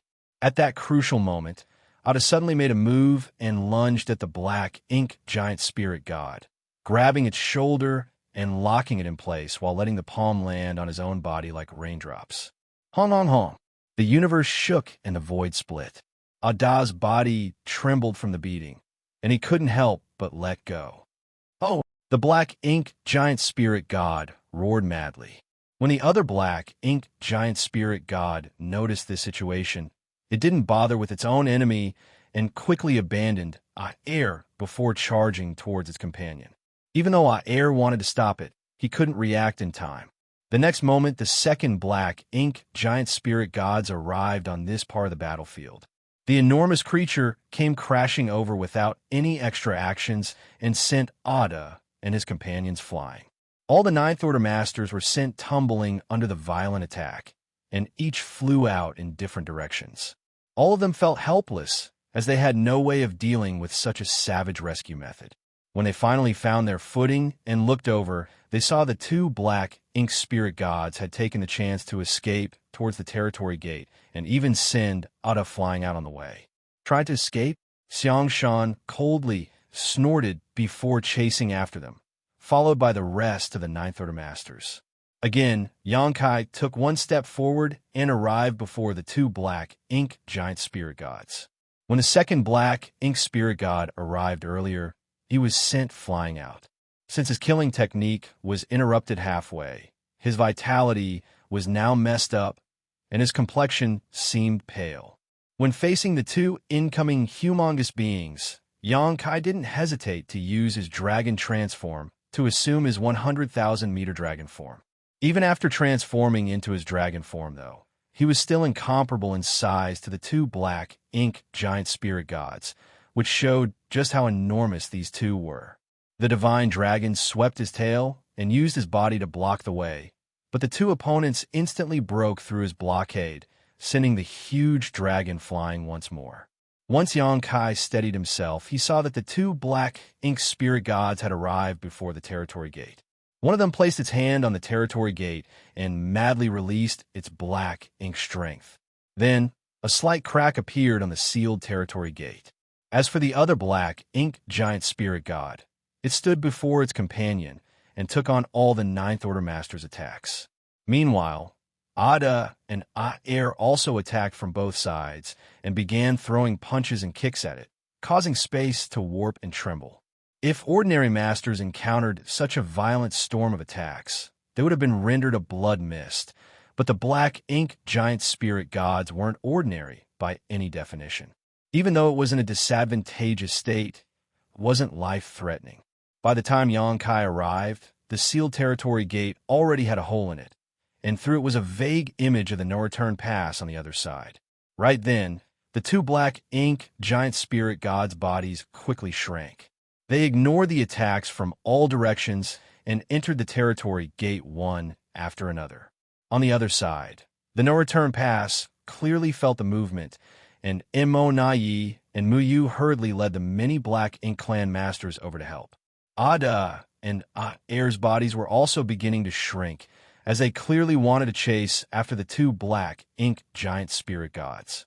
Though giant spirit gods were mighty, they didn't have high sentience, so they couldn't stand the idea of letting their enemies run away, especially Air, who had been fighting his opponent for thousands of years. Flustered, Yang Kai dashed over and stopped them. After some time persuading them, he managed to calm Ada and Air down. He then turned around and looked through the swirling territory gate to stare at the many black ink clansmen. Mo Nai opened his mouth and briefly said something, and though Yang Kai couldn't hear what he was saying, he knew without having to think about it that it was some sort of provocation. Ignoring him, Yang Kai glanced at them momentarily before using space principles to reseal the territory gate.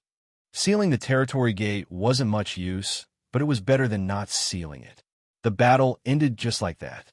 The ones participating in this fight were the strongest masters from both sides, and the humans had even sent out all the Ninth Order Masters they could. Although they managed to force the two black ink giant spirit gods back to the no-return pass, they didn't achieve any substantial victory. However, this experience was enough because Yang Kai never intended to do anything to the two black ink giant spirit gods today. With the human race's current strength, they couldn't kill such a being, so forcing it to retreat was their only goal. Now that all of the Black Ink Clan's forces had gathered inside the no-return pass, the humans would only have to deal with one target in the future, which made their goal even clearer. But Yang Lai felt discouraged and spoke up after a while. How did the old ancestors manage to kill such a thing back then?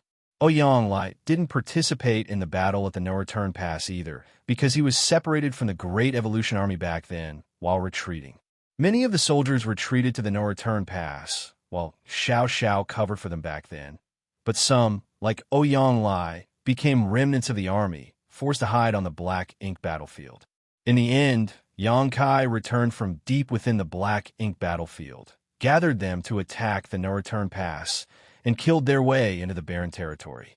It wasn't strange that Yang Lai would feel discouraged, because after becoming a Ninth Order Master, even if he wasn't invincible, he was at least one of the strongest humans alive.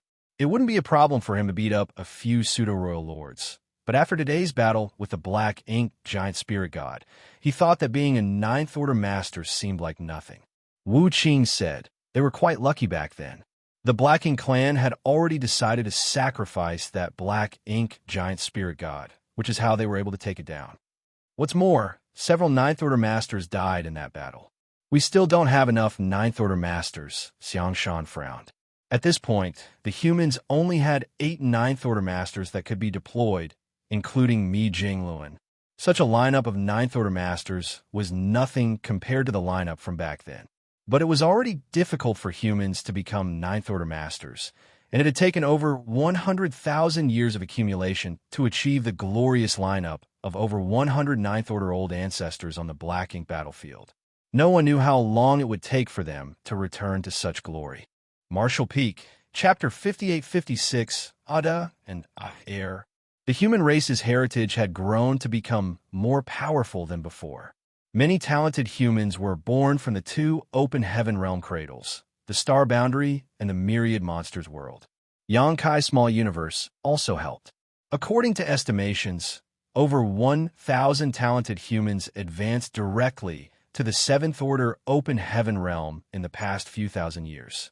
On average, one or two such talents would appear every 10 years, and every one of them had a chance to become Ninth Order Masters. Before the appearance of the open heaven realm cradles, the humans would never have imagined having so many talented youths who could become Ninth Order Masters. Any one of the cave heavens or paradises would cherish such talents and use all their available resources to nurture them. Now, 80% of those who directly advanced to the Seventh Order open heaven realm had become Eighth Order Masters, with the earliest batch of those talents having already reached the peak of the Eighth Order. It could be said that these rising stars represented the human race's future. Once one of them became a Ninth Order Master, the humans would constantly have new Ninth Order Masters appearing, with the promise of more in the near future. If that happened, it would only be a matter of time before the humans surpassed their past glory, let alone restored it. While the few current Ninth Order Masters were reminiscing about the past, Xianxia was coaxing Ada and Air. As they were previously about to chase after their enemy, they had shrunk their humongous bodies. Even though they still seemed as big as mountains, they were much smaller than they used to be. Xianxia had a kind expression as he looked at the two innocent giant spirit gods, asking, "Do you understand? Don't go anywhere and stay here. If the other side tries to open the gate, just beat them up and make them go back to where they came from." Ada and Air looked at him dazedly and said nothing, causing the atmosphere to feel awkward. Just as Xianxia was about to repeat his words, Ada suddenly nodded and said, "Okay." Xianxia felt relieved. Air added, "So annoying. Why do you keep repeating? I'm afraid you won't understand if I don't." Xianxia rolled his eyes. At that moment, Ada sat down and rubbed his belly. "I'm hungry." Air nodded, "Hungry." Hearing that, Xianxia felt his headache grow worse and gave Ada a sideways glance, not understanding what he was doing. It was fine if Air said he was hungry because he had been in the barren territory, fighting the Black Ink giant spirit god for thousands of years nonstop. After so many years of battle, he must have consumed a lot of energy, so it was reasonable for him to feel hungry. But why the heck was Ada hungry? Ada had been asleep until Xiao woke him up a few years ago. He was the absolute epitome of laziness, sleeping until he was hungry and then finding something to eat, then sleeping again. While rubbing his forehead, Xianxia told them, "Wait a moment while I find something for you to eat." The giant spirit god clan fed on dead universe worlds, but there weren't any suitable dead universe worlds in the 3,000 worlds left. Many of the great territories here were already barren, and any universe worlds still present would have been corrupted with Black Ink strength. To the giant spirit gods, this was akin to spilling shit onto their food. How could they stand to eat something like that? The only place where there might be dead universe worlds was the new Great Territory, which was now known as Myriad Monsters Territory. There were quite a number of universe worlds there, and many of them hadn't developed any vitality and had incomplete world principles. Perhaps those universe worlds could help fill Ada and Air's stomachs. After thinking about it, Xianxia said, "Let me tell you this. The Black Ink clan made a mess of the 3,000 worlds and destroyed all the universe worlds, so it will be hard for you to find food in the future." Ada and Air immediately became furious. Xianxia continued, "So if you don't want to feel hungry, you have to deal with the Black Ink clan first. Once that's done, I'll bring you deep into the Black Ink battlefield. In that place, there are countless universe worlds, and you can eat however many you want to." The two giant spirit gods were immediately motivated while Octus smacked his lips. Meanwhile, Air determinedly bellowed, "Kill Black Ink Clan." When Xianxia heard that, he nodded delightedly. "Yes, kill Black Ink Clan. Smash every one of them." After exhorting them to guard this place and not let any Black Ink clansmen come through the territory gate, Xianxia finally finished his conversation with them, feeling only somewhat confident he got his point across. On the other hand, the rest of the Ninth Order Masters weren't chatting. Instead, they were quietly looking at him from the side. When Xianxia flew over, he saw strange expressions on their faces. Xiao chuckled. "The way you were acting just now seemed like a bad guy trying to trick children with candied fruits." Hearing that, Xianxia glared at her. "Do you think everyone is the same as you?" Even now, he could still remember when he was at Yinyang Pass and bumped into the heavily injured Xiao. Back then, she looked just like a child, and her favorite foods were candied fruits and steamed stuffed buns. Immediately after that, Xiao coldly snorted. "Are you looking for a beating? You used to always affectionately address me as old ancestor. How can you speak to me this way now?" While saying so, she approached Xianxia and pinched his ear. "Do you have some sort of misunderstanding about the word affectionate?" After silently complaining, Xianxia didn't dodge and let her pinch his ear. He turned to Wu Qing and said seriously, "Senior Brother Wu, I still need to trouble you to guard this place. The remnants of the Black Ink clan might still manage to make it here. Also, we have to guard against the no return pass. I think it's too risky leaving Ada and Air here without anyone overseeing the situation." Of course, Wu Qing wouldn't mind, so he simply nodded. "Then I'll stay here." Xianxia said, "Senior brother, rest assured, it won't be for long." Now that the matters of the barren territory were considered solved, the next phase would be the no-return pass. In fact, according to the current situation, the humans should take this opportunity to recuperate and accumulate more strength. Thousands of years had passed, and the humans had significantly increased their heritage while more and more masters had emerged. Now that the Black Ink clan was chased out of the 3,000 worlds and the humans had reclaimed their lost lands, it was just a matter of months or years before there would be new Ninth Order Masters appearing. As for the Black Ink clan, though there might be new royal lords, they couldn't get more pseudo-royal lords. Therefore, the longer they dragged this out, the more advantageous it was for the humans. However, all such calculations were based on the idea that no hidden dangers emerge from the primordial heavens grand source restriction. Xianxia had been constantly worried about that, because no one knew when Mo would wake up. Many years ago, Xianxia had placed a universe world that wasn't completely dead, yet outside the primordial heavens source grand restriction. That way, he could go there whenever he wanted by using the world tree and teleport to and from the primordial heaven source grand restriction. But now that the world tree had fallen into a coma, Xianxia couldn't ask it for help, which meant he couldn't head to the primordial heavens source grand restriction to check on the situation there so easily. The suppressing Black Ink army there was helping Wu Kuang, but if Mo awoke, those forces alone wouldn't be able to do anything. Therefore, with such dangers looming over them, they had to take down the no-return pass as soon as possible. Only then could the humans have the strength to confront the enemy inside the primordial heavens source grand restriction. Otherwise, the humans wouldn't dare to act recklessly with the no-return pass standing as the entrance to the 3,000 worlds. It could be said that the Ninth Order Masters gathered here today came to help Ada and Air chase away the two Black Ink giant spirit gods so that they could better deal with the no-return pass in the future. As for whether the Black Ink clan would move away from the no-return pass, Xianxia wasn't worried about that. The Black Ink clan had gone through so much effort to take down the Great Passes and placed all their foundations at the no-return pass, so they wouldn't abandon it without a fight. Moreover, they too could copy the human strategy and guard the no-return pass, because leaving that place would only worsen their situation. They wouldn't do that unless they were fools. Xianxia casually swatted Xiao Zhao's hand away from his ear and ushered everyone. "Let's go." After this battle, Xianxia discovered the difference between his and the Black Ink giant spirit god strength. To sum it up, it was a big difference, but it wasn't insurmountable.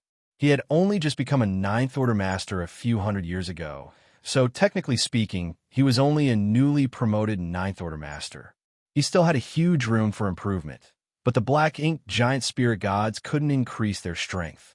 Also, Xianxia had estimated that if he were able to reach the peak of the Ninth Order Open Heaven realm, he might be able to fight a Black Ink giant spirit god head-on. Ordinary Ninth Order Open Heaven realm masters couldn't reach such heights no matter how much they cultivated. However, Xianxia had always been able to fight above his realm, so his ability was originally stronger than the cultivators in the same realm as him.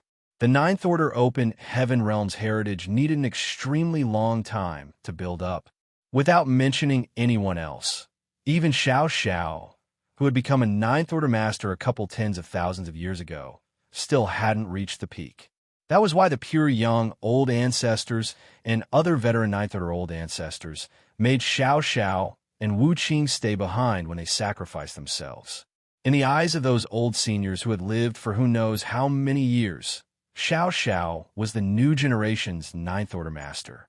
Wu Qing was even more so because, like Xianxia now, he had broken through to the Ninth Order only hundreds of years prior back then.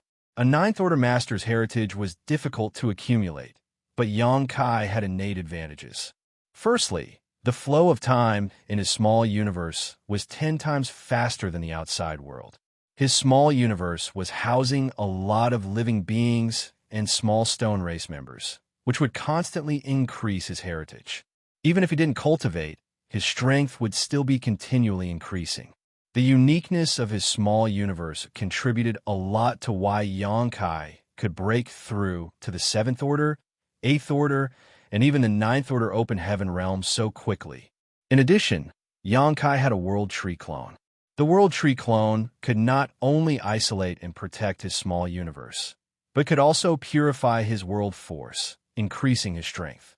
That was also why Xianxia's strength was so much greater than average, since his heritage was constantly being refined and solidified. The world force inside his small universe was purer than ordinary Ninth Order Masters, which was why Xianxia's attacks were more powerful.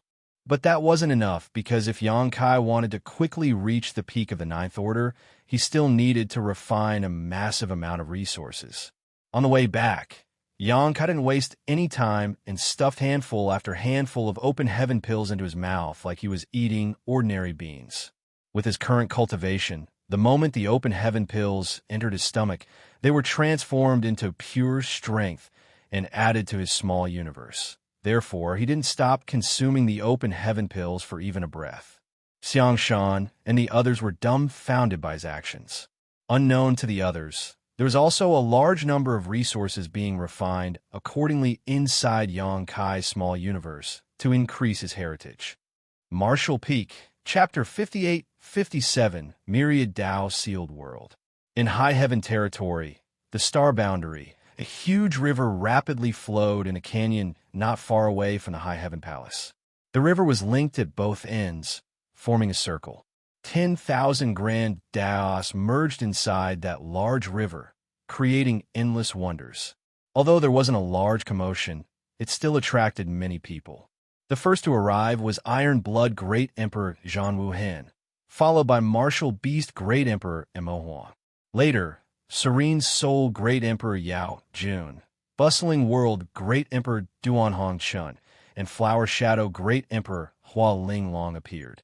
Now that there weren't many battles on the front lines, and the Black Ink Clan army had been routed, leaving only a few scattered soldiers in hiding, the Star Boundary's great emperors had returned to the Star Boundary to recuperate. All these great emperors were masters recognized by the Star Boundary's will, and so they naturally returned here and could sense any changes that took place in the universe world. Since they had sensed movement here, they all came to investigate. They had just arrived when two other figures came together and greeted the several great emperors. The two who came last were the new great emperors that appeared in recent years. With the Star Boundary's current world bottle, it could now support 14 great emperors, which was 4 more than before, when its limit was only 10. This was undoubted because of the World Tree clone's continuous nourishment. The increase in great emperor positions and the death of 2 great emperors, Heaven's Revelation and Ice Feather, had given some rising stars a chance to shine. Among all 14 great emperors, some were still in the middle of battle, while some were in retreat, but they gathered here immediately after sensing the disturbance. These two new great emperors were given the titles Scarlet Clouds and Wind and Thunder. Both were discipled from the cave heavens and paradises, but beyond that identity, they were born and raised in the star boundary. The two hadn't been cultivating for a long time, so they were only seventh-order masters. However, Zhan Wuhen and the others didn't look down on them because they directly broke through to the seventh-order open heaven realm and could break through to the ninth order in the future. Moreover, being star boundary great emperors meant they would grow far faster than others. Though they had only been seventh-order masters for a few hundred years, both were already almost at the peak of their current order, so it wouldn't be long before they broke through to the eighth order. Now that all the star boundary great emperors had gathered here, the two youngest ones stared at the river in shock, with Scarlet Clouds asking, "What is Sir Yang up to?" Wind and Thunder Great Emperor had the same question. They both knew of Yang Kai, but had never met him in person because he was a true hidden dragon who never showed his face. At this moment, the great emperors looked over and saw the river was filled with Tao strengths. Every wave contained many mysteries of the Grand Taos, making everyone feel astonished and curious. Duan Hongchen replied seriously, "I don't know." Hearing that, Secret Clouds was shocked. Even the experienced sirs don't know what is happening, so it must be something big. Yao Jun grimly added, "Although we don't know what he's doing, it's clearly something momentous." Zhan Wuhen glanced at Yao Han with an expression that said he was speaking nonsense. "Let's just continue watching." Mo Huang crossed his arms while standing there, waiting quietly.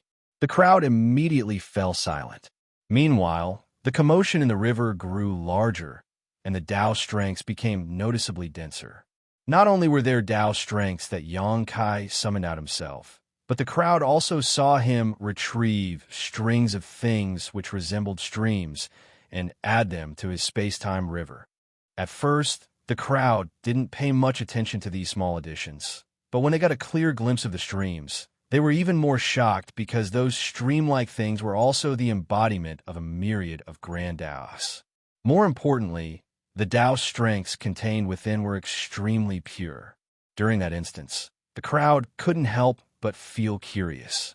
How could someone have control over so many different grand Taos and cultivate every single one to such a high level of mastery? 1 hour later, following the addition of many streams, the space-time river began to tremble. Just as everyone was worried that Yang Kai was about to run out of strength to continue, they heard him bellow, "Open!" The next moment, the void twisted and changed. The space-time river's circular area suddenly collapsed, revealing a spinning vortex. Then, the Tao strengths from the 10,000 grand Taos in the space-time river swarmed into the vortex, causing the rushing river to gradually calm down and return to a peaceful state. A territory gate. Zhan Wuhen raised his brow.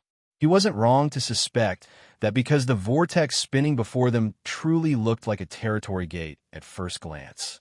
While shaking his head, Duan Hongchen argued, "It looks like one, but don't forget about the 3 sealed worlds in High Heaven Palace." There were 3 sealed worlds in High Heaven Palace, all of them specifically made by Yang Kai.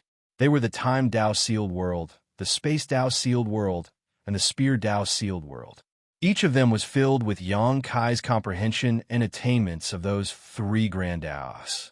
Yang Kai had thought that among the increasing number of Void Tao Temple disciples being brought out to break through to the open heaven realm, there were bound to be some that took after him and cultivated one of his 3 primary grand Taos. So, he specifically created those 3 sealed worlds to allow those disciples to head inside and gain more experience. That way, he didn't need to train them personally because the disciples who cultivated these 3 grand Taos would be able to benefit from those 3 sealed worlds. Of course, not only were those sealed worlds open to Tao Temple disciples, but even cultivators other than High Heaven Palace disciples could enter them. All one needed to do was to report to Hua Qingxi and get her approval. Many members of the Dragon Clan had previously entered the Time Tao Sealed World. Likewise, members of the Phoenix Clan had entered the Space Tao Sealed World. As for the cultivators who entered the Spear Dao sealed world, there were too many to count. Duan Hong Chun didn't doubt Yang Kai's ability to open another territory gate, but this place was secluded, so there was no need to open a territory gate here. Instead, he felt like this thing was similar to those 3 sealed worlds in High Heaven's palace. Having heard that, the crowd thought about it briefly and nodded. We'll know for sure after we ask him. While saying so, Hua Linglong went over and stood beside Yang Kai. Then, she looked up at the vortex and asked, "Is this a sealed world?" Yang Kai grabbed his space-time river, seeming to be thinking about something. He only came back to his senses after hearing the question and nodded. Yes, this is the Myriad Dao sealed world. Myriad Dao sealed world? Hua Linglong raised her brow while secretly criticizing how arrogant Yang Kai was being. But then she thought that this was something Yang Kai created, so no matter how arrogant he was, it was his choice. What's the use of this sealed world? Yang Kai explained, I collected some pure Dao strength from the universe furnace. Since I have no use for them at the moment, I placed them all inside this sealed world. Anyone can go inside to refine and absorb those Dao strengths if needed and increase their understanding of the grand Daos they cultivate.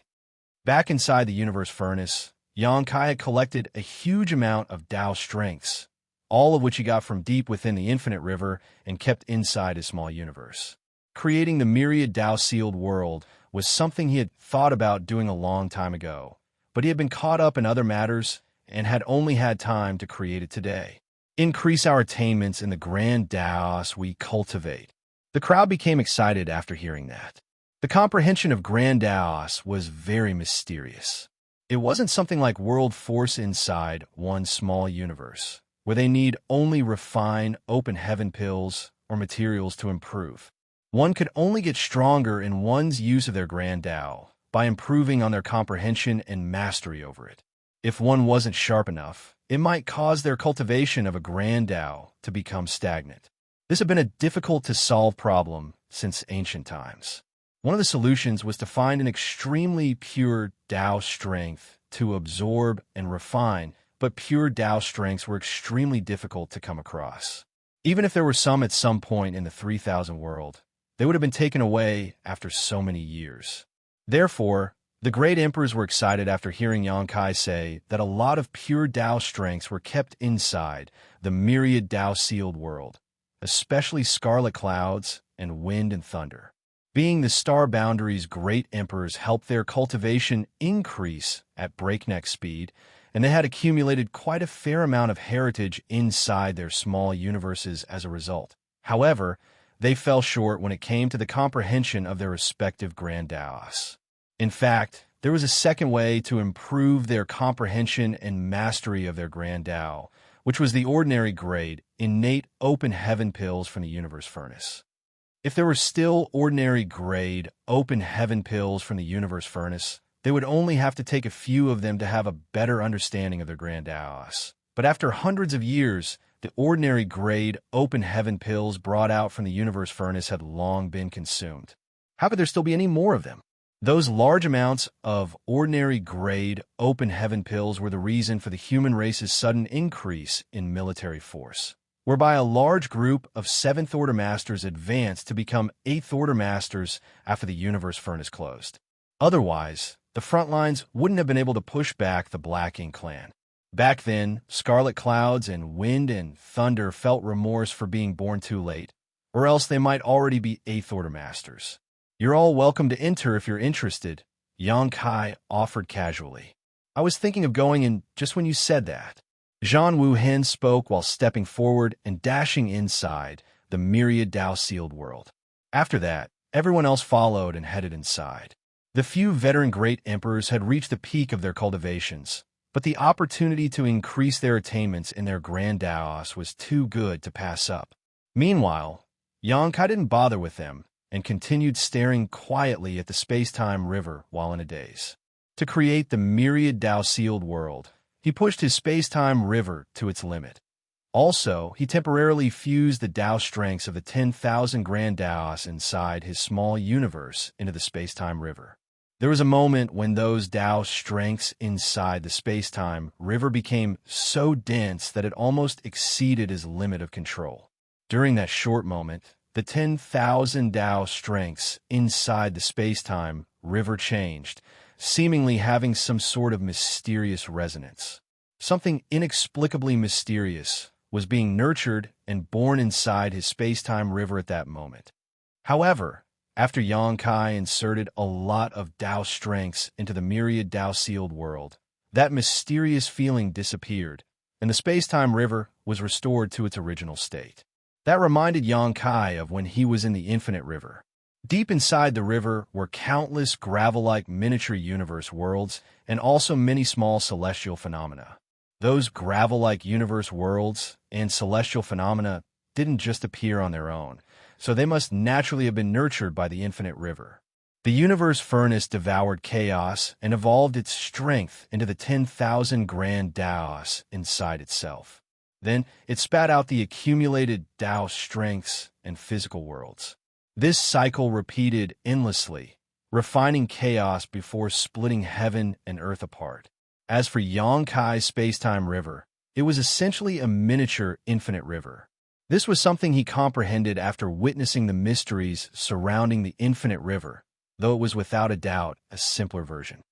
Marshall Peak, Chapter 5858, The Future.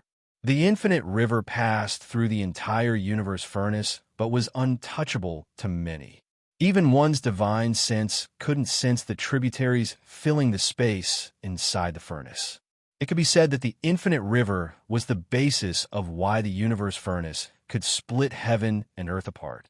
Since the infinite river forms universe worlds and celestial phenomena, why can't my space-time river do so as well? While thinking about that, Xianxia shook open the space-time river in his hand and dove inside, looking for any trace left behind by that strange reaction. With space-time Tao as his foundation, Xianxia gathered the Tao strength from the 10,000 grand Taos and condensed them into the space-time river. He had previously dived inside many times, but it was usually to deal with the strong enemies he swept up into the river. That was because he had the absolute advantage inside the river and could make the most of his strengths there. Moreover, every undercurrent inside the river, as well as every wave, was made by the surging of his Tao strengths. However, the situation was different this time. Perhaps it was because Xianxia had just created the Myriad Tao-sealed world, but he discovered that his space-time river had changed profoundly. In summary, Xianxia suddenly had a strange and mysterious feeling when he dove into the river this time. He felt like time and space were distorted. When he looked up, he saw an astonishing view flash across his eyes. He saw the magnificent no-return pass, a bloody battle between the Black Ink clan and human race, and dead bodies from both sides densely littered around the battlefield. Watching this scene, Xianxia couldn't help but frown as he didn't understand why he was seeing this. He didn't participate in the battle at the no-return pass back then, so theoretically, he wouldn't have this scene in his memory. Moreover, how could a memory appear inside the space-time river? However, he soon realized something was not right. That was because he saw his figure appear in many of the scenes flashing by his eyes, and he was fighting someone he knew. It was Imo and it was Imo after he became a royal lord. Every scene that flashed past was like a master had splashed the canvas with ink and drew every detail of the tragic battle with subtle brushwork and great skill. Inside the silent scenes, Imo dead body suddenly appeared, followed by MOU's. After that was the scene of the humans occupying the no-return pass, once again, cheering happily. Xianxia suddenly realized this wasn't a scene from his memory, but a battle that would happen in the future. This is the future. I am looking into the future. Xianxia had already experienced this before when he came out from the Great Sea celestial phenomenon. At that time, his attainment in the Tao of Space and the Tao of Time soared, so he had a glimpse of the future when using the Sun and Moon Divine Wheel to kill the sheep-headed Royal Lord. Future events proved what he saw was real. He had killed the sheep-headed Royal Lord that had been chasing him and held his head while standing proudly inside the void. That moment was the scene he saw. The late Heaven's Revelation's great Emperor Chu Tianji claimed he had the power to see the future, and it was rumored that he could also see the past. With Yang Kai's current cultivation, he believed that Chu Tianji most likely didn't have such a mysterious ability. If he did, he would have been able to avoid the many dangers and wouldn't have died in battle. But he did have some sort of foresight ability, or else he wouldn't have gotten the title of Heaven's Revelations. Now that Yang Kai recalled the time he was at the Great Sea Celestial Phenomenon, he found that he had undergone a significant change, whether it was his cultivation or his attainments in the different Grand Daos. Since the space-time river was based on the space-time Grand Dao, the deeper he dove into the river, the greater the Dao strength surge. Under the disruption of space and time, seeing some part of the future should be expected. Recapturing the no-return pass wasn't surprising to Yang Kai, because, with the human race's current strength, they would certainly be able to win if they launched a battle regardless of how they approached it. However, they would have to pay quite a high price if they acted recklessly. That was why Yang Kai didn't feel anything after seeing such a scene. If the human race couldn't even conquer the no-return pass, how could they think about going to the primordial heavens, source grand restriction, and ending MO once and for all? The final deciding battle between the Black Ink Clan and humans should be at the primordial heavens source grand restriction. Inside the space-time river, the Dao strength of space-time was surging even stronger, while the scenes continuously flashed across Yang Kai's eyes. In the meantime, Yang Kai's expression became more solemn. That was because many of the scenes after that contained many things he didn't wish to see. The final battle began as expected outside the primordial heavens source grand restriction. The Black Ink Clan appeared in huge black waves with black ink giant spirit gods walking among them. There were also several destroyed, great passes turned into ruins, and countless human corpses, many of which Yang Kai recognized. There was even a scene where a 100,000-meter white divine dragon floated in the void, its body battered with all its dragon scales destroyed. That white divine dragon was naturally Fu Guang. In another scene, a world was filled with darkness, and inside the ruins was a big dusty sign with the characters High Heaven Palace on it. In the corner of the scene was a majestic fallen branch from the World Tree clone, obviously long dead. The last scene showed a great pass moving towards the depths of the void, seeming to be escaping from something. Inside the Great Pass were all the surviving humans, and close behind that Great Pass was a black figure. In the black figure's hand was the Azure Dragon Spear. Yang Kai instantly felt his hairs stand on its ends. Even though that black figure was fully enveloped in black ink strength, with its appearance completely hidden, that spear was too familiar to Yang Kai. Is this our future? At that moment, Yang Kai suddenly felt exhausted and couldn't help but exit the space-time river. Once he found his footing, the feeling like he was in an illusion disappeared. It wasn't until this moment that he discovered the Dao strengths in him had been seriously depleted. This just showed that looking into the future wasn't without cost or consequence. Since Yang Kai's Dao strengths were heavily depleted, he almost lost the ability to maintain his space-time river. He quickly used his strength to keep the river steady before sitting cross-legged with a serious expression. Back at the Great Sea Celestial Phenomenon, he had foreseen a scene that did happen later. He had successfully killed the royal lord who had been chasing him for many years when he was still in the Eighth Order. The vision today came too suddenly, and though Yang Kai could accept the first half of it, he couldn't accept the latter part of what he saw. He knew that there would be a bitter battle outside the primordial heavens source grand restriction, and the human race and Black Ink Clan would decide their life or death there. So it was that battle that would truly influence the human race's survival. On the other hand, he had mentally prepared himself for the possibility that the human race couldn't defeat their enemy. If that day really came, he was prepared to lead the surviving humans to flee to the end of the universe where they could rebuild their strength. After all, the current 3,000 worlds weren't something they couldn't sacrifice. However, the scene he saw during the distorted time and space was surreal. Without mentioning who would win the final battle, Yang Kai had a world tree clone isolating and protecting his small universe. So how could he be corrupted by black ink strength? But that wasn't entirely impossible either, because no one knew how strong Mo truly was, and no one knew if the World Tree clone was enough to keep his small universe safe if he was directly attacked by MO. Could that really be my future? If it is, it's unacceptable. Xianxia felt solemn, but not enough to feel devastated. In the end, this was just something he foresaw, and no one was sure if it would happen. If this were something that would happen in the future, he would personally break this prophecy. After composing himself, Xianxia clicked his tongue. His goal, when diving into the space-time river, was to trace that strange phenomenon. Not see the future, but this was uncontrollable. He couldn't have known that the Tao's strengths would surge after he dove into the space-time river, causing those scenes to appear. Sitting upright in his spot, Xianxia calmed down for a while before diving into the space-time river again. This time, there weren't any future scenes flashing before his eyes. He steadied himself and looked for any changes in the space-time river. Soon, his figure swayed as he arrived at a corner of the river.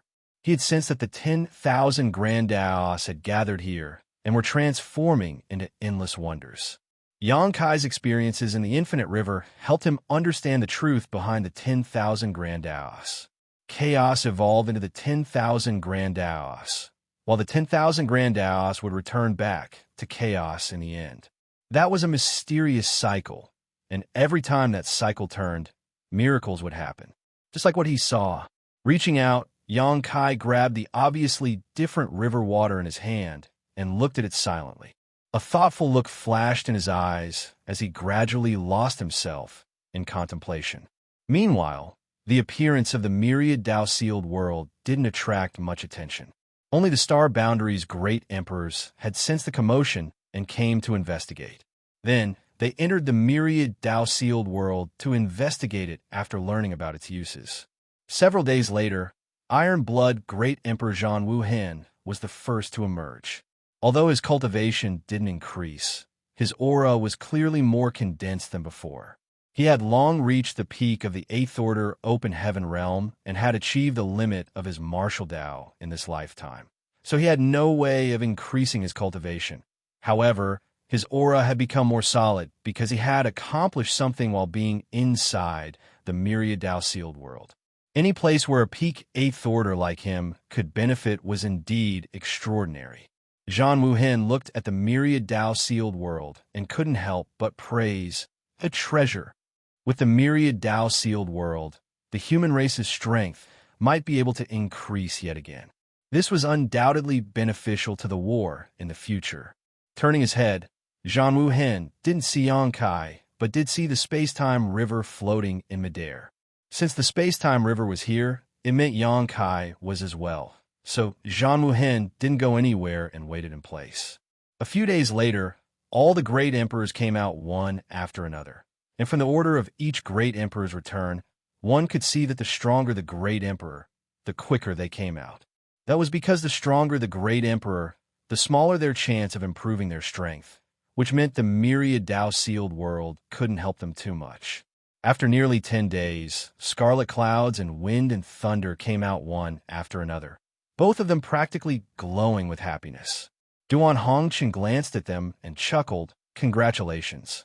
The others also congratulated the pair as well. This couldn't be helped because those two went in as 7th Order Masters but came out as 8th Order Masters. Martial Peak, Chapter 58-59, 3 Years. Scarlet clouds and wind and thunder were newly recognized great emperors by the Star Boundaries after the deaths of Heaven's Revelations and Ice Feather. They were elite disciples who were carefully nurtured by the Cave Heavens and Paradises and broken through directly to the 7th Order. Although it had only been about 1,000 years since their initial breakthrough, thanks to the Star Boundary, they were almost at the peak of the 7th Order. Their cultivation speed was something the other Open Heaven Realm Masters couldn't compare to. A 7th Order Master was already considered a high-rank Open Heaven Realm Master. Yet to break through from the peak of the 7th Order to the 8th Order generally needed at least 200 to 300 years. Just like Feng Ying from Dawn Squad. Her aptitude was also extraordinarily high, but she used a total of 300 years to advance from the 7th Order to the 8th Order. Of course, The lack of resources at the Blacking battlefield was also one of the reasons for such slow progress. But even with ample resources, someone as talented as Feng Ying still wouldn't be able to break through so quickly. She would need at least a few thousand years of hard cultivation before using another 100 or so years to break through. Things were different for the star boundaries and the Myriad monsters' world's great emperors because the two open heaven realm cradles had world tree clones nurturing them. Therefore, they had extremely dense world energy which could be freely absorbed by great emperors to greatly reduce the time they needed to accumulate their heritage. The reason the two young great emperors hadn't broken through to the Eighth Order previously was that they were lacking in their comprehension of their grand Daos. The Myriad Dao sealed world just happened to fill in what they lacked. Once their small universes had accumulated enough heritage and their attainments in their grand Daos rose to an appropriate level, they broke through from the Seventh Order to the Eighth Order in a matter of days. Since the two exited the Myriad Dao sealed world, they felt very grateful to Xianxia and wanted to thank him personally. It was a pity that Xianxia seemed to have disappeared into his space-time river. How long has he been like this? Duan Hongchun looked at the space-time river and asked, clearly asking about Xianxia's condition. Zhan Wuhen shook his head. He's been like that since I came out. That means it's been quite a while. Duan Hongchun frowned. Judging by the looks of things, he might be comprehending something inside. I think it's best if we don't disturb him.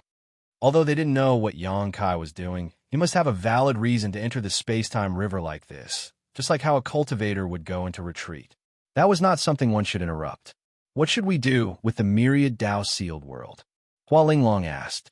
After experiencing what benefits the Myriad Dao sealed world could bring, anyone would know it was a treasure to the entire human race because it could help many cultivators increase their strength in a short time. But this was something Xianxia created, so it wasn't appropriate for others to decide its use without his consent.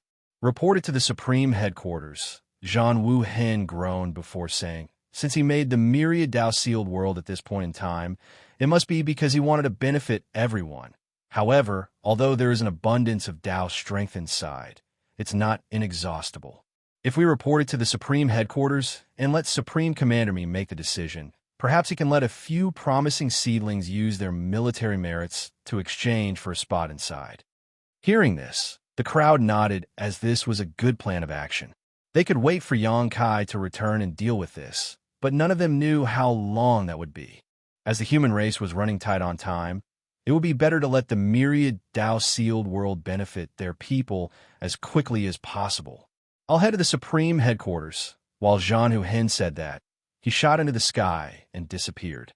After he was gone, Duan Hongchun said, I'll stand by here. The rest of you can go about your own matters. The others nodded and dispersed. Several days later, news about the Myriad Dao sealed world spread throughout the humans and attracted the interest of many. A sealed world with pure grand Dao strengths could be said to be something every cultivator wanted to experience. But just as Zhan Wuhen said, even though the 10,000 grand Dao strengths inside the Myriad Dao sealed world were abundant now, it would be useless once everything inside was depleted. Therefore, they had to choose wisely about who would get the opportunity to head inside. Only that way could they make the best use of the Myriad Dao sealed world. Of course, such things were for the Supreme Headquarters to worry about. Mi Jingluan had personally entered the Myriad Dao sealed world to investigate because of the importance of the issue. In the end, he came out with a bitter smile and complained to Duan Hongchun that Xianxia had thrown him another difficult task, and it seemed like he was about to offend a lot of people. Recently, the Supreme Headquarters had been gathering people to repair the Pure Yang Pass, which Xianxia brought back. This required a lot of resources, so they were lucky that Xianxia managed to persuade the Blacking clan to give them some, or else it would be difficult for them to repair Pure Yang Pass. Moreover, the human race regained the 3,000 worlds and won a great victory, so rewards needed to be distributed as well, which were also given in the form of resources. In addition, the Void Guard also needed a lot of resources to set up the space arrays. At this moment, Mi Jinglun felt like a shrewd housewife. carefully needing to count and allocate every single resource on hand. Soon, a constant stream of cultivators began entering and exiting the Myriad Dao-sealed world. Everyone went in filled with expectations and came out happy, obviously having gained a lot from the Myriad Dao-sealed world. Also, every cultivator that came could see an astonishing space-time river flowing beside the Myriad Dao-sealed world. It was the embodiment of pure Dao strength, after all, and there was only one person among all the Ninth Order Masters who could achieve that. Henceforth, everyone knew that Xianxia was in retreat inside the huge river, and every cultivator that came would pay their respects and bow to the river.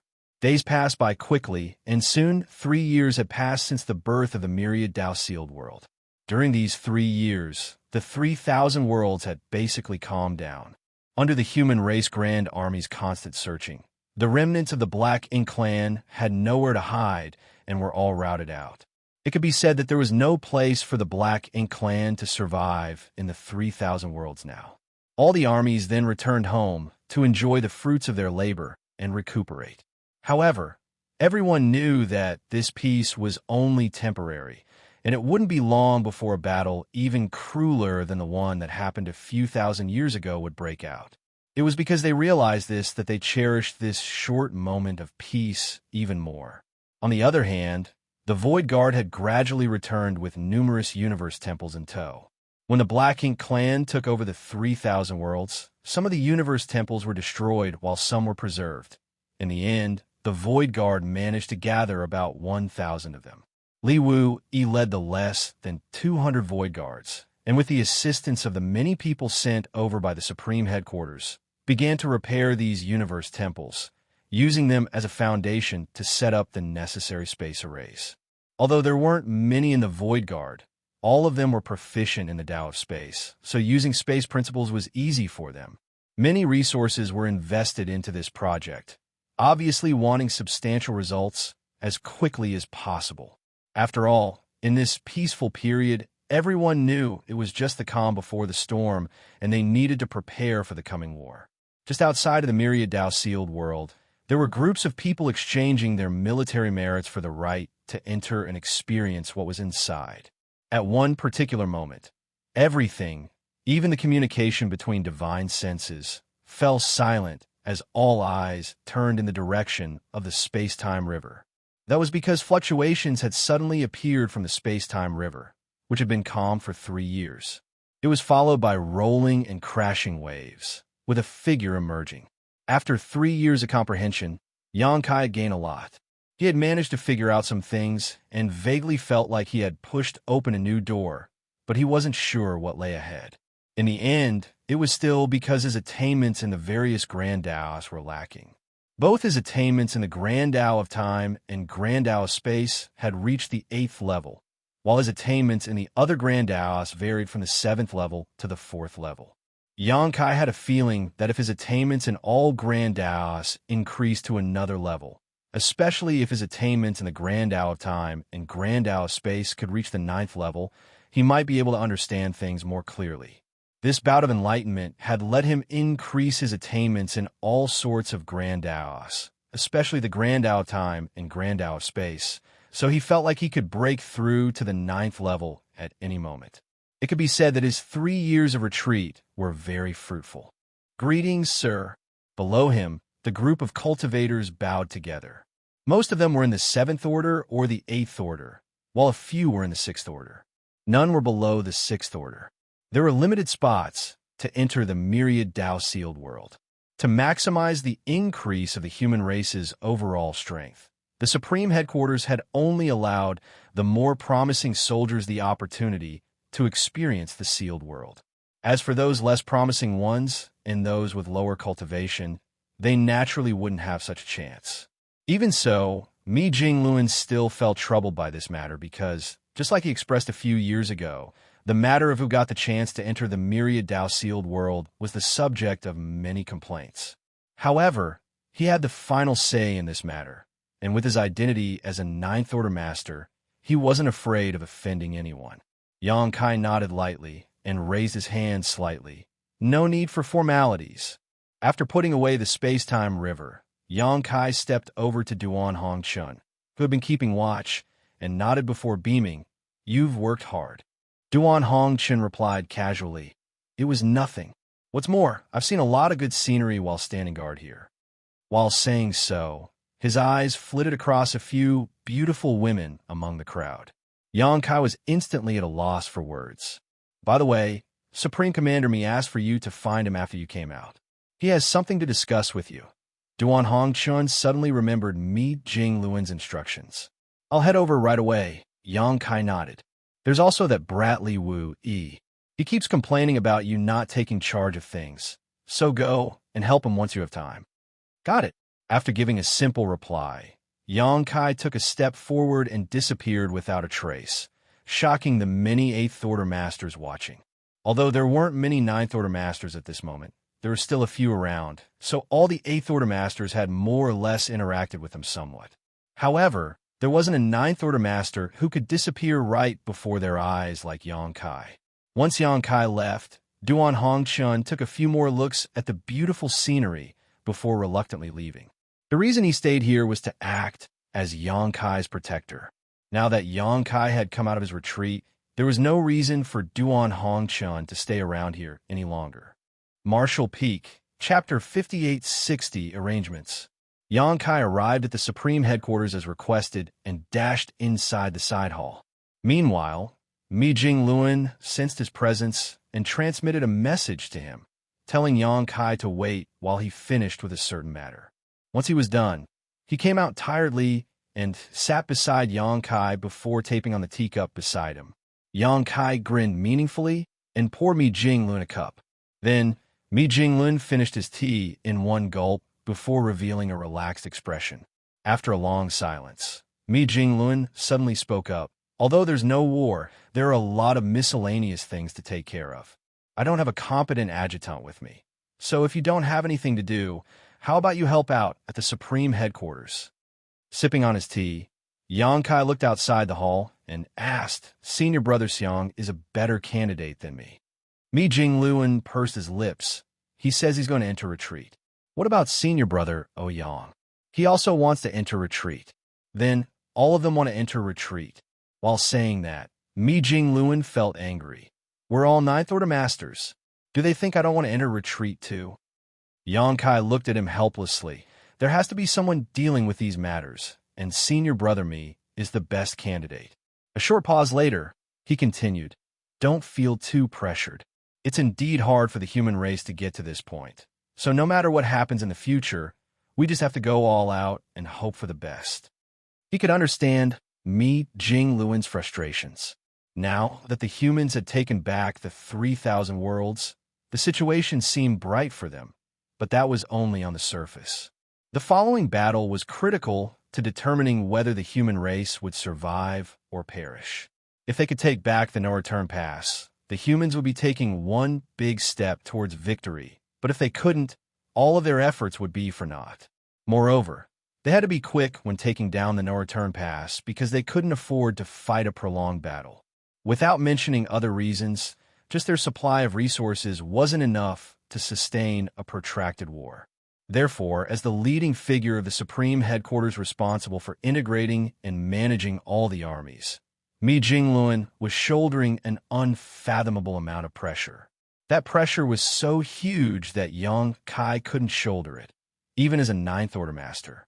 If another Ninth Order Master were helping Mi Jingluan, they could help carry some of the responsibilities. However, there were only so many Ninth Order Masters at this moment, and none of them were suitable candidates. There had to be someone dealing with these matters. Though it didn't sound like much in conversation, Xianxia knew how large of a burden was resting on Mi Jingluan's shoulders. Meanwhile, Mi Jingluan knew this as well. The reason he mentioned this to Xianxia was not that he intended for Xianxia to help and stay in the Supreme Headquarters. He was simply venting. Xianxia was currently the strongest master they had besides the two giant spirit gods. So no matter what, he shouldn't be cooped up inside the Supreme Headquarters handling logistics. Instead, the place he belonged was the battlefield. Never mind. Let's talk about more serious matters. Mi Jingluan changed the topic, confirming he was only ranting just now.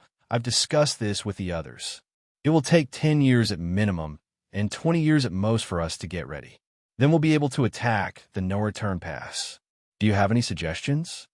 10 to 20 years may seem like a long time, but to prepare for a battle involving the entire race, it was actually a very short period of time. After all, they had to reorganize and coordinate all the individual armies and prepare the supplies and weapons prior to beginning the battle. All of these processes were time-consuming because the war wasn't only about sending all their troops out. Xianxia shook his head. Since things have come to this point, I don't have anything to suggest. If we want to win, we simply need to have enough strength to do it. Hearing that, Mi Jinglin nodded lightly. It seems like our thoughts are aligned.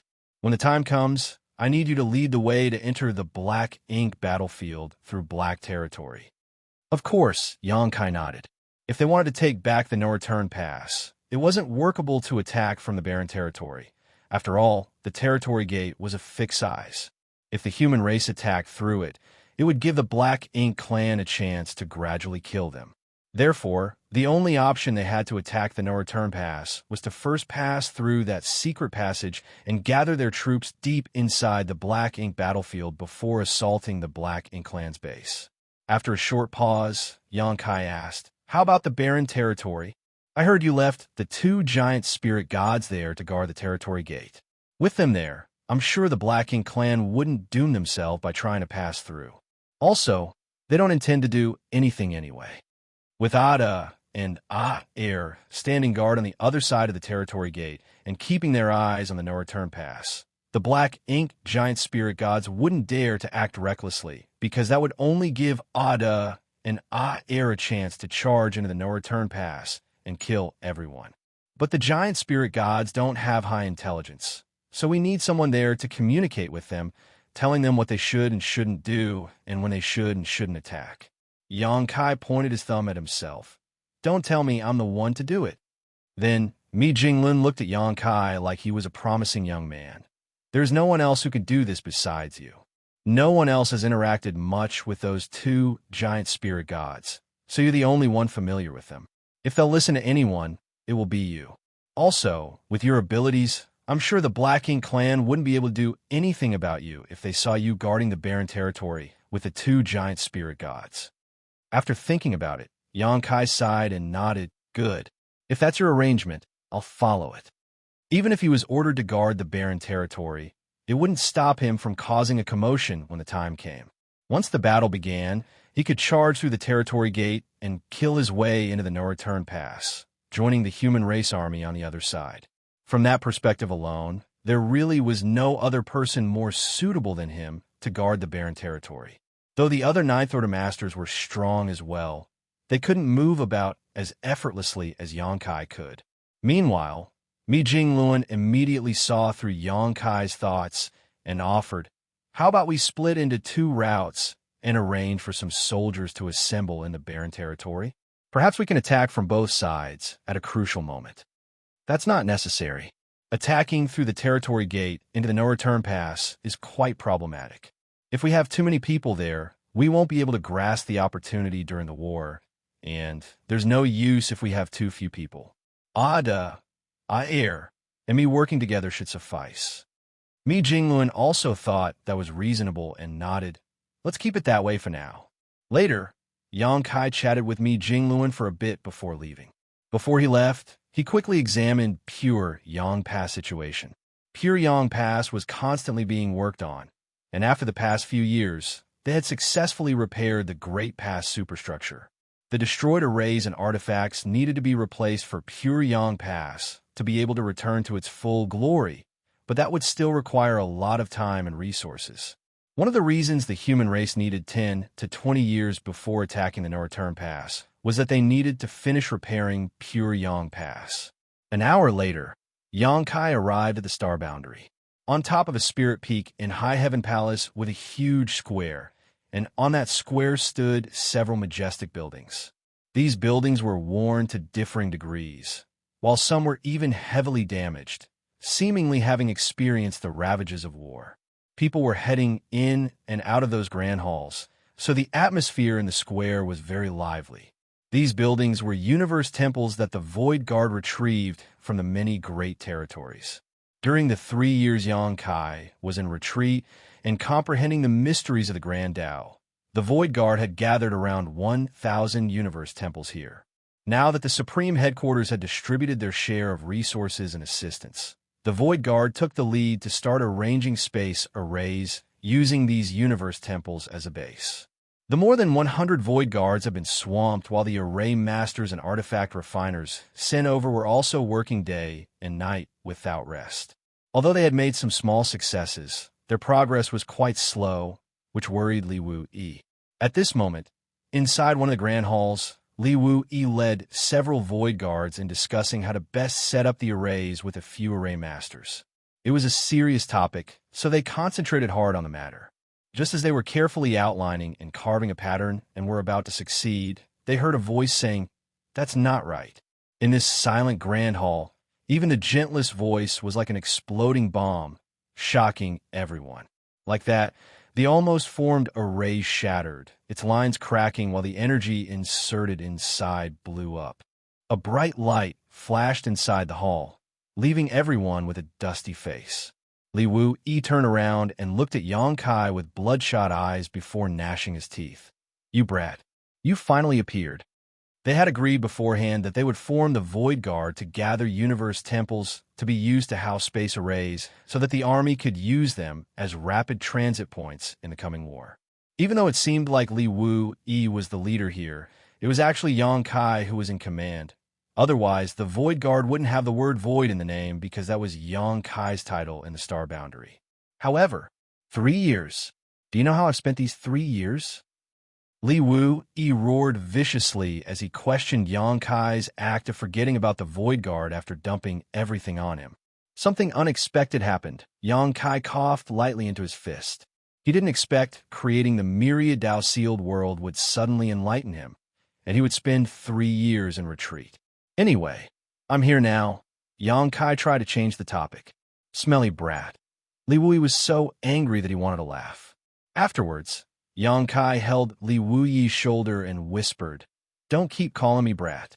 I'm a 9th Order Master now, as well as the Dao Lord of the Void Dao Temple. How do you expect the disciples to respect me if you call me that?" Hearing that, Li Wu Yi couldn't help but roll his eyes, but when he thought carefully about it, it did seem inappropriate because no matter whether he was Yang Kai Sr. or not, Yang Kai was now a 9th Order Master, so he should get the respect he deserved. Li Wu Yi's actions just now were because he was pissed off. He originally had a nominal role in the Void Guard and didn't need to worry about leading or organizing anything. But he suddenly became the one in charge after the Void Guard was formed. Taking a step back, Li Wu Yi cupped his fist. "Greetings, sir." He had a serious expression on his face, as if nothing had happened just now. The other disciples also cupped their fists and bowed. "Greetings, Dao Lord." Yang Kai nodded lightly. "Sir, you said this is not right. Can Sir tell us what is the right way, and perhaps show us an example?" Li Wu Yi acted like a student and respectfully asked. While looking at him, Yang Kai felt his face twitch, but still replied, "Gather everyone over here, and I'll demonstrate." Several Dao Temple disciples were instantly excited. Though they were from the Void Dao Temple, they didn't have many opportunities to interact with Yang Kai. Most of them only had the chance to see Yang Kai once when he brought them out of his small universe. Now that they heard that the Dao Lord was about to demonstrate a whole new type of space array, they naturally felt very excited. As such, they all swarmed out of the Grand Hall to gather their fellow Dao Temple disciples. Martial Peak, Chapter 5861, Demonstration. Soon, the busy Void Guard disciples inside the other universe temples, as well as Huang Xinyang and the couple dozen Phoenix clan members, were all gathered in the Grand Hall. Although the Grand Tao of Space was a bloodline talent of the Phoenix clan, their current heritage wasn't enough for any of their clansmen to obtain higher attainment than Yang Kai. Perhaps the former Phoenix clan leader who died in the Barren Territory War could match him. But until now, the Phoenix clan still hadn't seen the rise of a 9th Order Phoenix. That was why the Phoenixes were also excited after hearing that Yang Kai would personally show them how to arrange the new space array. As for the Void Dao Temple disciples, there was no doubt that they were excited as well. They were born in the Void World and inherited their Grand Tao from Yang Kai. Hence, Their respect and admiration for their Tao Lord was unparalleled. Once everyone was gathered, Xianxia spoke up. You've worked hard these past few years. The formation of the Void Guard is crucial to the future dispatch and support of our army.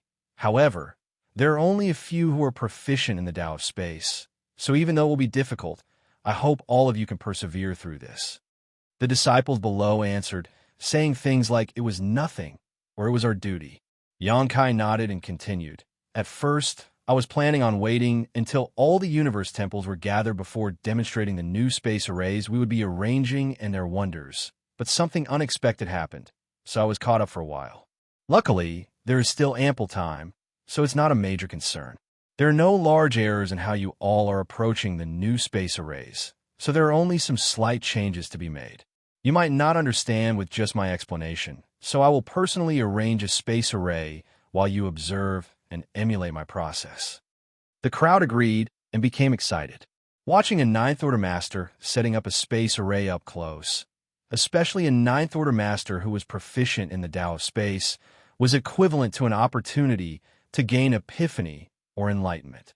It was a chance that was hard to come by. Back when Xianxia was on the Black Ink battlefield, he needed to exchange a massive amount of military merits for a chance to listen to any Ninth Order old ancestor share their insights in person. Therefore, everyone present, even the Phoenixes, focused all their attention on what he did and said next. Xianxia flew up and swiped his hand. Space principles fell and completely removed the space array Li Wu, Yi, and the others created, making it as though it never existed. After that, he took out the resources he had prepared in advance and used his technique to refine them. While doing so, he added the first pattern inside the Universe Temple. A space array is used as a means of transportation. With the help of the connection between space arrays, we can cross through the void and instantly move from one space array to another. So, the first thing we need to consider is the stability of the array. If an array isn't stable enough, it might cause an accident while one is in transit, exiling people to the void. Those of us who cultivate the Tao of space might be able to find our way out of such a situation, but ordinary soldiers won't be able to do that. While Xianxia was explaining, several delicate but complex patterns began forming inside the Grand Hall. As the space principles fluctuated, all the Void Guard disciples had thoughtful expressions on their faces. Once the array is stable enough, the next thing to consider is the teleportation distance. Xianxia continued. We can't just look at the current situation, we have to think about the future as well. Few here participated in the original crusade, so you don't have an idea about the distance we needed to travel. When all the great passes set out to the primordial heaven source restriction, it took them some 20 years to arrive. With such a large distance, once the war breaks out in full, it will be nearly impossible for the rear bases to send any reinforcements to the front lines without the help of space arrays. Therefore, the true aim of forming the Void Guard is to pave two paths. One from High Heaven territory to the No-Return Pass, and another one from the No-Return Pass to the Primordial Heaven's Source Grand Restriction. That way, the reinforcements sent from the back can reach the Primordial Heaven's Source Grand Restriction as soon as possible. Only through this method can we wage a successful war. If we humans suffer a major loss of supplies or are cut off from reinforcements, we won't be able to continue fighting. Therefore, all of the space arrays must at least fulfill one criterion. The distance they cover must be at least an entire great territory. Hearing this, everyone paled. Using just 2 space arrays to cross an entire great territory was no simple feat. That was such a great distance that with their current methods and plans, it was simply impossible to achieve. However, since Xianxia came to personally demonstrate how to set up the new space arrays, it meant that he had found a way to solve this problem. Once they thought about that, the crowd calmed down slightly. A stable array that can allow one to cross such a distance isn't enough, though. We also have to think about the number of people the array can teleport in one transmission, and also the consumption to do so. Only after we solve all these problems can the space arrays be of use to us. Everyone in the Grand Hall remained silent, while only Xianxia spoke from time to time. Meanwhile, those delicate and complex patterns became denser and gradually filled the Grand Hall. All the Void Guards were entranced by what was happening. When they felt the dense strength of space principles surging around Xianxia, they felt even more admiration for him. Previously, when they were arranging the space arrays, they did every step carefully and cautiously, afraid that one small mishap would ruin everything. On the other hand, Xianxia acted both swiftly and effortlessly, making many wonder if they were even setting up the same array. Half a day later, Xianxia stopped. Then, before everyone's eyes, he inserted his strength inside the array, activating it. The patterns began to shine, and the void above the array began to twist. Such a scene undoubtedly showed that the array had been successfully arranged and activated, but since there was no corresponding array to link with, no teleportation actually occurred. As the crowd silently watched Xianxia set up this array, they noticed that there weren't any major differences from the array they were arranging before, just some subtle changes here and there. However, those small modifications had a massive effect on the array, which allowed it to fulfill the conditions Xianxia had mentioned before. The Void Guard disciples gained a lot from observing this demonstration up close. Once Xianxia withdrew his strength, the array gradually dimmed. "Are there any questions?" Xianxia asked. Like a stone being thrown into a calm lake, numerous questions were thrown at Xianxia all at once. Gesturing for them to calm down, Xianxia said, one at a time. During the following days, Xianxia answered the questions from the 100-plus Void Guards, explaining the wonders of the Tao of Space and the space array to them in turn. In just a few days, at least half of those present saw their mastery of the Tao of Space increase by a level. After the last question was answered, Xianxia finally rose to his feet. "All right, I'll leave the task of arranging the rest of the space arrays to all of you. Whether the human race's second crusade goes smoothly depends on this matter. So please work together and don't slack off." Li Wuyi immediately cupped his fist. "Here, I leave you in charge of things here." "Yes." Xianxia nodded and took a step forward before disappearing. Meanwhile, Li Wuyi lowered his head respectfully, only to suddenly realize something was not right. And when he looked over, Xianxia had disappeared without a trace. At first, he thought that since Xianxia had returned, and he wouldn't have to worry about the Void Guard anymore, only needing to do his part in the project. But now, Xianxia was acting like an arm-flinging shopkeeper, officially putting Li Wuyi in charge. Outside the star boundary, somewhere in the barren void of high heaven territory, several figures stood upright while looking tentatively into the distance with anticipation and excitement. All those figures were either in the 7th or 8th order open heaven realm, with many of them being at the very peak of the 8th order. Though they were from different backgrounds, they were all basically from the cave heavens and paradises or high heaven palace. Only a few of them were from other sects or families. 2 of them were the youngest star boundary great emperors, Scarlet Clouds and Wind and Thunder, standing with the high heaven palace disciples. Although they were technically disciples of the cave heavens and paradise's disciples, they were born and raised in the star boundary, so they felt a sense of belonging to the latter. With over 100 such masters gathered in one place, it was obvious that something big was about to happen. Moreover, if one knew who all of those gathered here were, they would discover an even more shocking fact. All the cultivators present had directly broken through to the 7th order open heaven realm, which meant they all had a chance to become 9th order masters. In other words, everyone standing here was a future hope of the human race, a future powerhouse. There was only one reason why they were gathered here. Someone was about to break through to the 9th order. After the last battle in the barren territory and thousands of years of accumulating their strength, the humans finally had a new generation of masters ready to break through to become 9th order masters. The Supreme Headquarters naturally wouldn't ignore such a huge matter, so they immediately gathered these rising stars here so that they could observe the process. After all, this would benefit them, and they might comprehend something from it.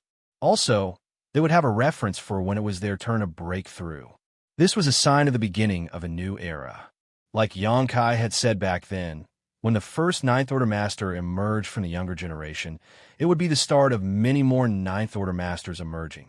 That was something the Black Ink Clan couldn't compare to. At that moment, while the void was fluctuating, Xianxia appeared, and everyone turned their attention to him. Right then, everyone began calling out to him with Sir Tao Lord and Palace Master. Many of the cultivators observing the situation were either from the Void Tao Temple or High Heaven Palace. From the front of the crowd, Ouyang Lai beckoned to Yang Kai, "Over here." A major event, like the first of the younger generation breaking through to reach the Ninth Order, was something the Supreme Headquarters would pay great attention to. If Mi Jingluan hadn't been swamped with work, he would have even personally come to stand guard. It was a pity that he had many matters on his hands and couldn't make it. Therefore, he dragged Ouyang Lai out of his retreat and made him oversee the situation here. Moreover, Mi Jingluan had also mentioned this matter to Yang Kai before he left the Supreme Headquarters and asked Yang Kai to come over if he was free. After all, the rising star breaking through to the Ninth Order today was from High Heaven Palace. Being High Heaven Palace's palace master, Yang Kai should be here no matter what. Marshall Peak, Chapter 5862, The Arrival of a New Era. Yang Kai arrived beside Ouyang Lai in the void and cupped his fist at the old man to the side. "Congratulations, old you." Though Yu Changdao had already reached the peak of the Eighth Order a long time ago, he still couldn't help but feel nervous while replying, "Congratulations to you too, Palace Master." His nervousness wasn't without reason. The cultivator breaking through this time was his legacy disciple, the one he took under his wing and carefully trained, the one born with a special constitution made for cultivating his grand Tao, Shurda Zhuang. Shurda Zhuang was a man with a very modest name. If one only heard of his name but never saw him, one might mistake him for a villager living in some backwater countryside. However, from today onward, it would also be a name heralded through the ages, as it belonged to the momentous first person to break through directly to the Seventh Order after the World Tree clone began nurturing the star boundary. One could say that Shurda Zhuang was a symbol of the rise of a new generation. When the cave heavens and paradises received news of the effects of the World Tree clone's nourishment, many came to the star boundary and built Tao temples, dividing up the land and taking in disciples. In the beginning, though all cultivators living in the star boundary received nourishment from the World Tree clone, there wasn't anyone who could be described as heaven-defying. That was until Yu Changdao found Shurda Zhuang. The child who took his widowed mother's maiden name had a modest given name, but had a truly rare physique. He was born with the innate Tao body, which was perfectly suited to cultivating a certain core secret art from free and unfettered paradise. Since Yu Changdao came from free and unfettered paradise, he naturally wanted to take Shurda Zhuang as his disciple. If he got Shurda Zhuang to become his disciple, he would be able to cultivate this secret art to its pinnacle and establish a lasting legacy. Moreover, Yu Changdao couldn't become a Ninth Order master in his lifetime.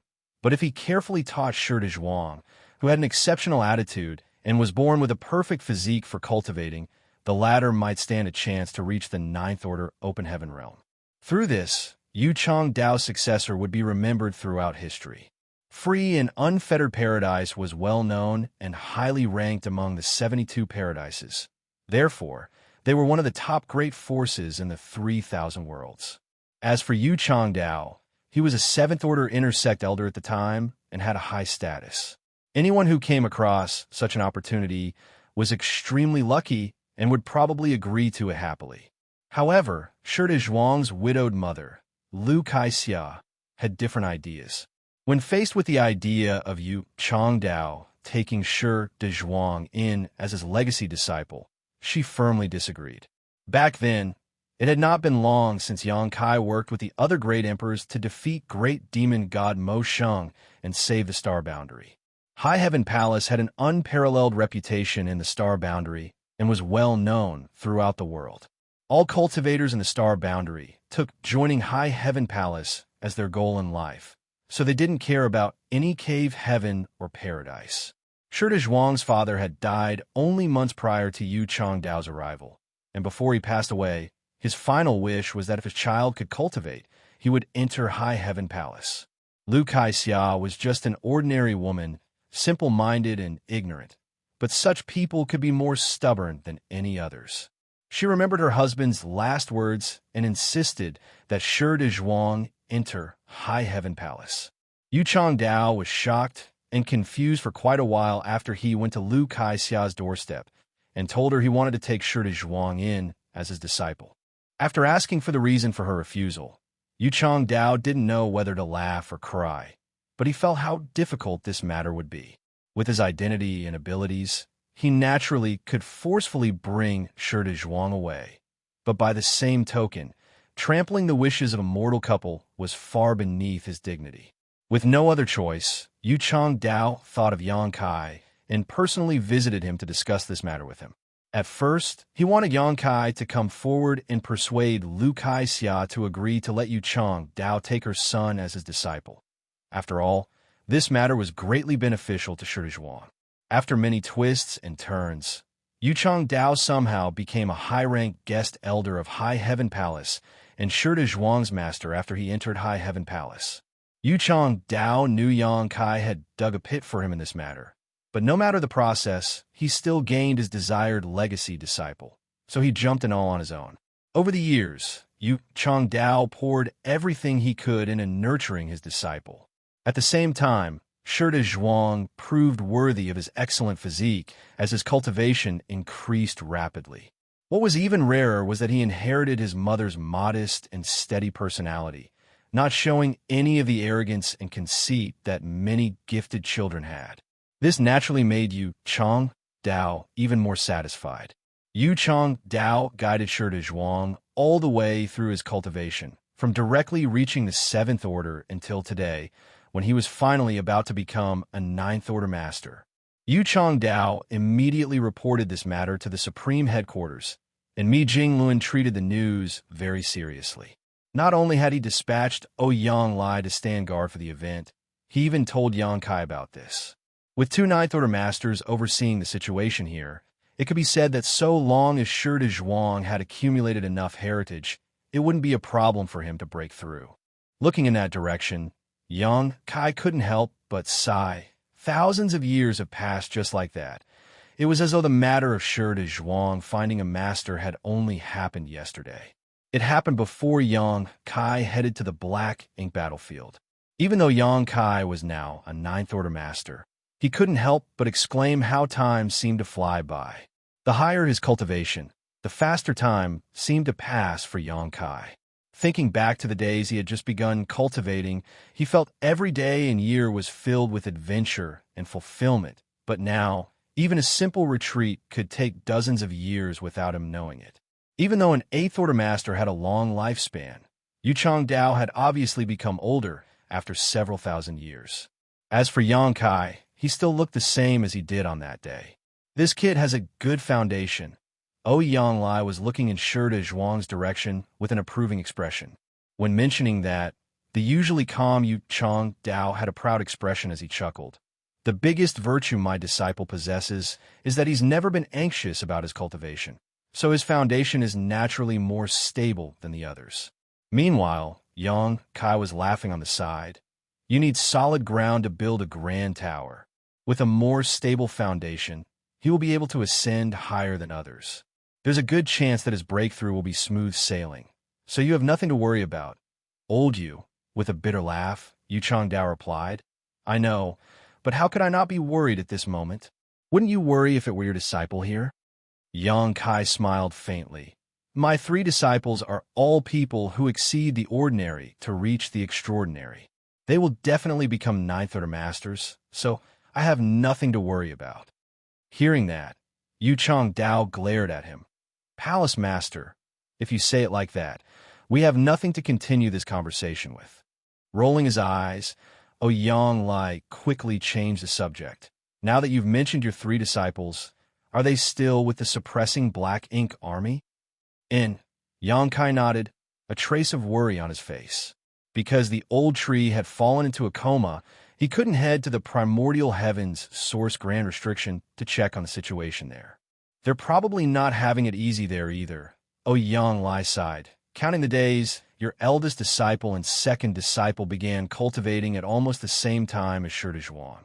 Theoretically, They should have almost reached the point of breaking through to the Ninth Order Open Heaven Realm too. Who knows? Yang Kai shook his head. Yu Chang Dao was a little frustrated. It's not that this old master wants to lecture you, Palace Master, but you care too little about your disciples. As he was a High Heaven Palace high-rank guest elder, he had a good relationship with the others from the sect. His and Shi Zhuang's relationship resembled a father and son, whereby he would be with Shi Zhuang all day and carefully teach and train him. On the other hand, Yang Kai and his few disciples were the exact opposite. Yu Chang Dao had rarely seen Yang Kai interacting with his disciples. To describe it in one saying, it would be, the master teaches the trade, but the disciples' skills are self-made. However, even though Yang Kai didn't teach them much, his disciples all had excellent achievements. Before they joined the suppressing Black Ink Army, all 3 disciples had reached the 8th Order with hopes of becoming 9th Order Masters. I was busy, Yang Kai spread his hands hopelessly. I do want to be like old Yu and teach them personally, but I can't help it. Yu Chang Dao groaned and sighed. It's been hard on you. Without you, the human race might not have made it to this day. It's starting. Ouyang Lai suddenly spoke up. Meanwhile, the 7th Order and 8th Order Masters, eavesdropping on the trio's conversation, also instantly became solemn and looked in the direction of the void. When Yang Kai looked over, he saw Shi Zhuang sitting down cross-legged. His small universe's illusory phantom had appeared behind him. Dao strengths flowed as world force pulsed rhythmically. An 8th Order Master becoming a 9th Order Master was the greatest achievement when cultivating the Open Heaven Realm method. The path to the peak was treacherous, and one would fall with one slip and suffer a tragic ending. Since ancient times, there weren't a lot of cultivators who could directly advance to the 7th Order Open Heaven Realm, but there weren't few either.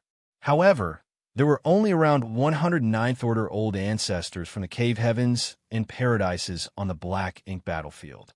Not everyone who had the qualifications to become a 9th Order Master would succeed, because even the breakthrough process was very risky. If the cultivator failed at the last moment, the lightest consequence would be damaging their small universe, causing them to be unable to reach the 9th Order, similar to Xianxia's previous situation. The heavier consequence would be destroying the cultivator's small universe and instantly perishing. Many people had failed in this final step, so there hadn't been many 9th Order Masters over the years. The crowd could clearly see the illusory phantom behind Shi Zhuang, increasing in size like a balloon being blown up. Meanwhile, the scene inside the small universe had become blurry because it was getting more bloated. A while later, it was restored to its original condition. After that, it happened again.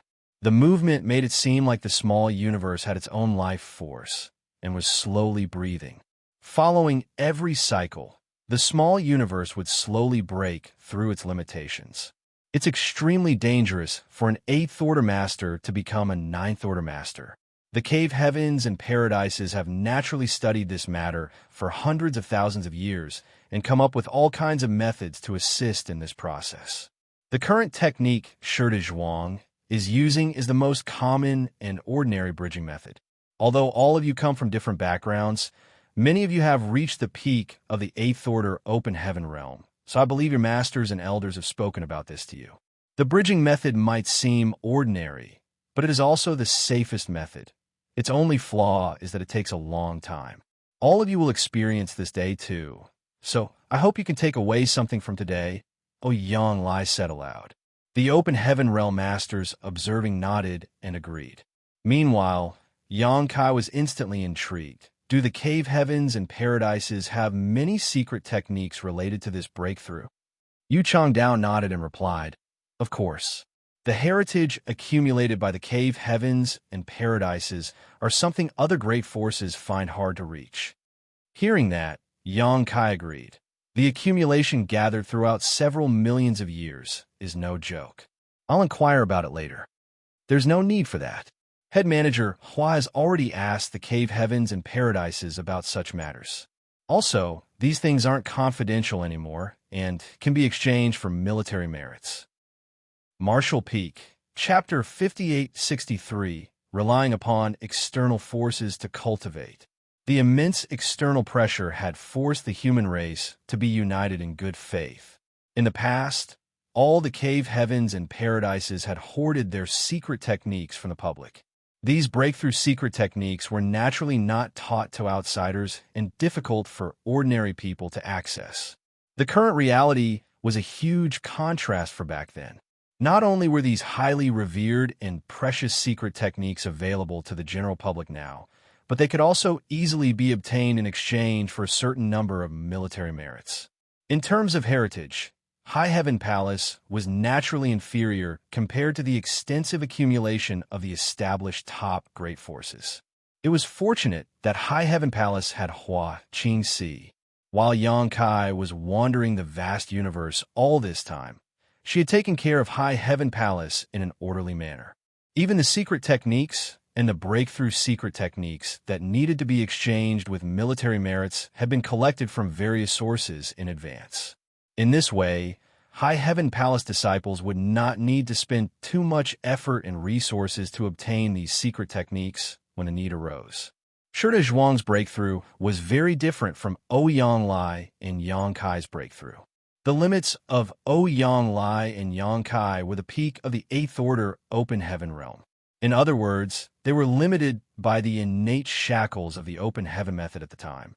When their cultivation reached their respective limits, a world barrier had formed around their small universe.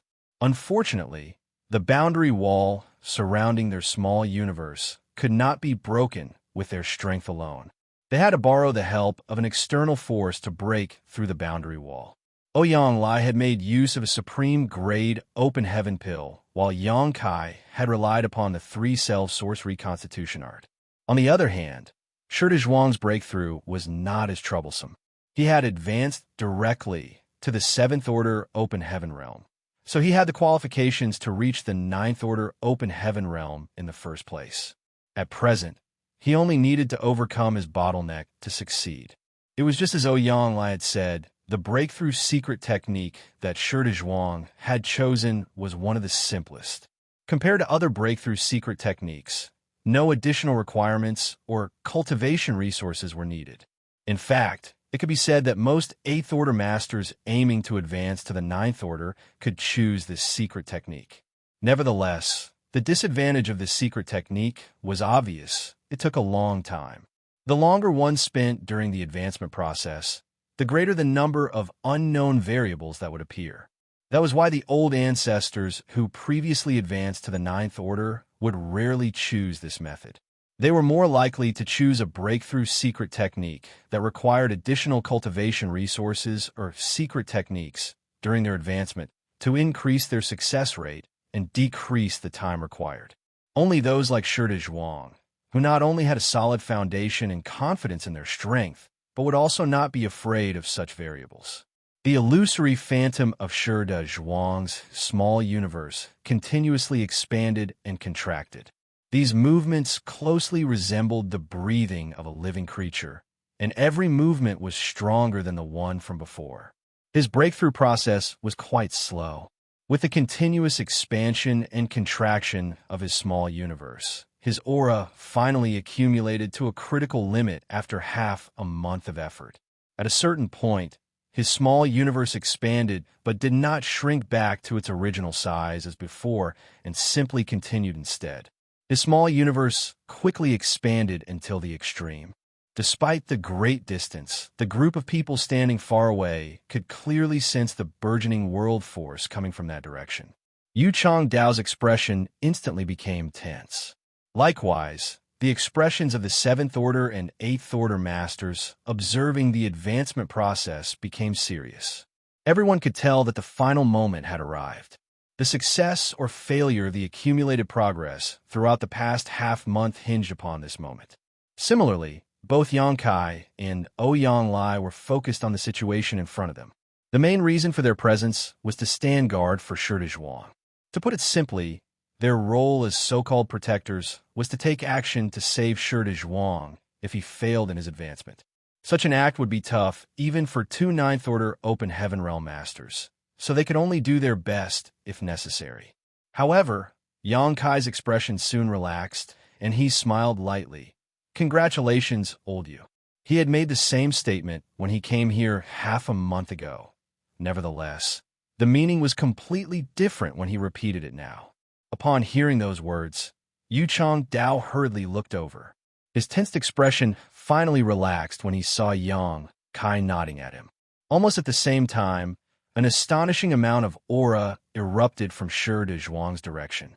It was followed by an intense wave of world force that swept outward into the surroundings. In front of everybody's eyes, his small universe, which should have already expanded to its limit, abruptly expanded even more.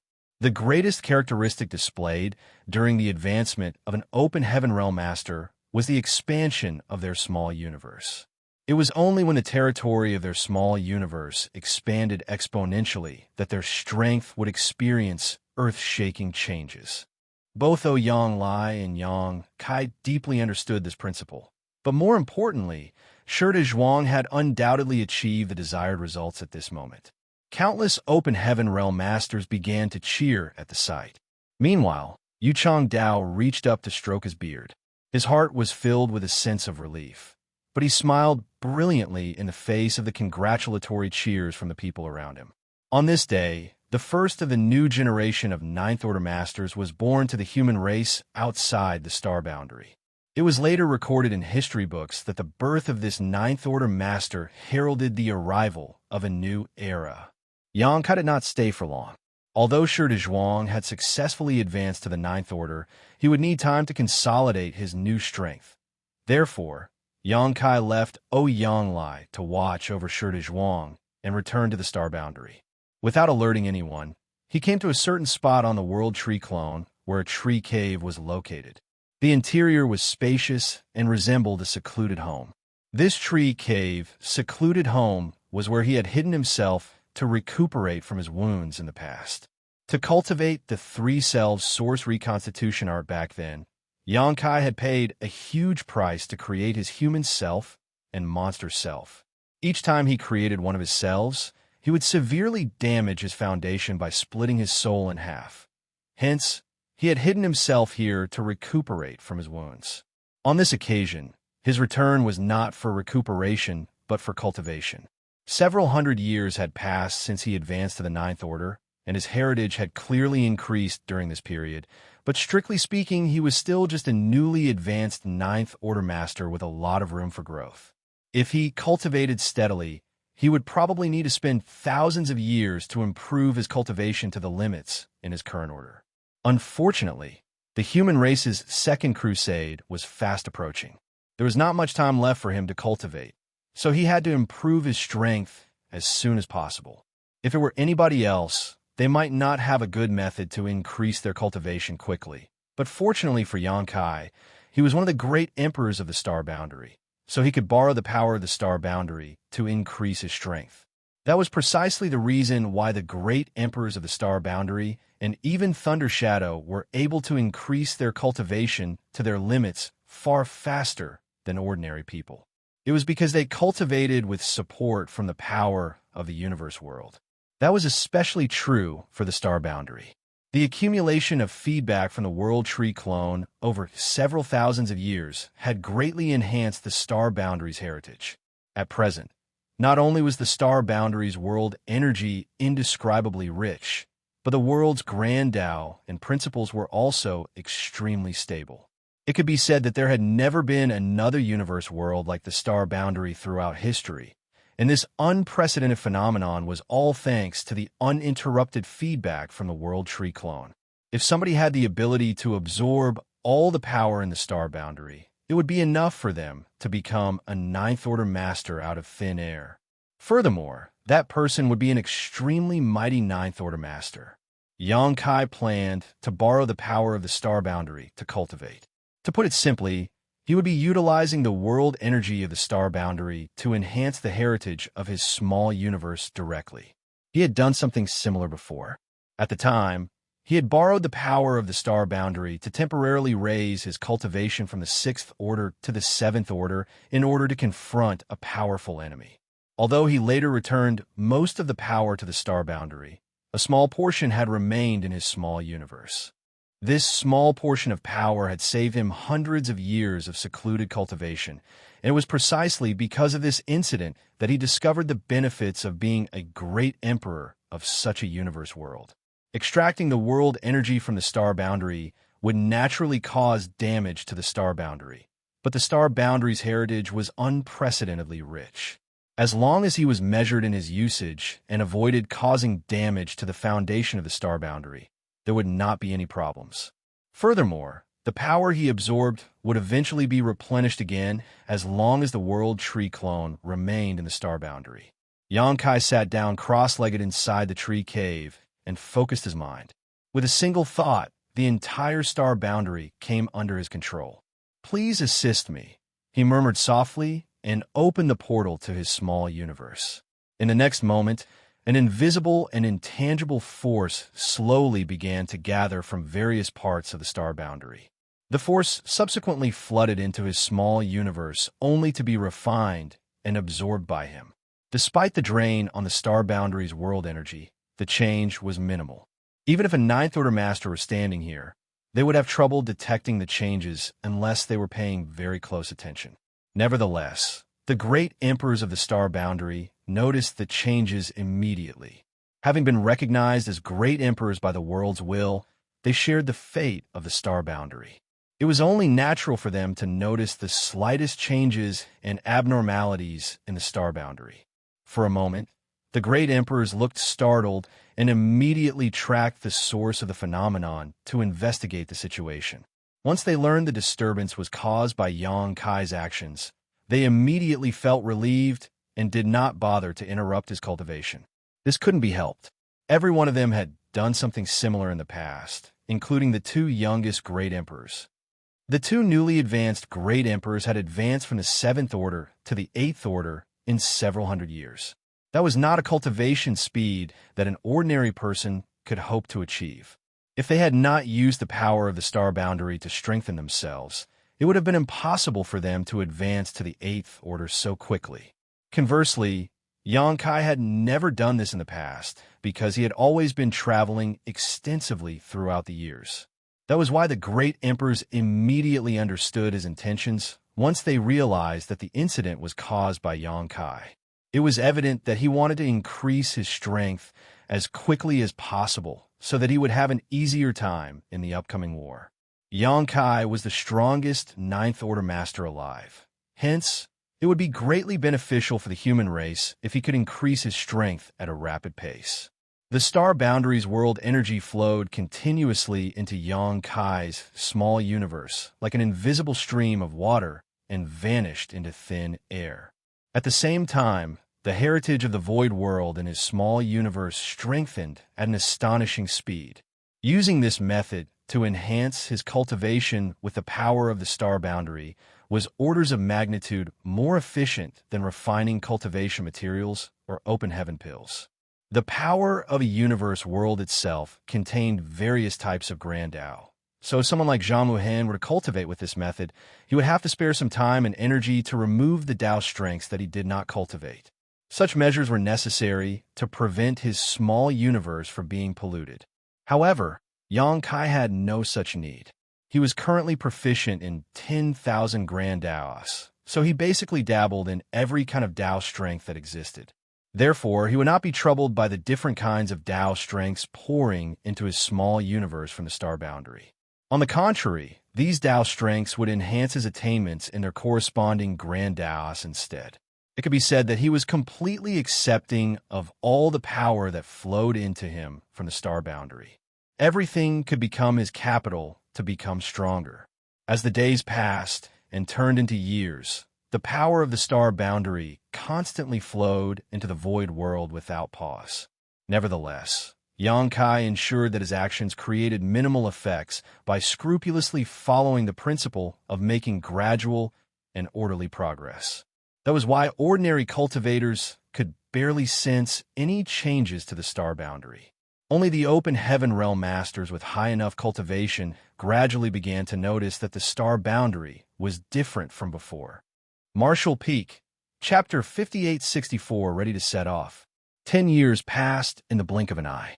On this day, Xianxia opened his eyes inside the tree cave located in the World Tree clone, closing the portal to his small universe. He severed his connection with the star boundary and breathed out deeply. Although he had only cultivated in retreat for 10 short years, his overall strength had undergone earth-shaking changes. When he looked inside himself, he discovered that the heritage of his small universe had more than doubled in depth compared to 10 years ago. That was not all. Even the various Tao strengths in his small universe had gotten more potent during this period. If the Ninth Order was divided into early, middle, and late stages, then Xianxia had undoubtedly belonged in the early stage 10 years ago. In contrast, he was now well into the middle stage. The past 10 years of cultivation had been almost as effective as cultivating for 2,000 years with normal methods. It was the benefit of using the power of a universe world to cultivate, as well as the exclusive right of a great emperor. Furthermore, this outcome was the product of Xianxia's intentional restraint. If he had disregarded the consequences and opened his small universe wide to devour the world energy to his heart's content, he would have completely devoured the power of the star boundary in just a few short years. Just like how his heritage had improved by leaps and bounds, the star boundary's heritage had suffered a corresponding amount of damage as a result. Fortunately, the star boundary's heritage was rich enough that there was not much impact on it, even though a substantial amount of world energy had been lost. At the very least, the cultivation and advancement of the cultivators in the star boundary would not be disrupted by this incident. Besides, the lost heritage would eventually be replenished by the World Tree clone's continuous feedback. Xianxia had carefully planned everything in advance before he borrowed the power of the star boundary to boost his cultivation. After all, he could not disregard the future of all the living creatures in the star boundary just for his own selfish interests. Otherwise, he would have done so a long time ago. Even though this was the fastest growth in his cultivation he had ever experienced since he advanced to the open heaven realm, Xianxia could not shake the feeling that he had not grown enough. Back in the barren territory, he and several other Ninth Order masters had worked together with Ada and Air to fight the two black ink giant spirit gods. Hence, he was very familiar with the strength of the giant spirit gods. According to Xianxia's estimations, he would need to reach the peak of the Ninth Order just to fight a black ink giant spirit god on even ground. Even then, it was nothing more than a possibility. Seeing as he was only in the mid-stage of the Ninth Order open heaven realm, it was obvious that he did not fulfill the basic requirements at the moment. Big brother, go to the Myriad monster's world. Seeming to sense his intentions, Thunder Shadow's voice appeared in his mind. Have you forgotten? I am a great emperor of the Myriad monster's world. Xianxia chuckled at those words. I did not forget. Xianxia had been planning to take a trip to the Myriad monster's world, but he had not been certain whether such a trip would be useful. After all, it would be more accurate to say that Thunder Shadow was dead. All that remained was Thunder Shadow's consciousness. There was no saying whether Xianxia would be recognized by the Myriad monster's world's will. Nevertheless, it was something he had to try to find out. With that in mind, Xianxia left the tree cave and transformed into a stream of light, soaring into the sky. It did not take long for him to arrive in Myriad monster's territory by traveling through the territory gate. Then, he flew straight in the direction of the Myriad monster's world. Many years had passed since Xianxia first planted the World Tree clone in the Myriad monster's world. Compared to back then, the barbaric universe world where only ancient beasts existed now contained many traces of activity from the human race. In fact, the entire Myriad monsters world could be said to be ruled by both the human race and monster race. The Myriad monsters world had consecutively given birth to many other great emperors since the birth of its first Thunder Shadow. Most of them were from the monster race, but there were also a few from the human race. That was only natural since the Grand Tao in the Myriad monsters world was more inclined towards the Grand Tao of the monster race. Under the feedback from the World Tree clone, the Myriad monsters world heritage was no longer comparable to the past. While it was not equal to the star boundary, it was certainly extremely abundant. As soon as Xianxia arrived in the Myriad monsters world, he allowed Thunder Shadow to take over his physical body. They found an isolated place with nobody around. And then Thunder Shadow sat down cross-legged and opened both his mind and small universe to connect with the Myriad monster's world. In the next moment, the same phenomenon that occurred in the star boundary repeated itself. The world energy of the Myriad monster's world poured into Xianxia's small universe without pause and became part of the Void World's heritage upon seeing this situation. Xianxia knew that Thunder Shadow's status as a great emperor was still recognized by the Myriad monster's world's will. Otherwise, the connection would not have been formed so easily. His actions immediately attracted the attention of the great emperors in the Myriad monster's world, and when they learned that Xianxia was behind the phenomenon, they couldn't help feeling a little surprised. As far as they knew, only the great emperors of the Myriad monster's world had the qualifications to perform such actions. Xianxia was not a great emperor of the Myriad monster's world, so how was he able to achieve such a feat? In any case, the Ninth Order Open Heaven realm was not something any of them had ever achieved before. Combined with the fact that Xianxia was often performing extraordinary stunts, they did not bother to question the situation even though they were puzzled. 5 years later, a general order was issued by the Supreme Headquarters and relayed throughout the lands where the human race inhabited. When the news spread to the public, everybody knew the war was about to resume. Be that as it may, this war was different from the previous wars. In this war, the human race was taking the initiative to attack the no-return pass and launch an offensive against the primordial heaven's source grand restriction. If everything went smoothly, they might even succeed at eliminating the Black Ink clan once and for all. The human race army that had been resting for the past 20 years assembled once more and set off for Black territory. At every location where the human race inhabited, every single person came forward to send off the soldiers who were bravely heading to war. They did not seem overly worried or anxious. On the contrary, they were filled with determination and faith that they would not give up until they broke through the enemy's defenses. When the belief rooted itself in their very being, they firmly believed that the human race army would be invincible and indomitable. For a time, all the places at the human race's various outposts and bases became deserted as all those with the ability to participate in the war had set off to join the fight. In just 3 months, the 12 armies had gathered in Black territory. The entire Black territory instantly became overcrowded. As warship after warship continuously arrived, they eventually formed an enormous fleet.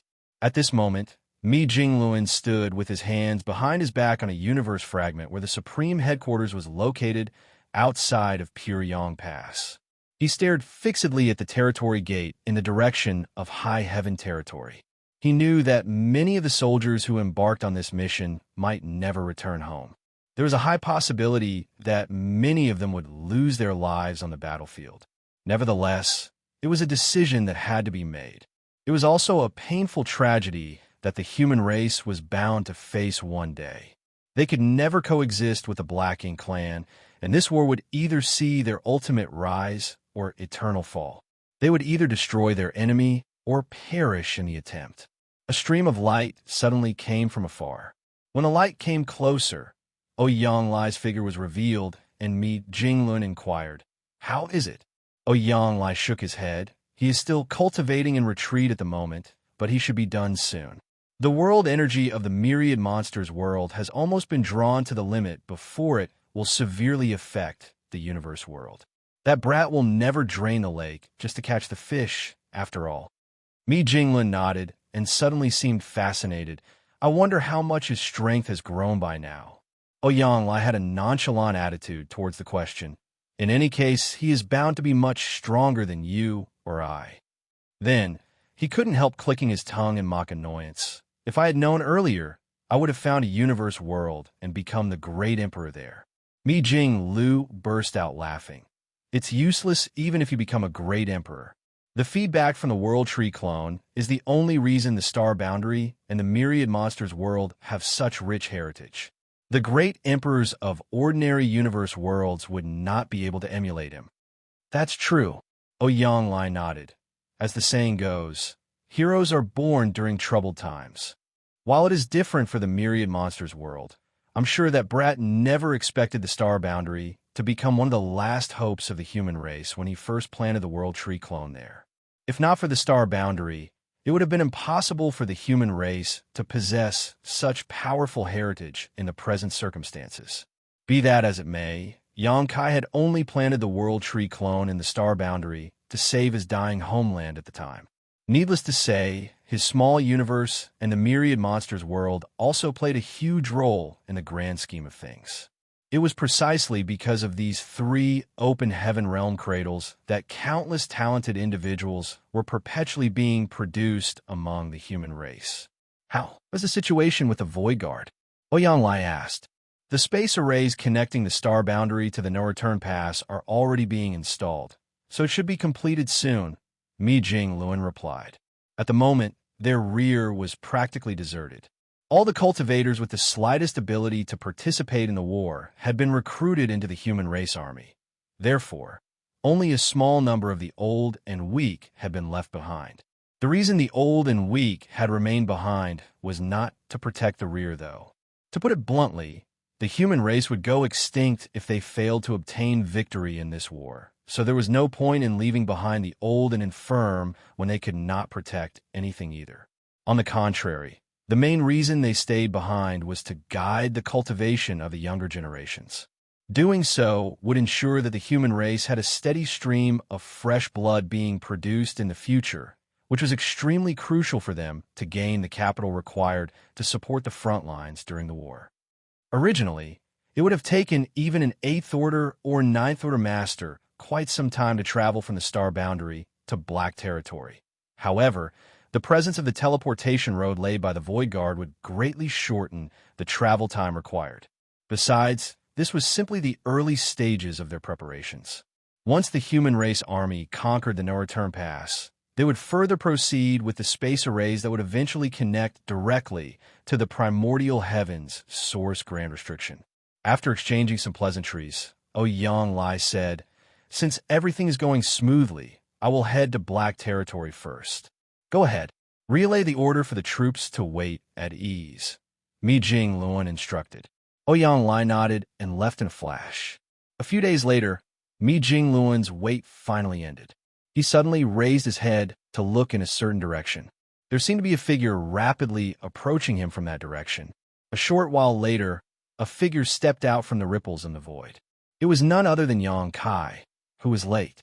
"Long time no see." Xianxia nodded lightly at Mi Jing-Luan. Mi Jing-Luan studied Xianxia for a moment. Although he could not determine the depth of Xianxia's strength, the aura that was inadvertently emanating gave him a heavy sense of oppression. It had to be said that Mi Jing-Luan was also in the 9th Order Open Heaven Realm Master.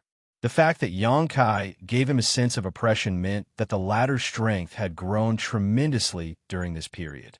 After all, he did not experience this feeling from Xianxia 20 years ago.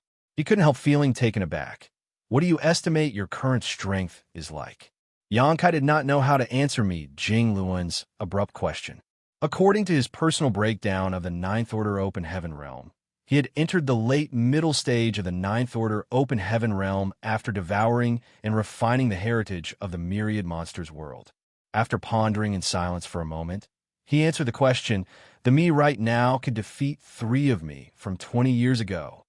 The explanation was so novel and unique that the corners of Mi Jing-Luan's mouth twitched in response.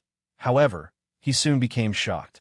The Xianxia from 20 years ago had already been very strong, but the current Xianxia could defeat 3 of himself from that past.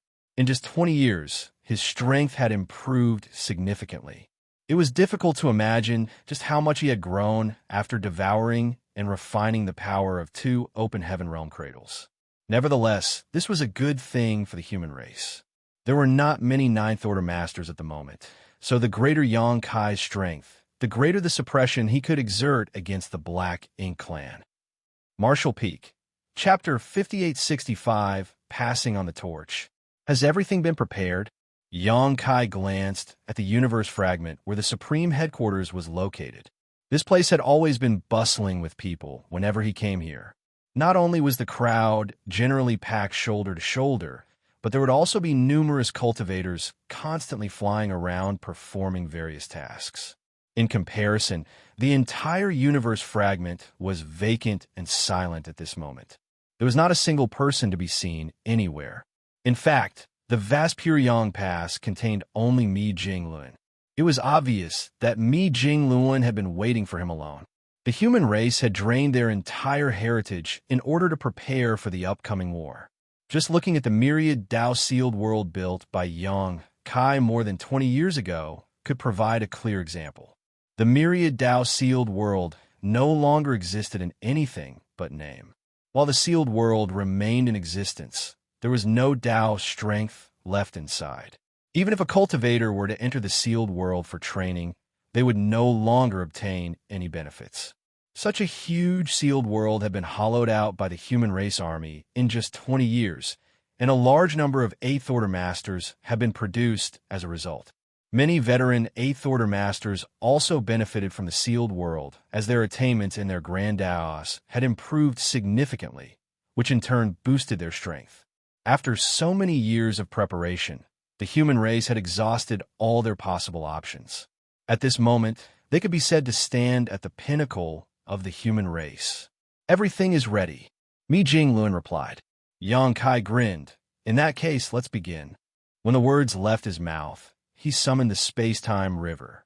The meandering river wound itself around the majestic Pyongyang Pass and encircled it like a dragon. As Xianxia continuously urged the Dao strengths, the void containing the Pyongyang Pass was stripped away and then gradually compressed. The main reason why Mi Jingluan had waited for Xianxia at this spot was that he had no means to bring Pyongyang Pass away with him. Apart from Xianxia, the human race had no other means to transport or move the huge Great Pass. Even Xianxia had to rely on a space-time river and a certain secret technique to refine the void containing the Pyongyang Pass into an existence that resembled a world bead. Needless to say, Xianxia could probably take the entire Pyongyang Pass into his small universe with the current heritage. It was just that Pyongyang Pass was so gigantic that taking in Pyongyang Pass would place an enormous burden on him, which would inconvenience his future plans. Therefore, Xianxia decided to follow the original plan and summon the space-time river instead. The Dao strengths kept vibrating strongly.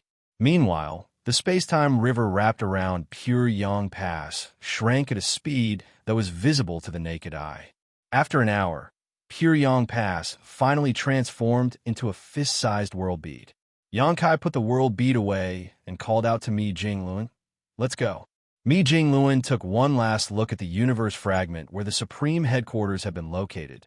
Then, he quickly retracted his gaze and left with Xianxia. After several transfers through various territory gates, Xianxia and Mi Jingluan arrived at Black Territory a few days later. The huge void was densely packed with an overwhelming number of warships everywhere Xianxia looked. Most of these warships were standard squad-class warships, but there were also quite a few Purifying Black Ink battleships in the mix. The Purifying Black Ink battleships, which were surrounded by squad-class warships, looked very conspicuous among the fleet. Even Xianxia, who had experienced countless large-scale battles, could not help feeling amazed at his first glance at the scene in Black Territory. Back when the human army launched their first crusade against the primordial heavens source Grand Restriction, the size of the fleet had not been small either. Nonetheless, that was merely the gathering of forces from 100 or so great passes. Comparatively, the current force contained all the existing heritage of the human race. The human race army from back then could not compare with the current human army in terms of the number of open heaven realm masters or the size of the fleet. The only lacking aspect was the number of 9th Order Masters. In that regard, the current human race army could not compare to the human army from back then.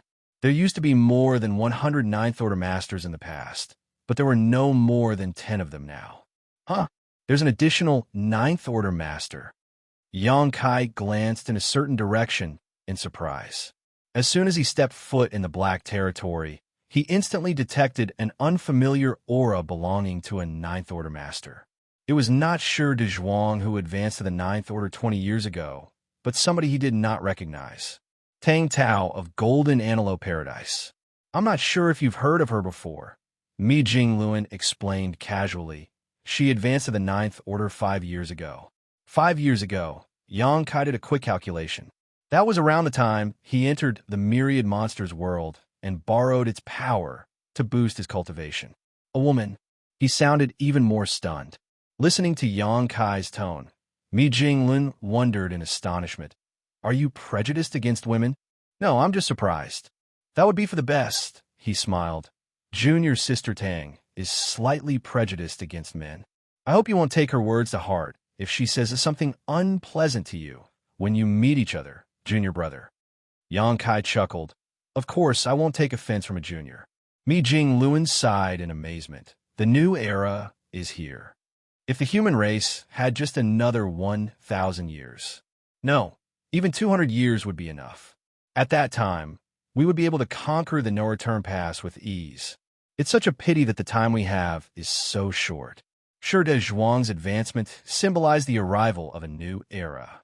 He represented the emergence of the rising stars who had received feedback from the First World Tree clone. They were the hope and future of the human race and the light illuminating the coming dawn.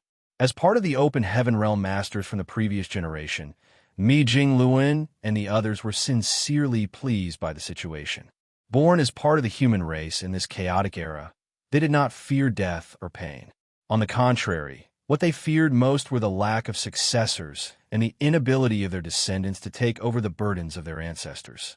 In just 2 decades, the human race welcomed the birth of 2 new Ninth Order Masters. Moreover, it was believed that more and more Ninth Order Masters would rise soon. Yang Kai and Mi Jingluan walked forward without hiding their auras.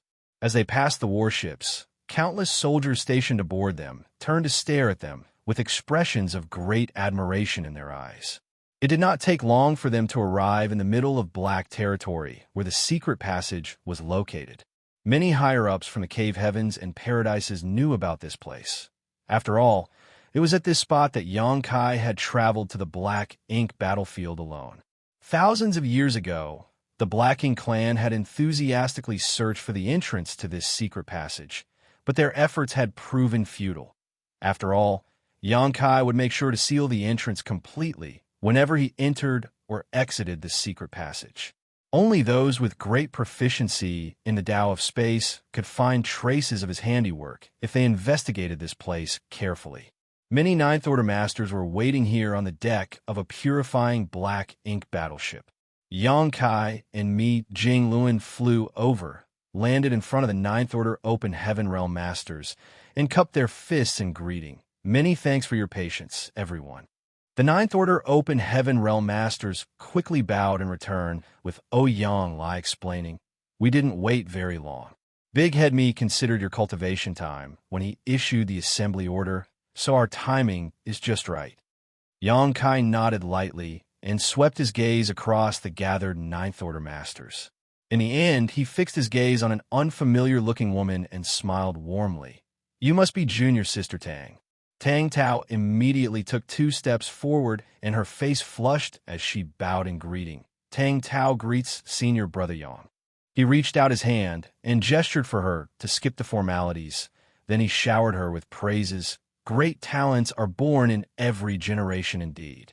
The fact that both you and Junior Brother Shi managed to advance to the Ninth Order Open Heaven Realm at such a critical moment proves that the fate of the human race is not in decline. The future of the human race will depend on you now.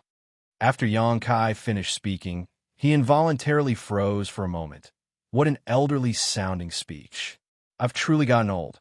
Strictly speaking, Yang Kai was indeed an old man in terms of both age and seniority.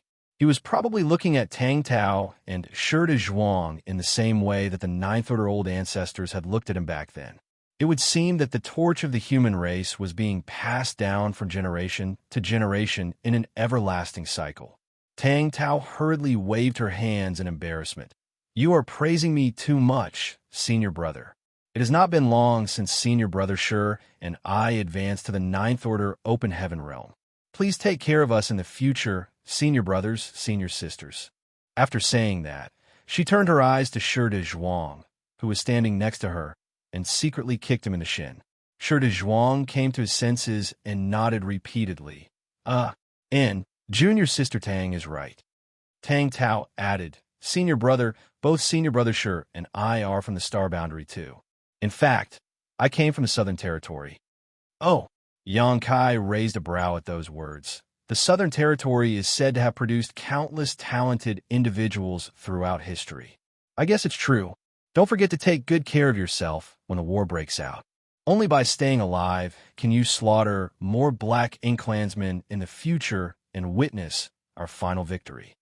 Yes, Tang Tao nodded so hard that she resembled a chicken pecking rice. Afterwards, Yang Kai turned around without wasting more time, and his expression grew stern. This matter cannot be delayed. Let's begin. When the words left his mouth, he stepped forward and stood in the void. He then shouted, Where are the Void Guard? In the next moment, the Void Guard under the leadership of Li Wu Yi responded from one of the nearby purifying Black Ink battleships. There were only 140 of them, as not all of them were gathered here. Some of them had been dispatched to prepare the space arrays connecting to the no-return pass. Greetings, Sir Yang. They cupped their fists in greeting. Void Guard, he my command. We now open a passage to the Black Ink battlefield. Yes. After the order was relayed, the Void Guard disciples sped off in a certain direction under Yang Kai's leadership, and soon came to stand at a certain spot.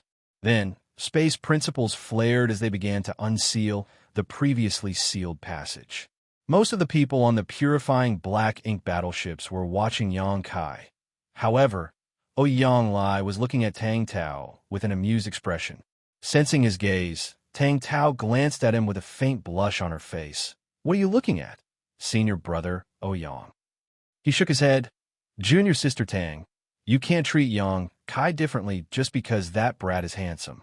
You should show proper respect and treat everybody equally. She snorted. I don't know what you're talking about, senior brother. Then, she turned away and continued to watch Yang Kai. Nevertheless, the tips of her ears were pink with embarrassment. Ouyang Lai sighed and shook his head. Glancing at Mi Jinglin, he exchanged a wry smile with the other party. It should be said that he understood the situation perfectly and knew that Tang Tao's feelings were not of love for Yang Kai. In any case, he was a ninth-order master, so how could he be bothered by the romantic relationships between the younger generation, especially at such a critical moment when the survival of the human race was at stake? The truth was that the rising stars simply had an inherent sense of awe and admiration for Yang Kai, regardless of their cultivation or aptitude. This situation was related to the history of the human race, including the tragic events that transpired in the past and Yang Kai's contribution during that difficult time. More than that, it was related to the ones who taught and raised these rising stars. During the darkest days of the human race, there was a person who showed up to turn the tide when the situation seemed helpless. With his strength alone, he had obtained some breathing space for the human race and even saved the human race from the brink of extinction. It was also because of him that the human race gained the capital to resist the Black Ink clan. That was why even Tang Tao, who was prejudiced against men and constantly criticized an old man like Ouyang Lai with sharp words, couldn't help showing the attitude of an awestruck fangirl when she encountered Yang Kai in person. It could be said that the rising stars who were born in the darkest age of the human race could never escape the name Yang Kai during their growth process, and that was especially true for those with great aptitude. Marshall Peak, Chapter 5866, Opening the Way. Everybody watched intently as the space principles fluctuated vigorously. It did not take long for the entrance of the passage that Yang Kai sealed in the past to appear before them in the form of a perpetually rotating vortex. Furthermore, there was an aura of nihility radiating from the entrance. Yang Kai slipped inside, and the Void Guard followed closely behind him, their figures vanishing from sight in the blink of an eye. The entrance to this passage was located in Black territory. On the other hand, the exit was located somewhere in the void of the Blue Sky Theater, within the Black Ink clan's former territory. Yang Kai had used this secret passage to travel between Black territory and the Black Ink battlefield on multiple occasions, so he was very familiar with the process. It would take no effort for Xianxia to bring a small number of cultivators through this void corridor, as they would succeed as long as they persistently forged forward and overcame the few obstacles in their way. However, a massive number of people would soon be passing through this passage. There were 12 armies, and each one had at least 2 to 3 million soldiers in their ranks.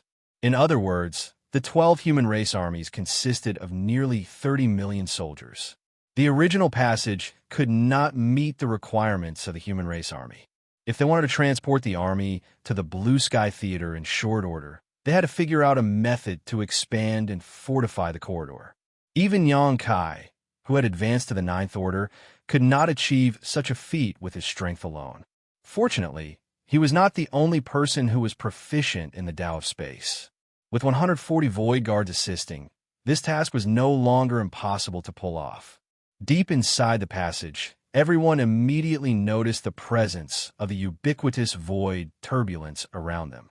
Strictly speaking, this corridor was just a long void crack. If those who entered this place were not proficient in the Tao of Space, they would quickly lose their way and never find their way out again, be it to the exit or the entrance. Even those who were proficient in the Tao of Space had to be very careful in such places. Xianxia took the lead to clear and mark the path ahead, his space principles oscillating constantly. Meanwhile, the Void Guard formed a long line behind him and drew upon their respective space principles in a similar fashion. It was thanks to these actions that the passage was expanded at a steady pace and the void turbulence was smoothed into an orderly tunnel. During this period, Xianxia also arranged Tao arrays along both sides of the passage to further increase its stability. The fortified passage continued to extend forward under their wholehearted cooperation. Whenever they progressed forward by a certain distance, a Void Guard would remain behind under Xianxia's orders to monitor the situation and deal with any unexpected emergencies that might occur. Seeing as it was Xianxia's first time undertaking such a task, he did not dare to guarantee that the passage would remain stable at all times. It was better to prepare some safety measures just in case. They steadily progressed forward with only 100 Void Guards remaining by the time they arrived at the exit. 40 Void Guards had been left behind to monitor various locations in the passage. At the exit, Xianxia stood motionless and glanced behind him. When he saw that Li Wu, Yi, and the others were following closely behind him, he raised his hand and pressed against the space before him. Space principles fluctuated, and ripples suddenly appeared in the void that had been sealed for many years. As the ripples spread out, a portal soon emerged. Xianxia slipped out of the passage, and the Void Guard rushed out from behind him under Li Wuyi's lead.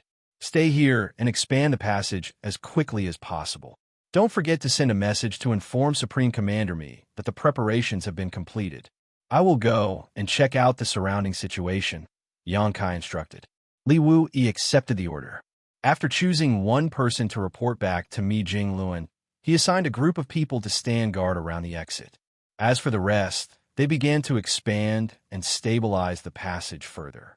Back in Black Territory, Mi Jingluan soon received news of their progress. Following his command, the squads quickly kept their respective warships in their small universes before flying into the passage under the leadership of their higher-ups. On the other side, Xianxia's figure flickered as he traveled through the void, his divine sense spreading out to investigate his surroundings. Now that he was in the Ninth Order, his divine sense was extremely powerful, so it did not matter whether the movement was as slight as the wind blowing through the grass.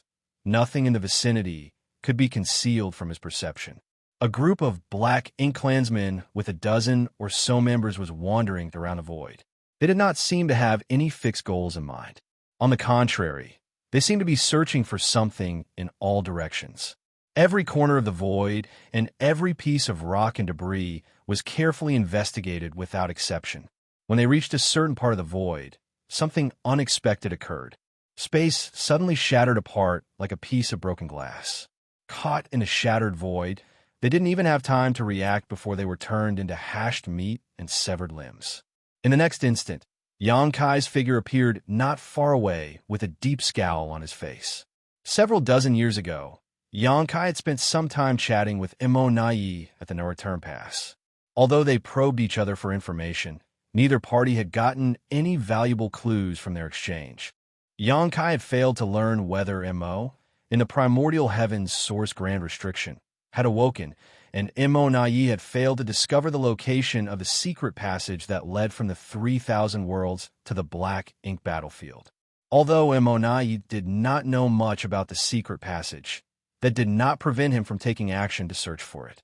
This was actually the 5th Black Ink clan team that Xianxia eliminated so far. All of them had been low-rank and high-rank Black Ink clansmen. Strangely enough, not a single feudal lord had been seen. Furthermore, the number in each team was small, ranging from a handful to a dozen at most. It could be conceived that Immonayi had dispatched many Black Ink clansmen to search in a grid-like manner over the years, all in hopes of finding the location of the secret passage. Despite knowing that this method might not show any results, Immonayi still ordered it in the hopes of preventing an ambush from the human race. At the very least, the Black Ink clan would quickly receive feedback that 5 Black Ink clan search teams that Xianxia eliminated had gone missing. Based on such reports, Immonayi would be able to determine the general location of a human race army and make some preparations in advance. It could even be said that these Black Ink clansmen were dispatched to be killed by the human race, which also explained their weak strength and low numbers. Immonayi had no doubt that the human race army would enter the Black Ink battlefield via the secret passage and launch an offensive against a no-return pass. After all, that was the only viable option. That was why he assigned a large number of scouts throughout the Black Ink battlefield. The places where the scouts disappeared would indicate the direction that the human race army would be attacking from. Although Xianxia was aware of this fact, he had no choice but to act. The scale of the human race army was so large that it was not feasible to hide it. Once they gathered together to take action, the Black Ink clansmen scattered everywhere would surely notice their movements anyway. Hence, he might as well remove all the scouts in the area beforehand. After searching a wide perimeter and eliminating at least 30 Black Ink clan teams, Xianxia finally returned. From a distance, he saw that a large part of the army had gathered around the exit of the secret passage. Moreover, numerous warships were being summoned one after the other. The squads who arrived first were clearly making preparations for the arrival of their companions. Mi Jingluan and most of the other Ninth Order Open Heaven Realm Masters had also arrived, leaving only a few to bring up the rear. The Ninth Order Masters convened together, and Xianxia reported his discoveries. Mi Jingluan nodded. Immonayi is certainly not an easy opponent to face, but his actions are within our expectations. Besides, we never expected to succeed in launching a sneak attack on the no-return pass. Since our movements have been discovered, we might as well start the fight with a spectacular bang. Xianxia observed, the scouts in this vicinity have all been removed, so there should be some delay before the Black Ink clan receives news of our arrival. Even so, the delay will not be long. I estimate that we have a month at most, possibly even less. No matter how slow the reaction of the Black Ink clan was, they were bound to notice that something was wrong when so many of their scouting parties failed to contact them after a month. That's enough, Mi Jingluan said. The army will only take half a month to assemble here from Black territory. Looking back at the exit of the passage, he sighed heavily. It's just a pity about the passage. The location of the secret passage will be completely exposed. Through Xianxia and the Void Guard's joint efforts to expand and fortify the passage, the corridor had been transformed into an existence that resembled a territory gate, though it still had some noticeable differences. A real territory gate connected 2 great territories together, allowing a cultivator to arrive at the opposite side by passing through it. The key feature of such territory gates was the journey would only take a brief moment. On the other hand, traveling through the entirety of this passage not only required a noticeable amount of time, but also came with all kinds of potential risks. Naturally, the risks were not too high thanks to the Void Guard stationed at various positions along the passage, but they undoubtedly existed. Such a passage could no longer be hidden completely at this stage. Even if Xianxia used various means to seal the entrances to the passage again, it was no longer possible to completely conceal it. There was a high chance for the Black Ink clan to locate this opening if they worked hard enough. If we lose this battle, the human race will be doomed to extinction. It doesn't matter whether the passage is exposed or not, Xianxia said lightly from the side. Yang Kai nodded. Let's proceed as planned. Then he turned to look at Li Wu Yi, take a group of void guards, and set off immediately towards the primordial heavens source grand restriction. Don't forget to set up the space arrays along the way. Although the human race army was currently targeting the no-return pass, it was just as Yang Kai had said. They should not limit their focus to the situation at hand. They also have to look towards the future. Looking at the bigger picture, the primordial heavens source grand restriction was the biggest affliction tormenting the human race. Not to mention, the journey to the primordial heavens source grand restriction was very, very long. It was necessary to make various preparations in advance. They would not have enough time if they waited until the war the no-return pass was won to get started. With this arrangement, the best outcome was that the human race would spend a dozen years conquering the no-return pass. This period would provide the Void Guard with enough time to finish preparing the space arrays connecting to the primordial heavens source grand restriction. At that time, the human race army would only need to undergo some slight reorganization before quickly traveling to the primordial heavens source grand restriction via the space arrays. These actions were part of the plans that the Supreme Headquarters made in advance. During the journey from the Supreme Headquarters to Black Territory, Mi Jingluan had explained the plans to Yang Kai in detail. In regards to manpower, the Supreme Headquarters had also taken the necessary measures beforehand. When Li Wu Yi heard Yang Kai's statement, he immediately accepted the order. Yes. Yang Kai glanced at Li Wu Yi and warned, "The road ahead is dangerous. May fortune be with you." Li Wu Yi nodded heavily and immediately gave a wave of his hand. Designated squads with me. Out of the 100 or so Void Guards left, 80 instantly departed with Li Wu Yi. That was not all. A fleet of warships also headed swiftly into the depths of the void. These squads were tasked with protecting the universe temples. After all, the distance between this place and the primordial heavens source grand restriction was too vast. Li Wu Yi and the others would have to prepare more than one space array along the way, and every space array they established would need to be guarded. Relying on the Void Guard's manpower alone would not be enough to carry out the task. Every Void Guard was proficient in the Tao of space, so they traveled extremely quickly. Even though the fleet of warships set off at the same time as Li Wu Yi and the others, they did not travel together. They simply needed to arrive at each space arrays that were established along the route, then divide their forces to establish protective details for those space arrays. Hence, there is no need for them to push themselves to travel together with Li Wu Yi and the Void Guard. In Mi Jingluan's plans, each universe temple would have at least one 8th Order Master standing guard. It was fortunate that the heritage of the human race had improved drastically over the years, so there were many 8th Order Open Heaven Realm Masters to spare nowadays. If it had been several thousand years ago, the human race would not have had the capital to throw their manpower around in such a luxurious manner. Marshall Peak, Chapter 5867, Departure. I'll be leaving first, Yang Kai informed Mi Jingluan. After picking out 2 Void Guards, the 3 of them immediately traveled in the direction of the no-return pass.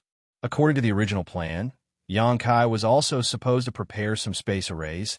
It was just that he was responsible for preparing the space arrays that connected the exit of the passage to the no-return pass instead. The exit of the secret passage was located in the Blue Sky Theater, within the territory occupied by the Black Ink clan back then. Although the distance between this place and the no-return pass was not as great as the primordial heavens source grand restriction, it could not be considered short either. With the human race army's current enormous lineup, they would need to spend at least 2 years to arrive at the no-return pass without the help of the space array, which was an unacceptable delay. Now that the Black Ink clan scouts in the vicinity had been removed, it would not take long for the enemy to learn about the human race's attack. Speed was crucial under these circumstances. Naturally, it was better for the human race army to attack as soon as possible. After Yang Kai departed, The remaining Void Guards began to prepare the first space array that would be located here. Setting up the space array was not a difficult task, because all the space arrays had been prepared beforehand and transported in the universe temples that had been collected previously. Hence, the Void Guard simply had to search for a suitable location, place the universe temple in position, and make some slight adjustments to the space array inside. One of the Void Guards in the Eighth Order opened the portal of his small universe. Following his actions, the portal expanded incessantly. It did not take long before a universe temple emerged. Under me, Jing Luan's guidance, he placed the universe temple at a certain spot in the void. Several Void Guards immediately flew into the universe temple to check and calibrate the space array. A short while later, they reported that everything was ready and the space array was in perfect working condition. Thereupon, the human race army finally succeeded in placing their first space array on the black ink battlefield. With this space array acting as a connection point, the space arrays laid by Xianxia in the direction of the No-Return Pass and the space arrays laid by Li Wu Yi in the direction of the Primordial Heavens Source Grand Restriction could easily form a connection with the space array in this place. As such, they would have a direct transportation route from the No-Return Pass to the Primordial Heavens Source Grand Restriction once they completed their tasks. There would be many transfer points along the way, but that was preferable compared to the long journey that the human race army would have had to make instead. In this way, they could aim straight at the heart of their enemy as soon as they conquered the No-Return Pass and launch a crusade towards the Primordial Heavens Source Grand Restriction at the fastest speed. Afterwards, a steady stream of soldiers poured out from the exit of the secret passage. Aside from the group of elites who arrived earlier, all those who came later were soldiers with lower cultivation. The current human race was extremely powerful, and their heritage was unprecedentedly rich. Be that as it may, the mid-rank Open Heaven Realm Masters and low-rank Open Heaven Realm Masters occupied the largest proportion of their strength. In particular, the mid-rank Open Heaven Realm Masters held the highest numbers. The amount of 4th Order and 5th Order Open Heaven Realm Masters was the highest, exceeding the total number of Open Heaven Realm Masters in the 3rd Order Open Heaven Realm and below. This situation was vastly different from the situation during peaceful times. Before the Black Ink clan invaded the 3,000 worlds, those in the 3rd Order and below had accounted for the majority of the human race. In fact, Xianxia had encountered many 1st Order and 2nd Order Masters when he first arrived in the 3,000 worlds. On the contrary, hardly any 1st Order or 2nd Order Masters were born among the human race nowadays. Even the weakest Open Heaven Realm Masters advanced directly to the 3rd Order. As for those who came from the 2 Open Heaven Realm Cradles, the Star Boundary and the Myriad Monsters World, the 4th Order was the minimum. There were 2 reasons for this situation. In addition to the feedback from the World Tree clone, the process to obtain resources was also much simpler than before. In the past, most of the low-born cultivators had neither the ability nor the capital to obtain the resources needed to advance to the Open Heaven Realm. However, they could now redeem these resources from the human race army as long as they had enough military merits to perform an exchange. Strictly speaking, it did not become easier for cultivators to obtain resources. It was simply a more direct method of resource acquisition that had not been available to those who were born from humble backgrounds before. Back when the Great Passes were in conflict with the Black Ink clan on the Black Ink battlefield, the minimum requirement to enter the Black Ink battlefield was the 6th Order. After all, those below the 6th Order were completely helpless against the corruption of Black Ink strength. Unlike back then, the human race now had the means to resist Black Ink strength. Not only did they have purifying light, which could dispel Black Ink strength in a cultivator's small universe, but they also had the purifying Black Ink pills, which could prevent the corruption of Black Ink strength. Thus, the requirements had been reduced by a slight margin. Nevertheless, no matter how much they lowered their requirements, the 4th Order remained the most basic requirement. Only those in the 4th Order and above qualified to contribute their strength on the battlefield. Those in the 4th Order and below would not have much value on the battlefield. In other words, those in the 3rd Order Open Heaven Realm and below did not meet the basic requirements to enter the battlefield, After all, the human race did not have the habit of using those with weaker cultivation as cannon fodder. Even so, Mi Jingluan did not hesitate to bring along all those who were in the Third Order and below for this crusade. The mission of those in the Third Order and below was not to fight on the battlefield, but to mine resources. The human race had been lacking cultivation resources for a long time now. If Xianxia had not brought back a large amount of materials from the Black Ink clan a couple dozen years ago, the repair of Pure Yang Pass would not have been possible. At the moment, though, the human race was practically bankrupt. The demand for various resources would only increase exponentially once the war at the No Return Pass broke out. Not to mention that resources were required each time they transported the army via the space arrays. Seeing as the entire human race army would need to be transported to the primordial heavens source grand restriction in the near future, there was no doubt that the consumption of resources would soar to a shocking level. That was why they had to make preparations in advance. Even if they expected to receive an enormous amount of resources once they conquered the No Return Pass, that would only come after they succeeded in their crusade. The 3,000 world was an empty shell right now.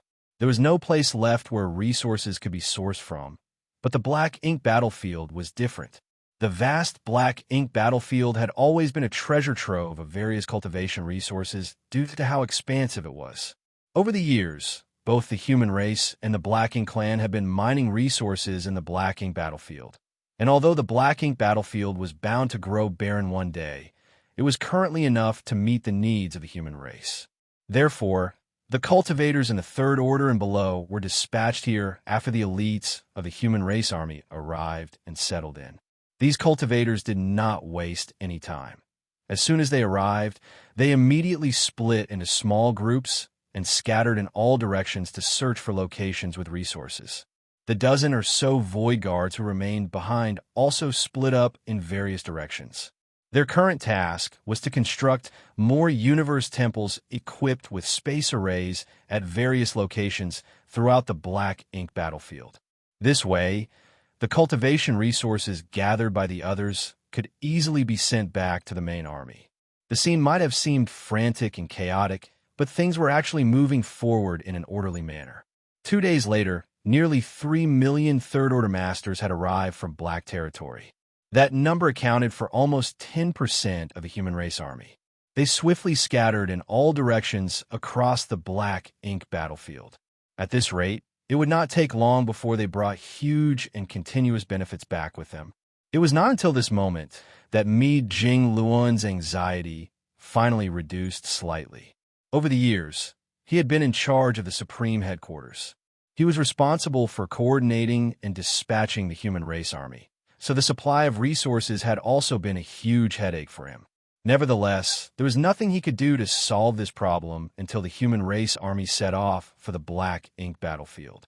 At this point, the Black Ink battlefield was no longer the Black Ink clan's backyard. It belonged to the human race. The human race army was attacking, and the Black Ink clan could do nothing to stop them except defend the No Return Pass. The situation at this moment was very similar to the Black Ink clan's previous assault on the No Return Pass. It was just that the offense and defense had been reversed. At this moment, a figure flew out of the universe temple that had just been set up. He came straight to Mi Jingluan and cupped his fist in greeting. "Supreme Commander Mi, we have established a connection with the first space array leading to the No Return Pass." Mi Jingluan nodded lightly. Understood. Although he seemed calm and collected on the surface, he was secretly amazed by the news. Xianxia was very fast indeed. No news came from Li Wu Yi, who had departed earlier. On the other hand, Xianxia had already finished placing his first space array.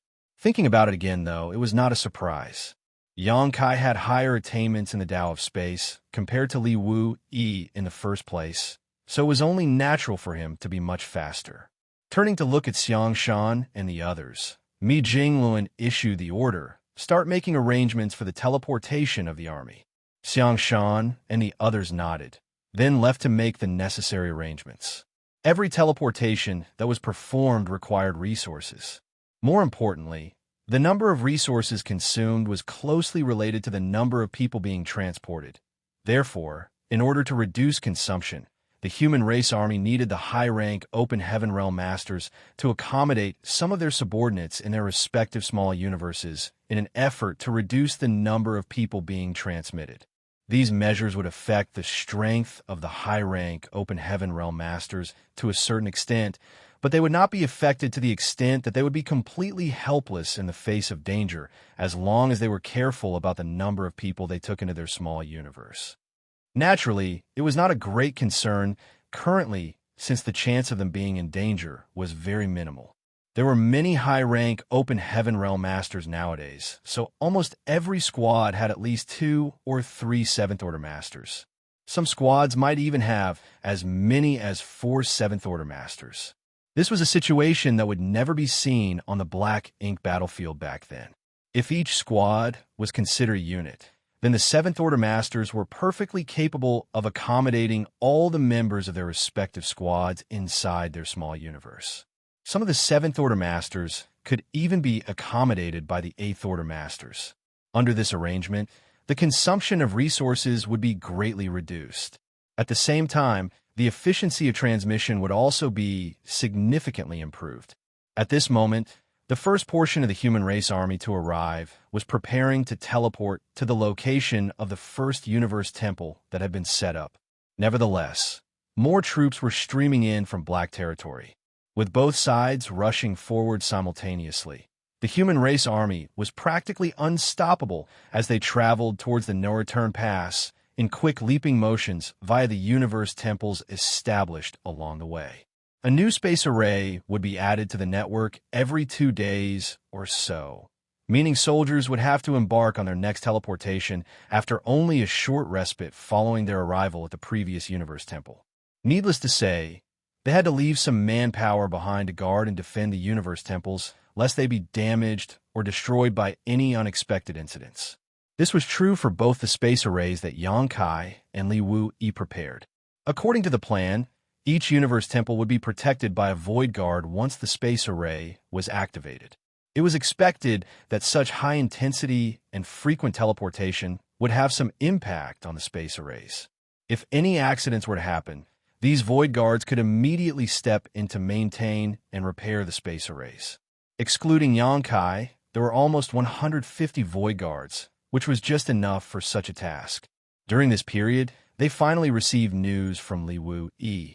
The first space array had not only been established, but also successfully connected with the space array located in front of the entrance to the secret passage. Half a month later, the entire human race army that had previously gathered in Black territory arrived without a single member missing, with Wei Junyang, who was in charge of bringing up the rear, arriving last. Martial Peak, Chapter 5868, Goading the Giant Spirit Gods. At this moment, Xianxia and the 2 void guards who were preparing the space arrays in the direction of the No Return Pass were already halfway through their journey. They also left behind 3 universe temples that they deployed along the way. Judging by their speed, the first part of the human race army would reach the periphery of the No Return Pass in another half a month. It was not until this moment that the No Return Pass realized that something was wrong, but the delay could not be blamed on the Black Ink clan's ignorance. The truth was that Immortal was already very cautious. After his previous exchange with Xianxia to probe each other for information several years ago, he confirmed the existence of a secret passage leading between the 3,000 worlds and the Black Ink battlefield. Thanks to that piece of information, he immediately realized that the human race would eventually attack the No Return Pass through that secret passage. After all, that was the only method for the humans to fully maximize their strengths in the assault. It was far too disadvantageous for them to attack from the territory gate, because the Black Ink clan could cause significant casualties to them just by establishing a tight line of defense around the location. Nobody would ever choose to use such a foolish method if there was a better option. Unfortunately, Immortal had been unable to confirm the exact location of the secret passage's exit. That was why he quickly dispatched a large number of Black Ink clan scouts into the Black Ink battlefield following Xianxia's departure from the No Return Pass. His plan had been to search for the secret passage while simultaneously guarding against any possible movements from the human race. Naturally, His main purpose was the latter. As for finding the exit of the secret passage, he did not expect much and simply did his best to achieve results. For this purpose, the Black Ink clan even deliberately produced nearly 10,000 low-rank Black Ink nests for the Black Ink clan search parties to bring along when they ventured deep into the Black Ink battlefield. Xianxia had eliminated several dozen Black Ink clan squads around the vicinity of the secret passage. Moreover, his movements were so swift that the Black Ink clansmen had no time to react whatsoever. Although Xianxia managed to prevent the enemy from learning about their presence in the immediate term, the Black Ink clansmen overseeing the nearby low-rank Black Ink nests soon noticed that something was wrong when they failed to make contact with their search teams for the past half a month.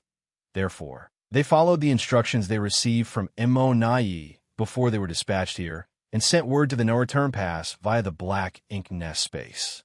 Upon receiving the message, Immortal immediately realized the problem. It was impossible for the Black Ink clan scouts searching the Black Ink battlefield to disappear for no apparent reason. After all, there were currently no dangers on the Black Ink battlefield. It was understandable if something had happened to one or two teams, as accidents or unexpected delays did still occur, but the fact that dozens of scout teams had gone missing at the same time was self-explanatory.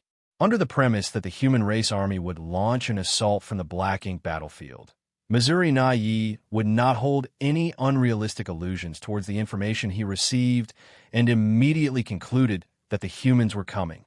Furthermore, their general direction and distance could now be determined from the location of the lost Black Ink clan scouts.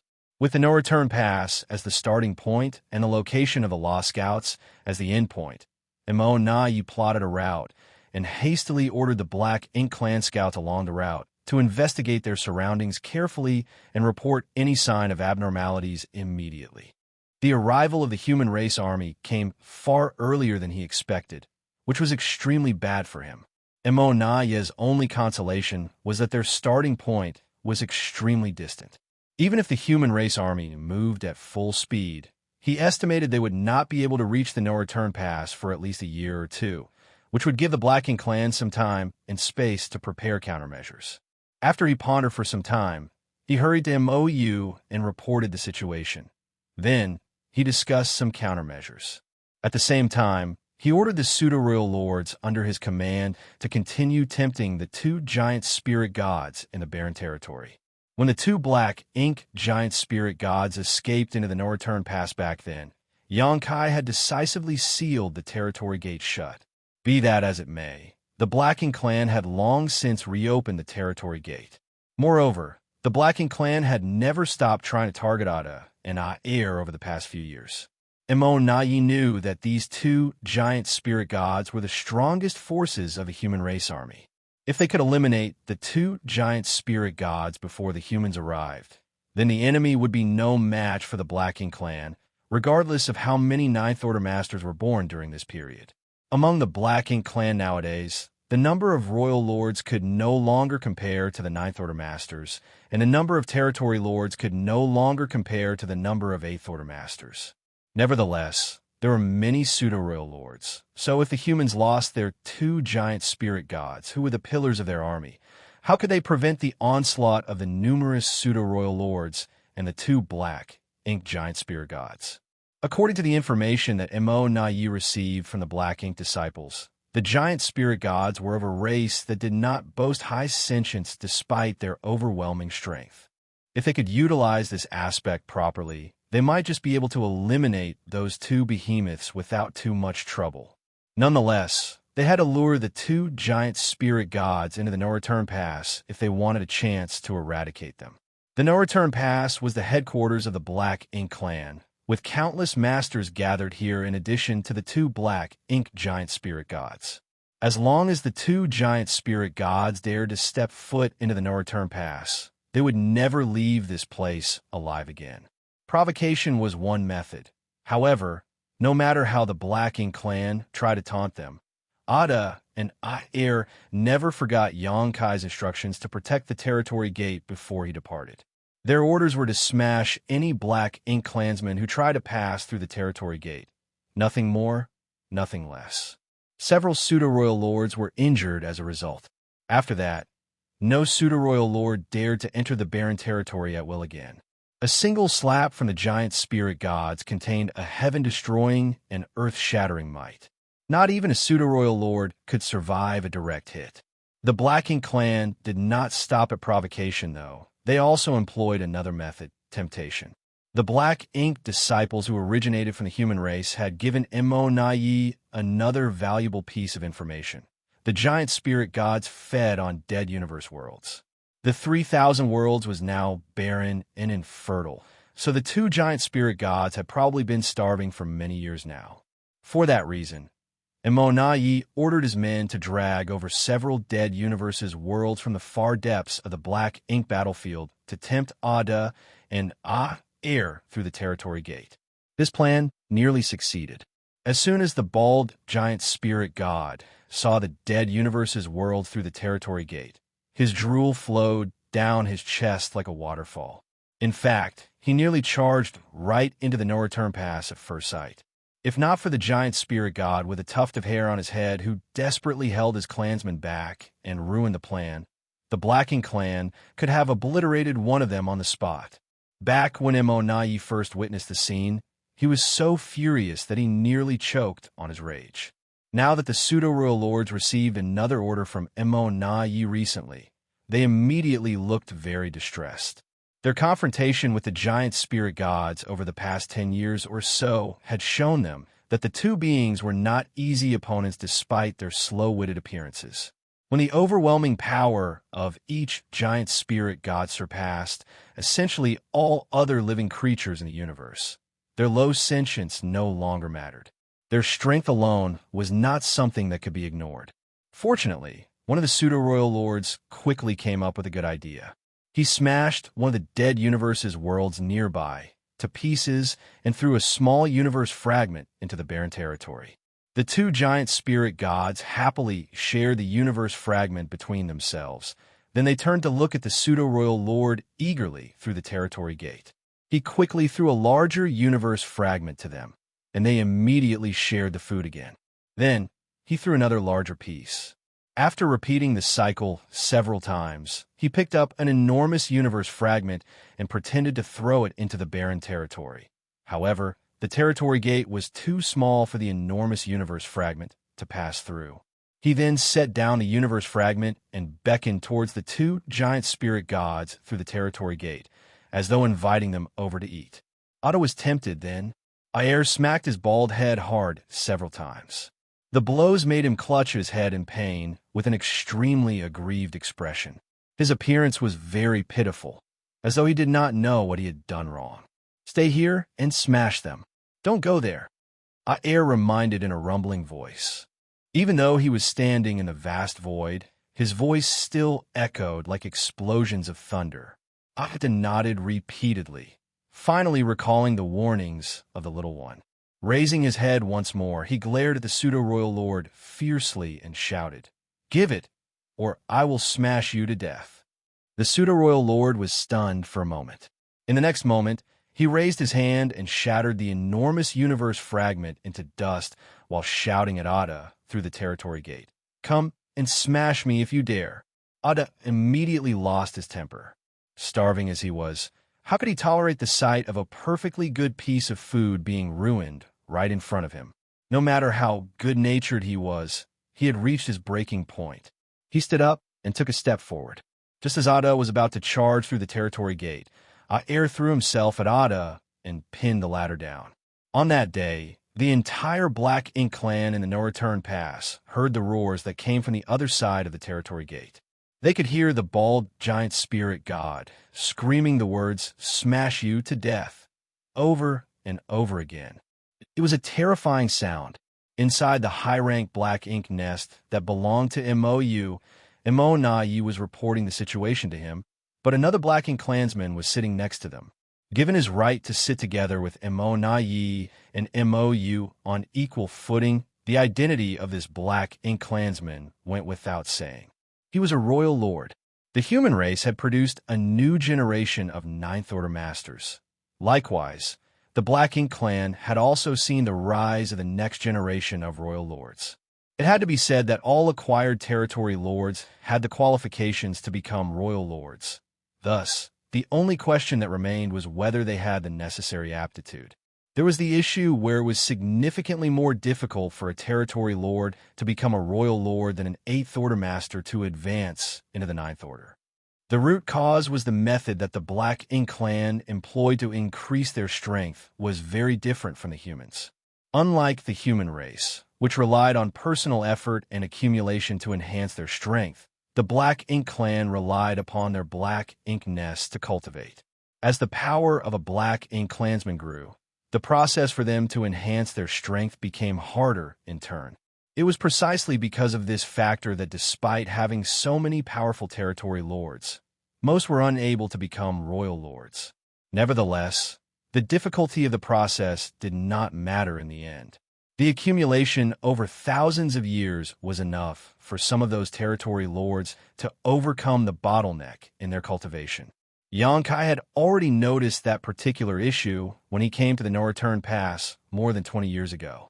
At that moment, he was certain that new royal lords were going to be born into the Black Ink clan in the near future. A few years after that, the Black Ink clan had indeed produced a 3rd royal lord. It was none other than the individual sitting here with Mo-Na-Yi and Mo-Yu. Although sitting here meant that he could join the discussion between Mo-Na-Yi and Mo-Yu, the newly advanced royal lord simply sat there and listened quietly. In terms of qualifications and strength, he was much inferior compared to Mo-Na-Yi and Mo-Yu. The Black Ink clan was different from the human race. There was no place for him to express his opinions here. He was only summoned so that he could listen to their discussion. Is there a need to intercept the human race army? Mo-Yu scowled deeply. There are many 9th Order masters with them now. Won't it be disadvantageous for us if we send out our troops to confront them? Upon learning that the human race army was coming to attack them, Mo-Na-Yi immediately came up with a plan that Mo-Yu frowned upon. His plan was to prepare an ambush along the route and intercept the human race army during their advance. On the other hand, Mo-Yu preferred to fortify the defenses of the No Return Pass and fight the human race army from within the No Return Pass. The fate of the entire Black Ink clan rested upon this matter, so it was only natural for the higher-ups to have various conflicting opinions. Mo-Na-Yi was not surprised by Mo-Yu's stance in this matter. In fact, he had already anticipated Mo-Yu's opinion before he even came here.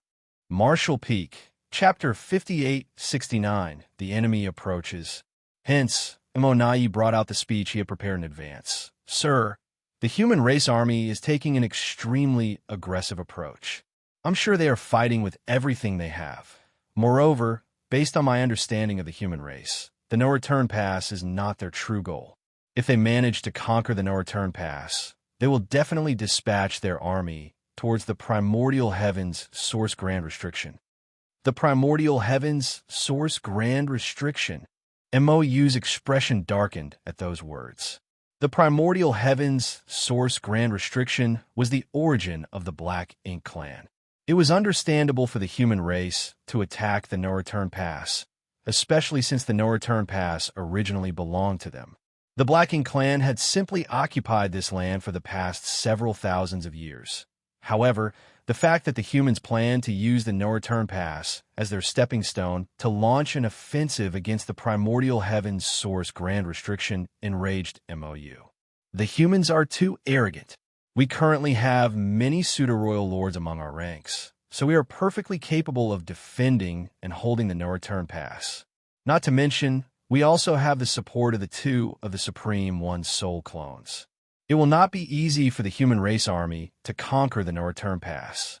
Mo-Na-Yi cautioned Mo-Yu, there is no need to be concerned about the ordinary members of the human race, but I hope you do not forget about Xianxia, sir. It's true that we currently have many pseudo-royal lords among our ranks, but the situation on the battlefield can change in the blink of an eye. If Xianxia was given the chance, there is no guarantee that the pseudo-royal lords would be able to survive a sneak attack from him. Upon hearing that name, Mo-Yu's expression darkened even more as he couldn't help recalling the battle from several thousand years ago. When the Black Ink clan invaded the 3,000 worlds back then, they had forced the humans back into a mere dozen or so great territories. With such a glorious achievement, it seemed as though they could exterminate the human race with just a little more effort. That was the era when the innate territory lords had been locked in conflict with the Eighth Order Masters. At the critical juncture, though, Xianxia had abruptly appeared out of nowhere. Wielding a strange, secret technique that harmed both himself and the enemy at the same time, he caused panic among the innate territory lords scattered across the various battlefields. In the end, he even managed to force the Black Ink clan to concede and sign a series of truces on the condition that he would no longer attack them. These agreements had given the human race some breathing room. Now, that person who overturned the entire situation between the human race and the Black Ink clan by himself had advanced to the Ninth Order Open Heaven realm.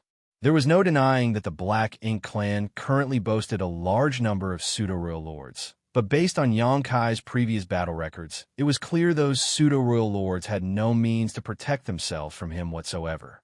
His interference alone had caused the Black Ink clan to lose 8 pseudo-royal lords in E5 territory. The current situation could be said to be even worse than the one in the past. A few thousand years ago, Xianxia had relied upon his strange secret technique that harmed both himself and the enemy to carry out his attacks.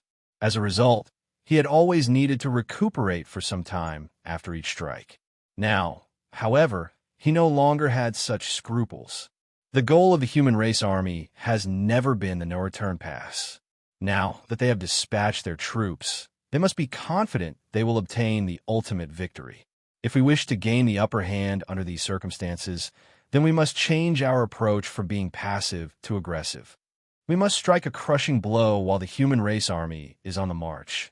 Otherwise, they will only become harder to defeat once they establish themselves outside the no-return pass. Mou fell into deep thought at those words. Mo Na-Yi relentlessly pressured Mou. "Sir, this is our only chance. The opportunity will not come again." After a long time, Mou finally raised his head to look at Mo Na-Yi. "How should we deal with Xianxia?"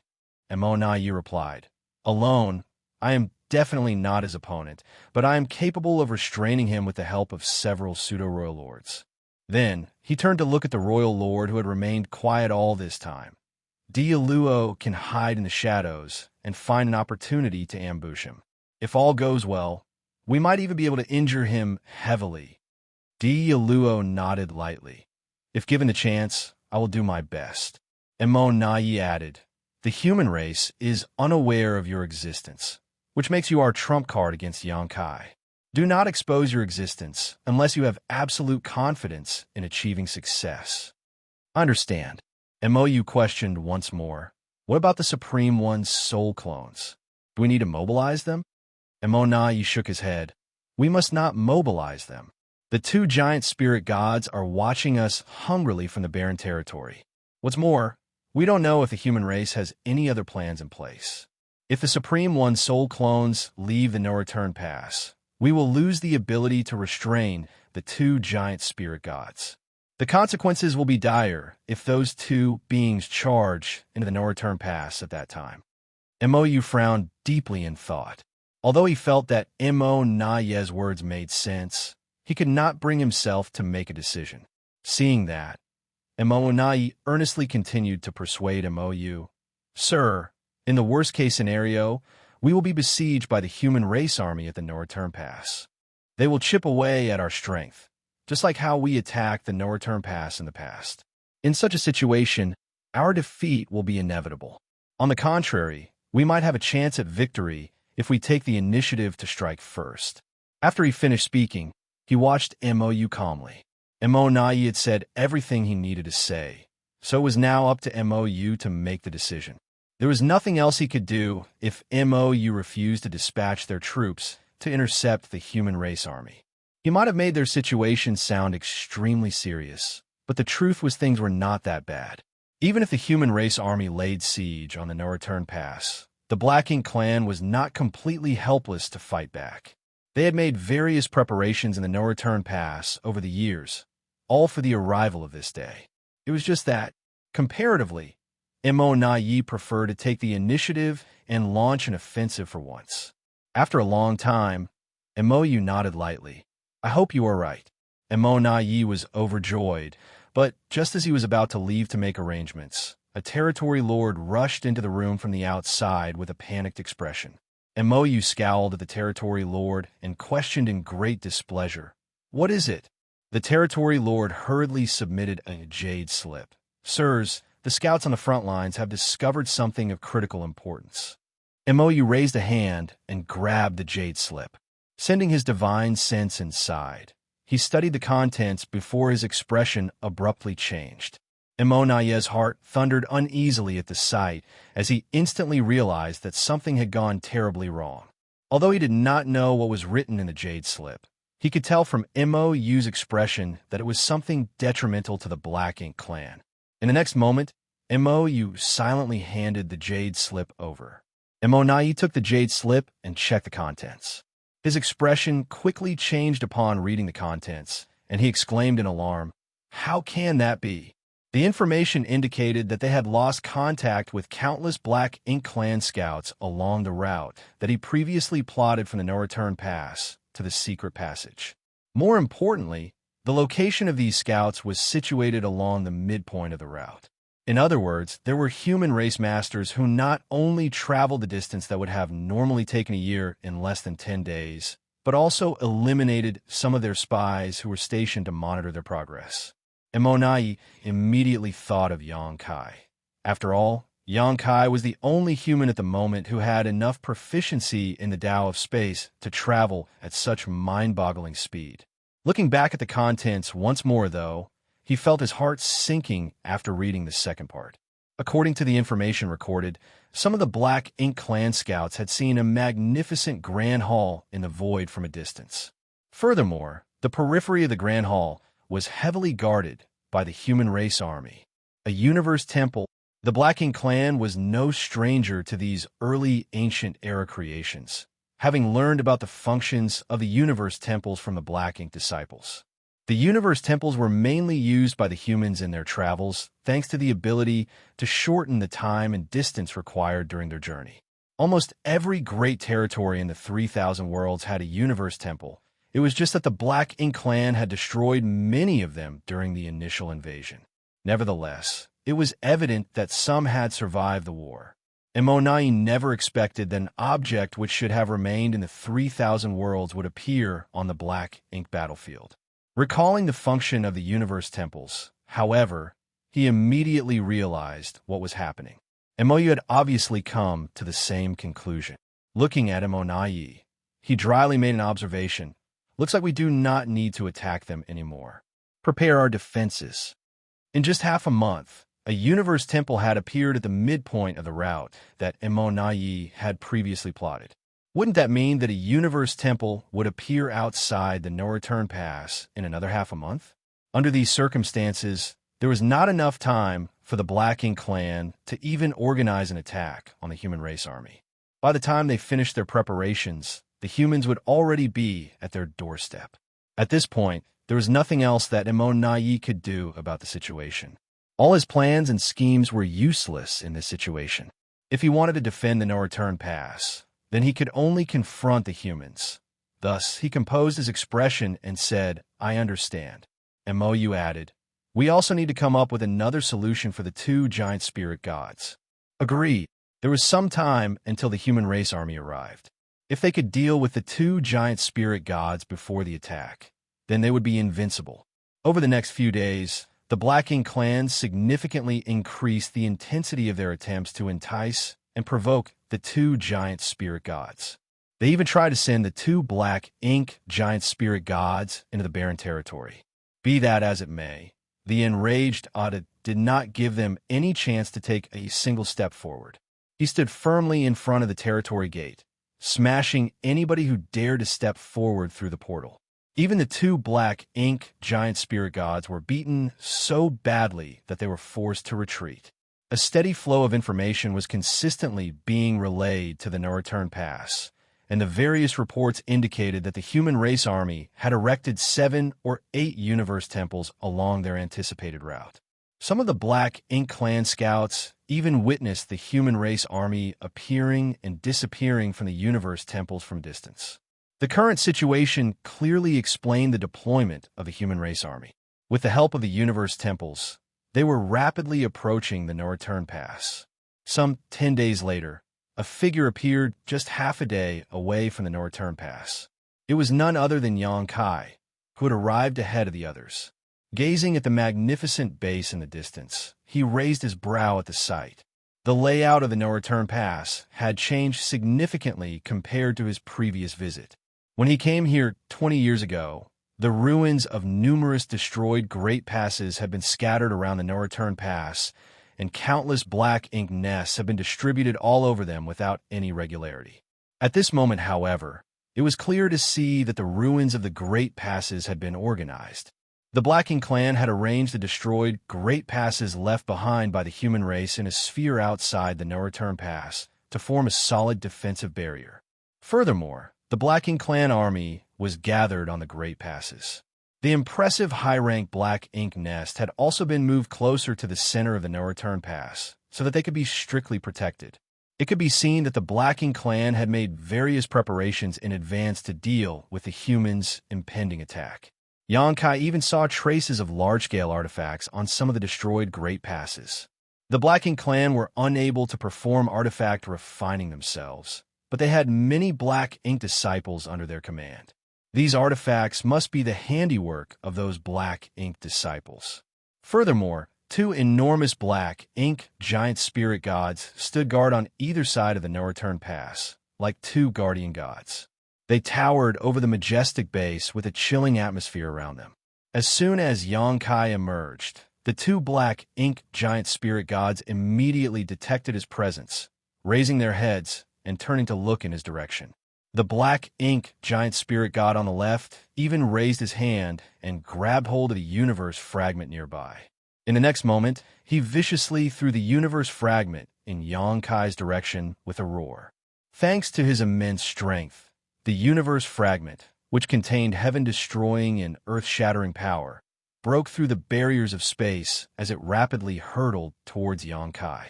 Martial Peak, Chapter 5870, Preparations. Although Xianxia was half a day's journey away from the no-return pass, that only referred to the time required to arrive at the no-return pass through normal means for human race squad class warship. Be that as it may, such a distance was well within the attack range of Xianxia and the Black Ink giant spirit gods. At any rate, the Black Ink giant spirit god did not expect his attack to harm Xianxia in any way. Xianxia was in the 9th order, so how could a trivial universe fragment injure him? In response to the menacing attack, Xianxia simply raised his hand slightly. The universe fragment that was hurtling towards him at an astonishing speed instantly came to an abrupt halt and quietly hovered in front of him. Then, he clenched his raised hand into a fist. The huge universe fragment subsequently exploded into dust. The loud and flashy confrontation instantly alerted the entire Black Ink clan in the no-return pass to the enemy's presence. One after another, countless figures quickly rushed out of the no-return pass and stared in Xianxia's direction. Those figures radiated with powerful auras that shook the void. They were none other than the Pseudo-Royal Lords. The Pseudo-Royal Lords had obtained tremendous power with the help of the Source Fusion technique, but in exchange, they could never utilize their full strength. The price of their power was also their lack of ability to control it. For that reason, every one of them was extremely conspicuous. They generally resembled bright lights in the dark of the night when they stepped onto the battlefield, which made it impossible for them to carry out any kind of ambush. Xianxia also saw Mo-Na-Yi and Mo-Yu. The 2 royal lords were standing in the middle of the no-return pass, surrounded by many pseudo-royal lords. When their gazes collided, Xianxia grinned at them. On the other hand, the expressions of Mo-Na-Yi and Mo-Yu darkened at the sight. Now that Xianxia was here, how far behind could the human race army be? The Black Ink clan had known that the humans were coming to attack the no-return pass, and consequently made the necessary preparations in anticipation of the enemy's imminent arrival. Nevertheless, the speed of the human race army's advance was simply too swift. After staring at each other across the distance for some time, Xianxia raised a hand and made a slashing motion across his throat at Immonayi and Imoyu before he casually departed. It did not take long before his figure vanished from sight. Inside the no-return pass, Immonayi scowled fiercely. There was no denying that Xianxia's actions were incredibly childish, but he could not guess the reason for him acting this way. Did he come here just to demonstrate his might? But what was the point? Could he have other intentions? Immonayi instantly fell in a deep thought, but he could not be blamed for being so cautious. Having been in conflict with Xianxia for so many years, he knew that the latter had always taken advantage of the situation on every occasion. That was why, in his opinion, Xianxia's every move was worthy of vigilance. At the same time, a universe temple had appeared in the void, approximately 3 days' journey from the no-return pass, and a steady stream of human soldiers was emerging from it. The first to arrive was the Azure Sun Army. When their members had all been assembled, they quickly formed a solid line of defense around the universe temple. That was not all, as the Void Guard who arrived here the earliest were also searching for universe fragments of various sizes in the vicinity to serve as temporary camps. Mi Jingluan was standing near the Universe Temple when Xianxia hurried over and reported his discovery at the no-return pass. Upon hearing Xianxia's report, Mi Jingluan nodded. I expected as much. The Blacking clan has always ignored the Great Passes because we had no means to threaten the safety of the no-return pass, but now they're the ones under attack instead. Knowing that an attack by our army is imminent, I am sure they made various arrangements in preparation. The great passes that we left behind back then are perfect as barricades and barriers. After he finished speaking, he turned to look at Xianxia and asked, Did Immonayi discover you? Xianxia replied, I wasn't hiding. Mi Jingluan chuckled. In that case, they won't dare to act rashly. Immonayi is both shrewd and suspicious, so your sudden appearance outside the no-return pass will definitely make him worry about various possibilities.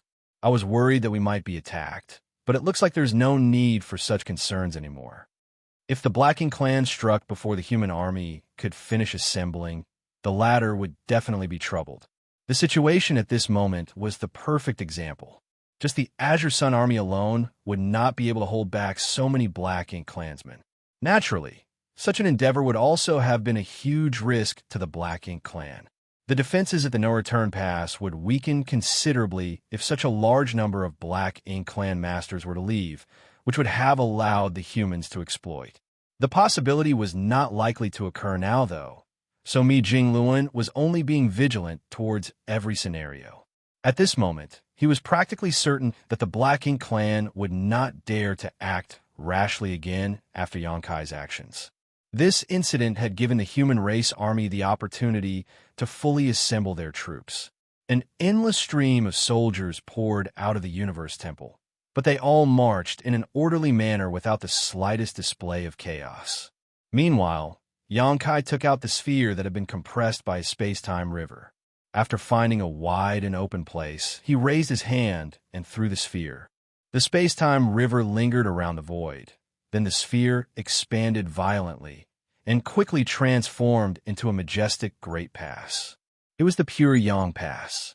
Pure Yang Pass was not only the last remaining Great Pass in the possession of the human race, but would also be an important weapon in conquering the no-return pass.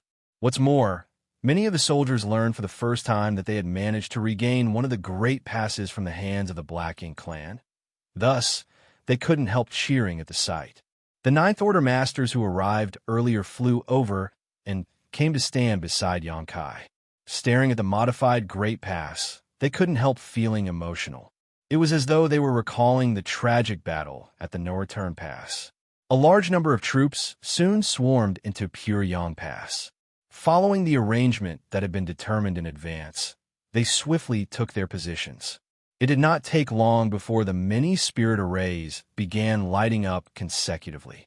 At the same time, numerous array masters prepared some spirit arrays and unique artifacts in the nearby void. There is no need to mention the specific purpose of the spirit arrays for the time being. On the other hand, the artifacts were actually a set of void yin-yang mirrors, something that Xianxia researched and refined in the past. The artifact was a large-scale one meant for teleporting massive objects, so it had no power for offense or defense. Each set of the Void Yin-Yang mirrors was composed of 16 array boards, which were divided into two sides, Yin and Yang. Once activated, the artifact could swap the spaces within the range of the Yin and Yang mirrors like flipping the front and back of a mirror. The effect was both profound and mysterious. Xianxia had mainly researched the artifact for the purpose of mining resources in Black Territory. At the time, he had used the loyalty list to bring Luan Bai Feng under his command. Black Territory had also fallen into his hands as a result. Black Territory was abundant with resources, but mining them was extremely dangerous. Nobody could delve deep into Black Territory due to a massive early ancient era super array. Therefore, Xianxia's initial idea was that the ore slaves could mine the resources safely if he could figure out a method to transport the ore stars located inside the array to a safer location. That was how the Void Yin-Yang mirrors came into existence. The artifact was first created by Xianxia, but was later modified by the artifact refining Great Grandmaster Ma Fan. The performance of the artifact became much better as a consequence. Xianxia had not only brought this artifact to the Black Ink battlefield, but also spread it throughout the various Great Passes, allowing them the chance to study and replicate it. Thanks to the effects of the Void Yin-Yang mirrors, Xianxia managed to solve the shortage of supplies among the major Great Passes in one fell swoop. Before the existence of the Void Yin-Yang mirrors, the major Great Passes were forced to dispatch their soldiers deep into the void to gather supplies. These soldiers not only had to search for and mine materials, they also had to keep a constant lookout against ambushes and raids from the Black Ink clan. Things were different ever since they acquired the Void Yin-Yang mirrors. They could now transport dead universe worlds and fragments that contained abundant resources to the vicinity of the Great Passes and mine them without worry. In this way, the efficiency of collecting resources naturally increased significantly. It was not an exaggeration to say that the lives of the soldiers at the major Great Passes improved considerably after Xianxia came to the Black Ink battlefield. At this moment, the human race army was preparing many Void Yin-Yang mirrors in their surroundings. Needless to say, they were preparing to transport many universe worlds and fragments here. It was just that the purpose of these universe worlds was not for sourcing resources. The 3 million human race masters in the Third Order Open Heaven realm and below were responsible for collecting resources, so there was no need for the main army to worry about supplies. As for the universe worlds that they transported here from deep within the void, there were other uses for them. For this purpose, the remaining Void Guard, except those who had to stay behind to monitor the universe temples along the way, had immediately sprung into action after Li Wu-Yi left for the Primordial Heaven's Source Grand Restriction with 80 Void Guard. Each of them had carried either the Yin mirrors or the Yang mirrors of Void Yin-Yang mirrors set and searched various areas of the void. As time passed, the various armies gathered in this place. Aside from the Central Army under Mi Jing Luan's direct command who occupied Pure Yang Pass, the other armies claimed a universe world or large universe fragment in the vicinity as their base camp. Each of these camps was soon overflowing with people as they worked to establish temporary outposts. The human race currently retained 12 armies, just like before. Mi Jing Luan had not made many adjustments to the organization. After all, each army had experienced thousands of years of fighting together. The heart of the army was united by the blood of their companions and their enemies at this point, and it might instead be detrimental to make any rash changes. Therefore, the 12 armies remained even though there were not enough Ninth Order Masters to oversee them all. Luo Ting, he was in command of the Azure Sun Army. Xianxia was in charge of the Blood Flame Army. Ouyang Lai commanded the Profound Nether Army. Wei Junyang led the Wolf Fang Army. Xiao Xiao was in command of the Soaring Cloud Army. Wu Qin commanded the Purple Feather Army. The newly advanced Shi Zhuang was in command of the Shocking Thunder Army, while Tang Tao led the Red Flame Army. As for the Burning Moon Army, Twin Instrument Army, Azure Dawn Army, and Jade Cicada Army, these four remained unchanged. These four armies might not be under the leadership of a Ninth Order Master, but they had the largest numbers of divine spirits. In terms of overall strength, they were not inferior to the rest of the armies. Besides, these four armies contained many new generation Eighth Order Masters who could advance to the Ninth Order at any time. Once they experienced a breakthrough, these armies would also have the protection of a Ninth Order Master. A few days later, large ripples spread out endlessly from an area somewhere in the void that was warded off by a set of void yang mirrors. The vibration from these ripples was so strong that the space anchored by the yang mirrors became extremely unstable, making it difficult to distinguish between what was real and what was illusory.